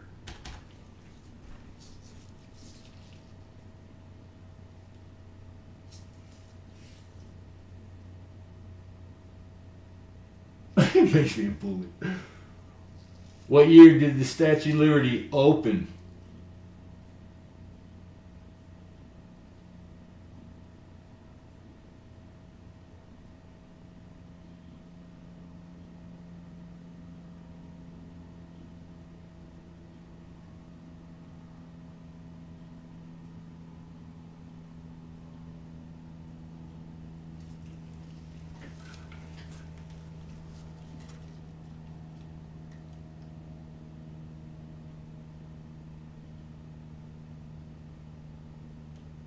Ooh, we got 26 people in here. All right, I thought it might make it a little slick or a little tricky if people just assumed and jumped the gun, but you guys didn't. You're all level-headed. So I'm pretty sure we have a winner. Because the year it opened and the year we got it as a gift, they're a year apart. So if you would have had to jump the gun, because I think I did, on like somewhere else, and said 1885, you would have been wrong. Because it was less than a year. We're talking months. They were months apart. So October 28th, 1886. So 1886 is the correct answer, which I believe Melissa was the first one to put 1886 in. So you can see my paper there. You see the question, and I wrote really small down in the right corner. Come on, there you go. October 28th, 1886. So then we'll go over here. You guys will come with me. And scroll up real quick. And I could have said stop, but I was letting it go so I would see. I was curious. And Miss Hoof, Miss Melissa, 1886, just beat Hidden. He's right behind you. Then a lot of you were correct. Greg King, excuse me. Kayla. So you guys got it right. You just you weren't as quick. Rob Random got it right. Alan, Miss Canadian Scrapper. So yeah, so Hoof. See now, like me, I'm the few guesses, boom, right out the gate, 1909. Pretty good guess. Pretty close too. So he was in Pauly, 25, 22, Doughboy. Like they were willing to because you can Google stuff. Me, that's me. I don't Google.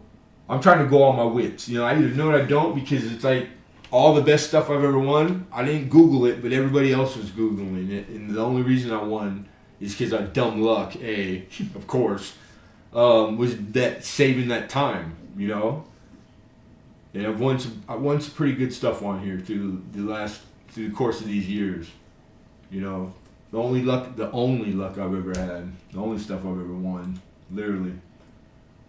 So yeah, congratulations, girly. I should have known, given the crap I quoted. I'm missing something. I don't know. I was way off. JD Francis says I was way off. What'd you guess, JD? I didn't even see it. AC got the boom, boom, boom. Mama Mill had it right too. Brian said 61. Right on, bro. Yeah. So for the most part, okay. Now the other part of that, the reason I'm curious is because I guessed right, because it was a guess. I wanted to make it not very much outside of not being fair, like that it was too hard a coin question that only the really, because we have such a range, newbie, seasoned, guy that's been collecting since he was 6 years old for 50 years, and the guy that's been collecting for 6 days. They're all in this room right now. So I wanted to get something that was topic based, kinda, and I had all kinds of Liberty stuff tonight, and I even showed you guys the answer when I was showing the 1 ounce bar. Not down to the date, the day and the month, but I didn't ask for that. I only asked for the year, and it was on there. So it was like I gave you the answer and a clue. Don't assume I'm gonna be able to pull that off every week. I'm surprised I was even able to do it that cool this week. And lots of Liberty stuff. So I thought it was groovy. Kind of fun, it all fit, etc. Yada yada. Forget about it. Bada bing. I've been collecting for 6 days. Steeler69 says, sweet, welcome to collecting. Puppies contain unconditional karma. Huh. I would bet they do. I played with a new puppy. My force is strong now. I saw the picture. Is it that it's a new puppy? Really? And was it you? No, I'll take that. I'm sorry. Penny Queen had a picture of a puppy. And Penny Queen, did you get another dog? Don't you have 39 dogs? NC Kitty, good to see you, brother. It was open to the Congress on 1884, but it was open to the public on October 26th. Yeah. Open to the Congress doesn't, nobody counts that.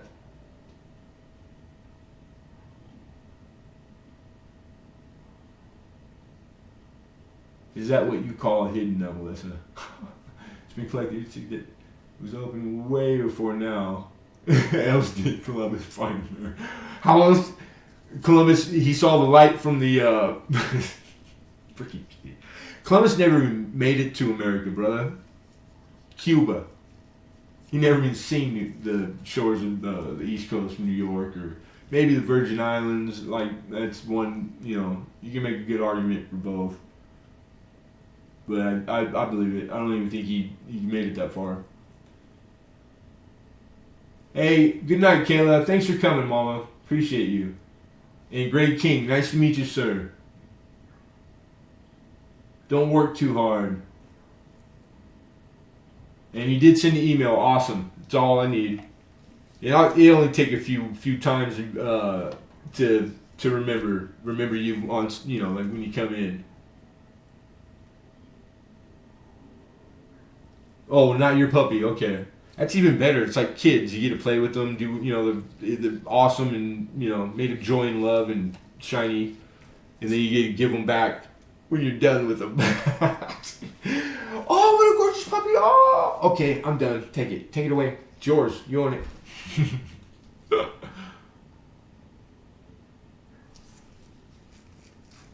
Cool. Right on. All right, I'm not missing nothing. Yeah, Lincoln, 52 years, coin collector. That's crazy. That's a long time. It's not crazy, per se, but it's a big difference from there are people who I have been collecting only for 6 years, 6 to 52. That's a big difference. So yeah. God, 6 or 5. Good night, Mama Mill. Thank you for coming. I appreciate you. Have a good night and be well. Ooh, I gotta write down Hoove real quick. We're doing a contrasting color so it pops. And I might even throw in a pop. I know. It's a gift.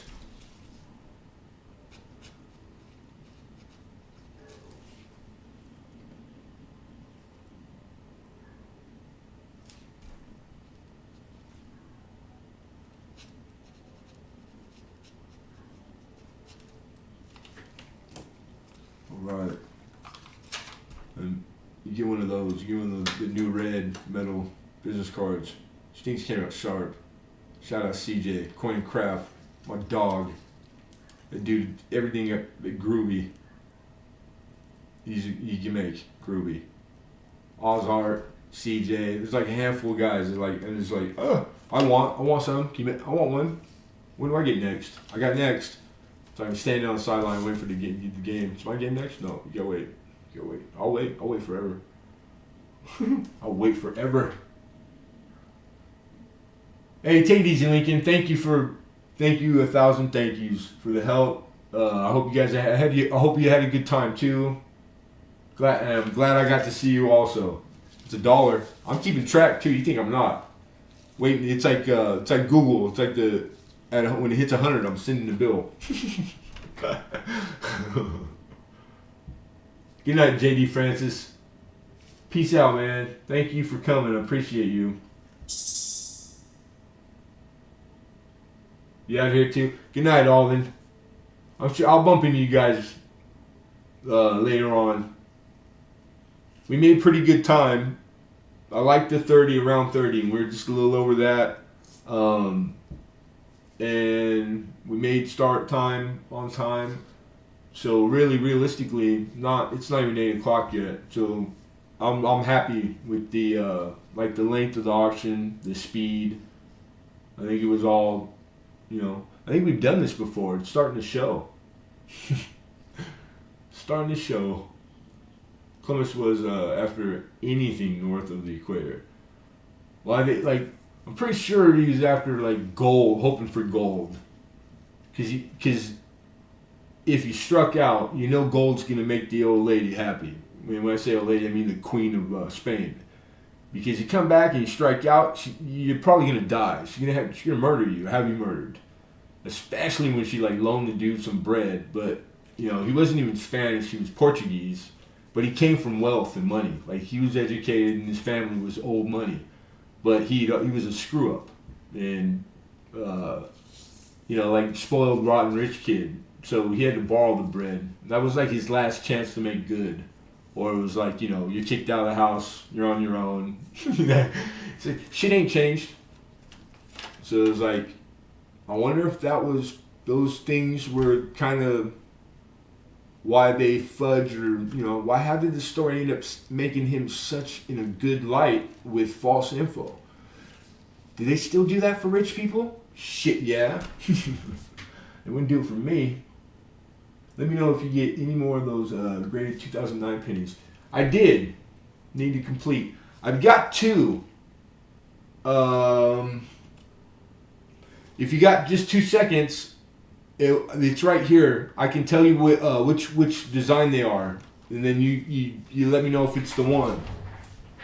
Because I didn't put them in. And did I put them in here? I think I might put them in. And I stand to get. There's gonna be like the ones that went with those. Because I did get 2 more, just 2. And they're presidential years. Would that happen to be the one that you're missing? I'm hoping. If not, hang tough, because it's coming. But if it's presidential year 2009, the inaugural release ones.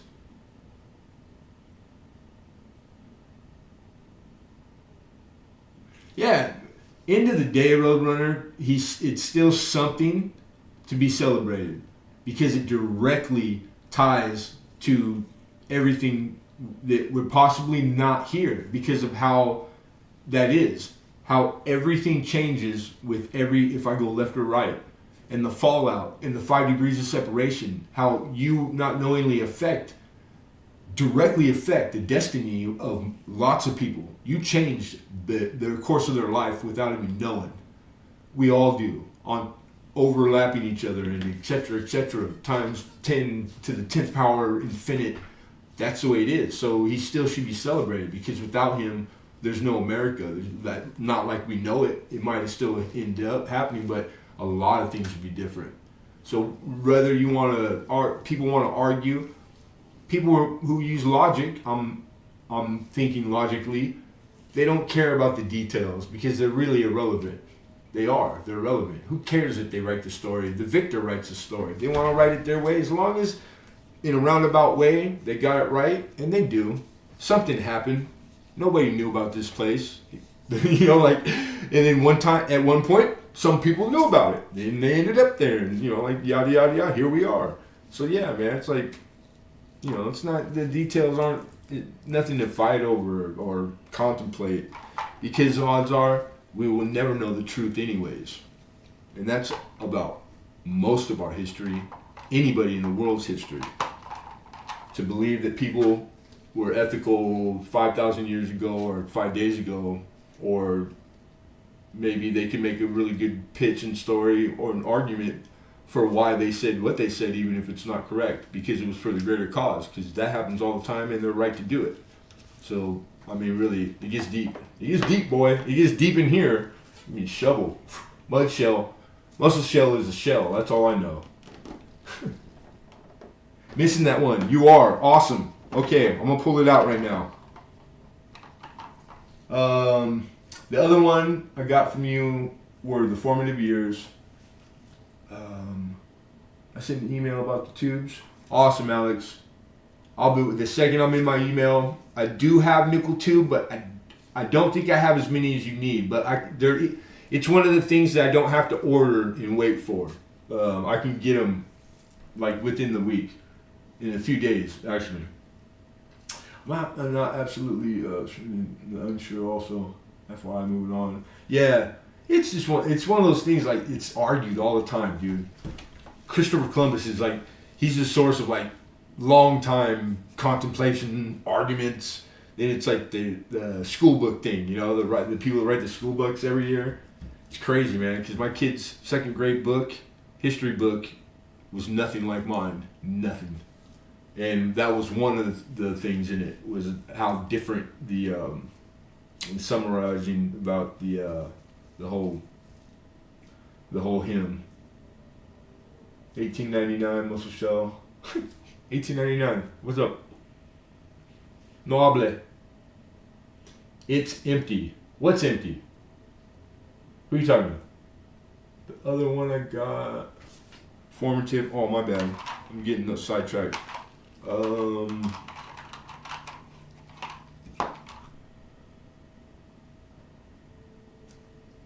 I have two different?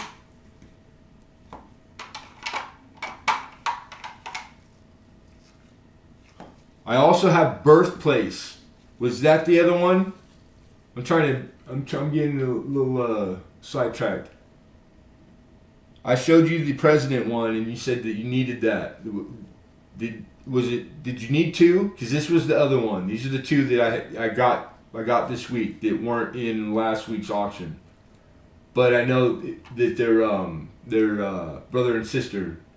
It could be that there's another pair coming, or it's the pair you got, odds are. But this collection, he bought multiples of a lot of things. Like the four that make up the set, odds are that he bought more than one set. You know, like, so there's going to be 12, a mixture of 12 of them floating out there. It was like that with the graded rolls. And those are expensive too, man. He bought like 10 of them. So anyhow, lots of good stuff coming. Yes, need that one too. Sweet, man. Cool. I was right to grab these. All right, so log cabin presidency. Instead of waiting for auction, if you're up for it, because I know I'm up on current market. I know what these go for, current market, what they've been selling for. These are in the $9 to $10 range. So if you're down to buy it, do a buy it now, right now. How about we go? If you want to do a bin, type in bin, bin. If you're up for these, for $16 for the pair. That's pretty good. I think that's, it's almost 25%.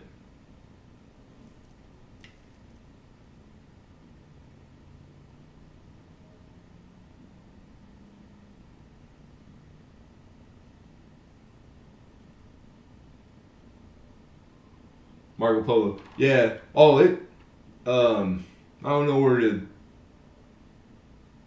but like I would bet a lot of money. It's out there. It's known. Christopher Columbus. He's Portuguese. He wasn't Spanish. He wasn't a Spaniard. I'm a Spaniard. He wasn't. I'm a conquistador. He was not. He was just a private citizen sailor it's like a hired gun. That's all. There was lots of people that did the exact same thing for the Queen. Thousands of them. They were out trying to find, explore for the Queen. Most sponsored by them. It was just a normal happening all the time. Just for whatever reason, we talk about it to a blue in the face. I like all that stuff. Awesome. Bin 15. I'll do 15. It's always not going to kill it. All right, so I'm going to write down. I'm going to put you down for these, Mama Mill, for 15 for the two. Cool. Thank you.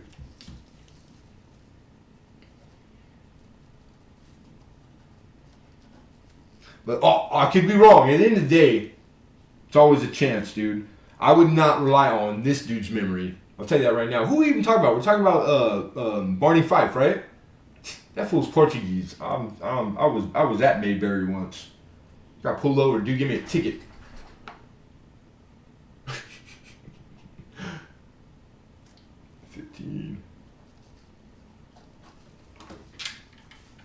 Oh, tape. Gotcha. Cool. We got who written down, so we know it's who. Mama Mill. Nice. Oh, I just had the two, Alex. And they're like four make a set. I know I had half of it like last week or the week before. She had gotten them, so they really are like she should be the one to get them. But if you like that, 2000, that year, the 2009 with the four different reverses, it's all dedicated to Lincoln, etc. Then I think there's more coming because it's like my guy told me, how'd he put it? He's like, Lemonhead, I've been saving this stuff for you. Like, he's just acquiring it. It's from a humongous. It's the same thing. It's this big old estate sale. So it's like estate sale guys that run estate sales. Most of them have coin guys, but some of them are like areas they don't ever get coin. Some they get coin all the time. Whoever it is, they'll have their own coin dude. Because I've been trying to get in with an estate company, and they all have their own coin guy already. Except one dude, there's a chance. One guy's like, he doesn't have for foreign coin, but it's like that's not my strongest suit. But I can do the long hard way, just like I can find anything. Anybody can if you do it the book or buy or. But it's like I would prefer like the things I'm more savvy at. But anyhow, it's neither here nor there. The chance for the really good deals, stuff like that, rolls. I got a bunch of rolls out of this one this week. But they're all tubed. They're early wheat too, dude. I've been through only a couple. I only had time to go through a couple, and they were labeled mixed, Rudy. And they're all like really nice PD and S, teens, 20s. I haven't got like a 31S or nothing like a big key date yet, but semi-keys. In nice grades too. These things are better than commercial, so I still have a bunch of them to go through. That I'm just doing PD and S by like a decade, which is these rolls are going to be bomb. I guarantee it because I know I'm not scrutinizing them. I'm not hunting them. I'm not going for air variety. I'm just going boom. That's a 31D in the 30s PD and S, and I'm making rolls like that because it's only the time. It's really a quick way to do it. It's all the time I have. I can micromanage and break them down because the S roll's the most valuable. Except some of the Denver. I think the teens and the 20s, Denvers are even more valuable than the S. But, like, there's a whole thing to it. It's kept record up certain years. Like, you can quote it in the gray sheet. Yeah, so you're on the email list. You're like you're probably the first one that gets hit up for rolls, I don't want to offend anybody else or nothing, but it's like, I'm just being honest, you know what I'm saying? You if you don't know that, know that. I like mixed. Yeah, I do too. It's fun. Like, I haven't came across a lot like that. Like, to be honest, I have before, but like very to the whole of it, very small percentage. I'm like a little kid. It's fun. It is fun. But I mean, like, should we be all of us adults base it just on like how fun it is? Hell yes. If it's fun, man, shit, do it. But I need to make a living doing it, so it's not really fun. It's not really an option, except occasionally it is fun. So that's just extra good, And I take it back. A lot of the time it's fun, but it's just at the end of the day, doing it 7 days a week, it's work, and it starts to become work. So that's when it matters how good you are at it. Because if it's kind of getting dull, that part of it, and you're good at it, you can fucking blow through it. That's what I used to do in like physical work. Like, I don't really like digging holes, so cool, I'll dig that one faster than anybody in the world. Just so I don't have to, so I'll be done with it. What's up, Metal Detective NC? How are you doing, brother? Right on, Steeler. Rudy. I love rummaging. There's a box filled. Yeah, it's like every shop is gonna have like multiple like of that, but there's a foreign, whatever it is, a box or a case. I like thumbing through and digging through the foreign. I don't do it as often as I used to. I used to do it all the time, but I always take at least one coin out of there, thinking I was I found something that should have not be in there. But yeah, but it is fun. It's like doing a scratcher, man. It's the what if, the unknowing, all it takes is, the coin looks identical, but that little teeny lack of or addition to mint mark, and it's $1,000 difference. Just knowing that and how many scenarios there are possible, like thousands of that exact, or just slightly different. It's like, it's crazy, man. The stuff that people have had. Like, that one I kicked myself in the butt. Like, I wish I would have learned about this sooner. I think about it every day, but you can't have regret. And I'm just grateful to be here now. but I've had a lot of cash because I only dealt in cash. Like literally, like we're talking like it was like people just look at me like a dummy. I didn't care. I'm at the bank cashing the checks, starting the job, the deposit, 40 grand, 60 grand. I didn't give a shit. I would throw a fit. You're gonna give me my 60 grand right now. It's written on this bank. The check card's here. The signature card, like all old school because I didn't want it. I never kept a bank account, and I was in professional capacity, business, general contracting, working for millionaires and rich people in mansions like for a long time, airports, you know what I'm saying? And it's crazy. I'm cash, baby. Cash is king. I didn't do nothing with credit. I didn't borrow money for people to start a business 3 times. Almost. I should have though. That was the thing I should have did because I'd probably still be in business. But that's neither here nor there. I can't buy a new back or knees. So everything happens for a reason, man. I'm where I'm supposed to be. I believe that. I firmly believe that. But anywho, COD. COD, baby. You can still do that. They still got the form. Like to send something and the person to walk to the door and do COD, the regular post office, brother. You still can do that. And that's so old school. There's people that do it too, even in Bitcoin dealers. Like I haven't found the benefit because I haven't stopped to think it through or just ask.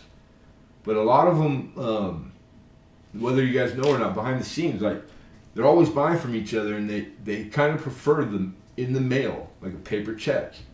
And there's a lot of that. It's still the way it's done. Now I can get the implications, like the avoidance of paying tax. Maybe I'm not just hypothetically. There's plenty of ways to do it and still be modern. That are more convenient for you. But I know how it is to be older now, somewhat, and be a man and stubborn. And then I remember all the older guys that broke me in, and how stubborn they were to a fault, and how if they learned it that way, till the wheels fall off, that's the way it's gonna be done.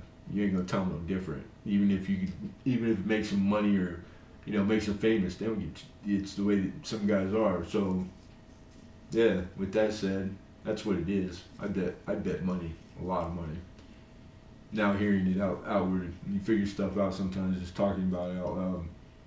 In the 1980s, I was digging through a dealer's junk box, foreign coins, found a handful of KG 1, 2, and 3 coins. KG.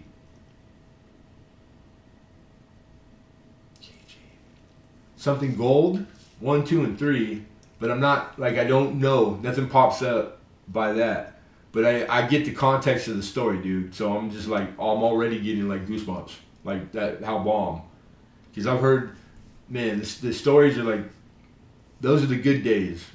Being somewhere where I shop, and when the stories come out, the good ones, it's those are I treasure those days. Okay, right on. Oh yeah, 1, 2, and 3, right on. Nice. Yeah, it's impossible to know it all, and foreign is insane, dude. Okay, 1700s, not very old, not young, not modern. That falls into one of those, a foot thick, all the volume for the foreign that every dealer has. It's impossible to know all that stuff. So the missing stuff like that, it's tough because a lot of it's habit where they rely on where they buy it, because we buy foreign by the pound, straight up by the pound, dude. About $4 a pound. You know what I mean? Or whatever it is, just a mix. It's stuff that's already. It's been processed. It's been worked, and maybe more than once. But there's a minimal quality, and that's commercial good. You'll hear me throw around the term commercial goods, commercial roll, stuff like that. So yeah, but there's always a chance, man. Even those big old, there's guys that buy the really expensive $100 face Mercury dime bags from all the metals companies. Those bags have been worked so many times and recycled so many times. There's no way they're gonna find a 16D. Every once in a while, it happens. Stuff gets through, dude, all the time. So it's still but it's work. It's hard work, and you got to know what you're finding too, But it's crazy, man. It's because it only takes one. It takes one, and that enjoy, whatever you get out of it, like that awesome feeling lingers. For me, it does for a long time. Like I can go, which I do, 0. Didn't even get a wheat in the last 3 boxes, not one. You know what I'm saying? Like Southern California, there ain't no silver, there ain't nothing left. Surprised they even have coin. Strikeouts, and then it takes one little coin. It doesn't even have to be super valuable for me. If it's just like has something special in its pedigree, it gets me going, dude. Like sets a fire, like ferocious. I love it. And it hasn't got boring at all.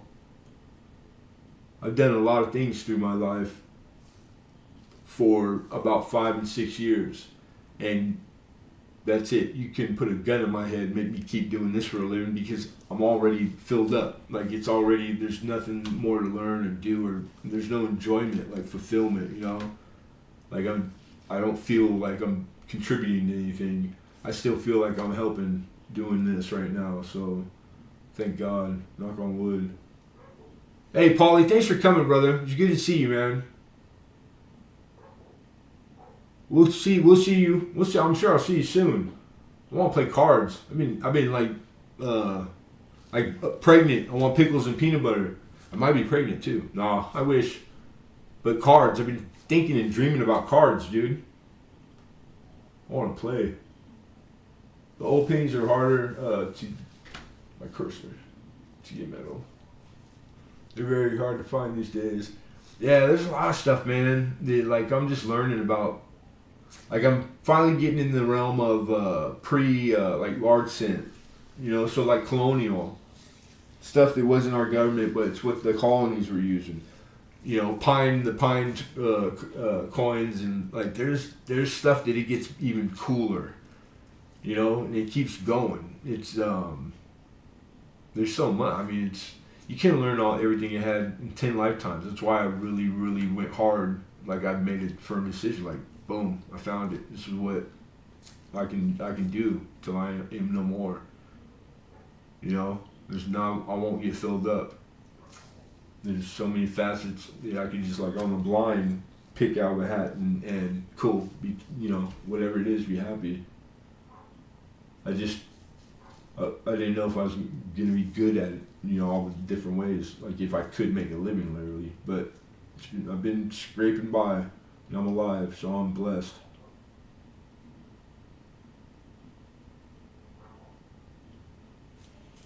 If I missed anything, you guys, my bad. So before I get out of here and bid adieu, like we always do, if there's anything question-wise that you guys or something you wanted to ask or need or anything, go ahead and shoot it in right now, and we'll address it. Excuse me. And then don't forget the PayPal email is my personal, and feel free. Use it as much and as often as you want. If I can help, I will. Anything coin related, wish list, want list, supply, etc. Just feel free to abuse the email.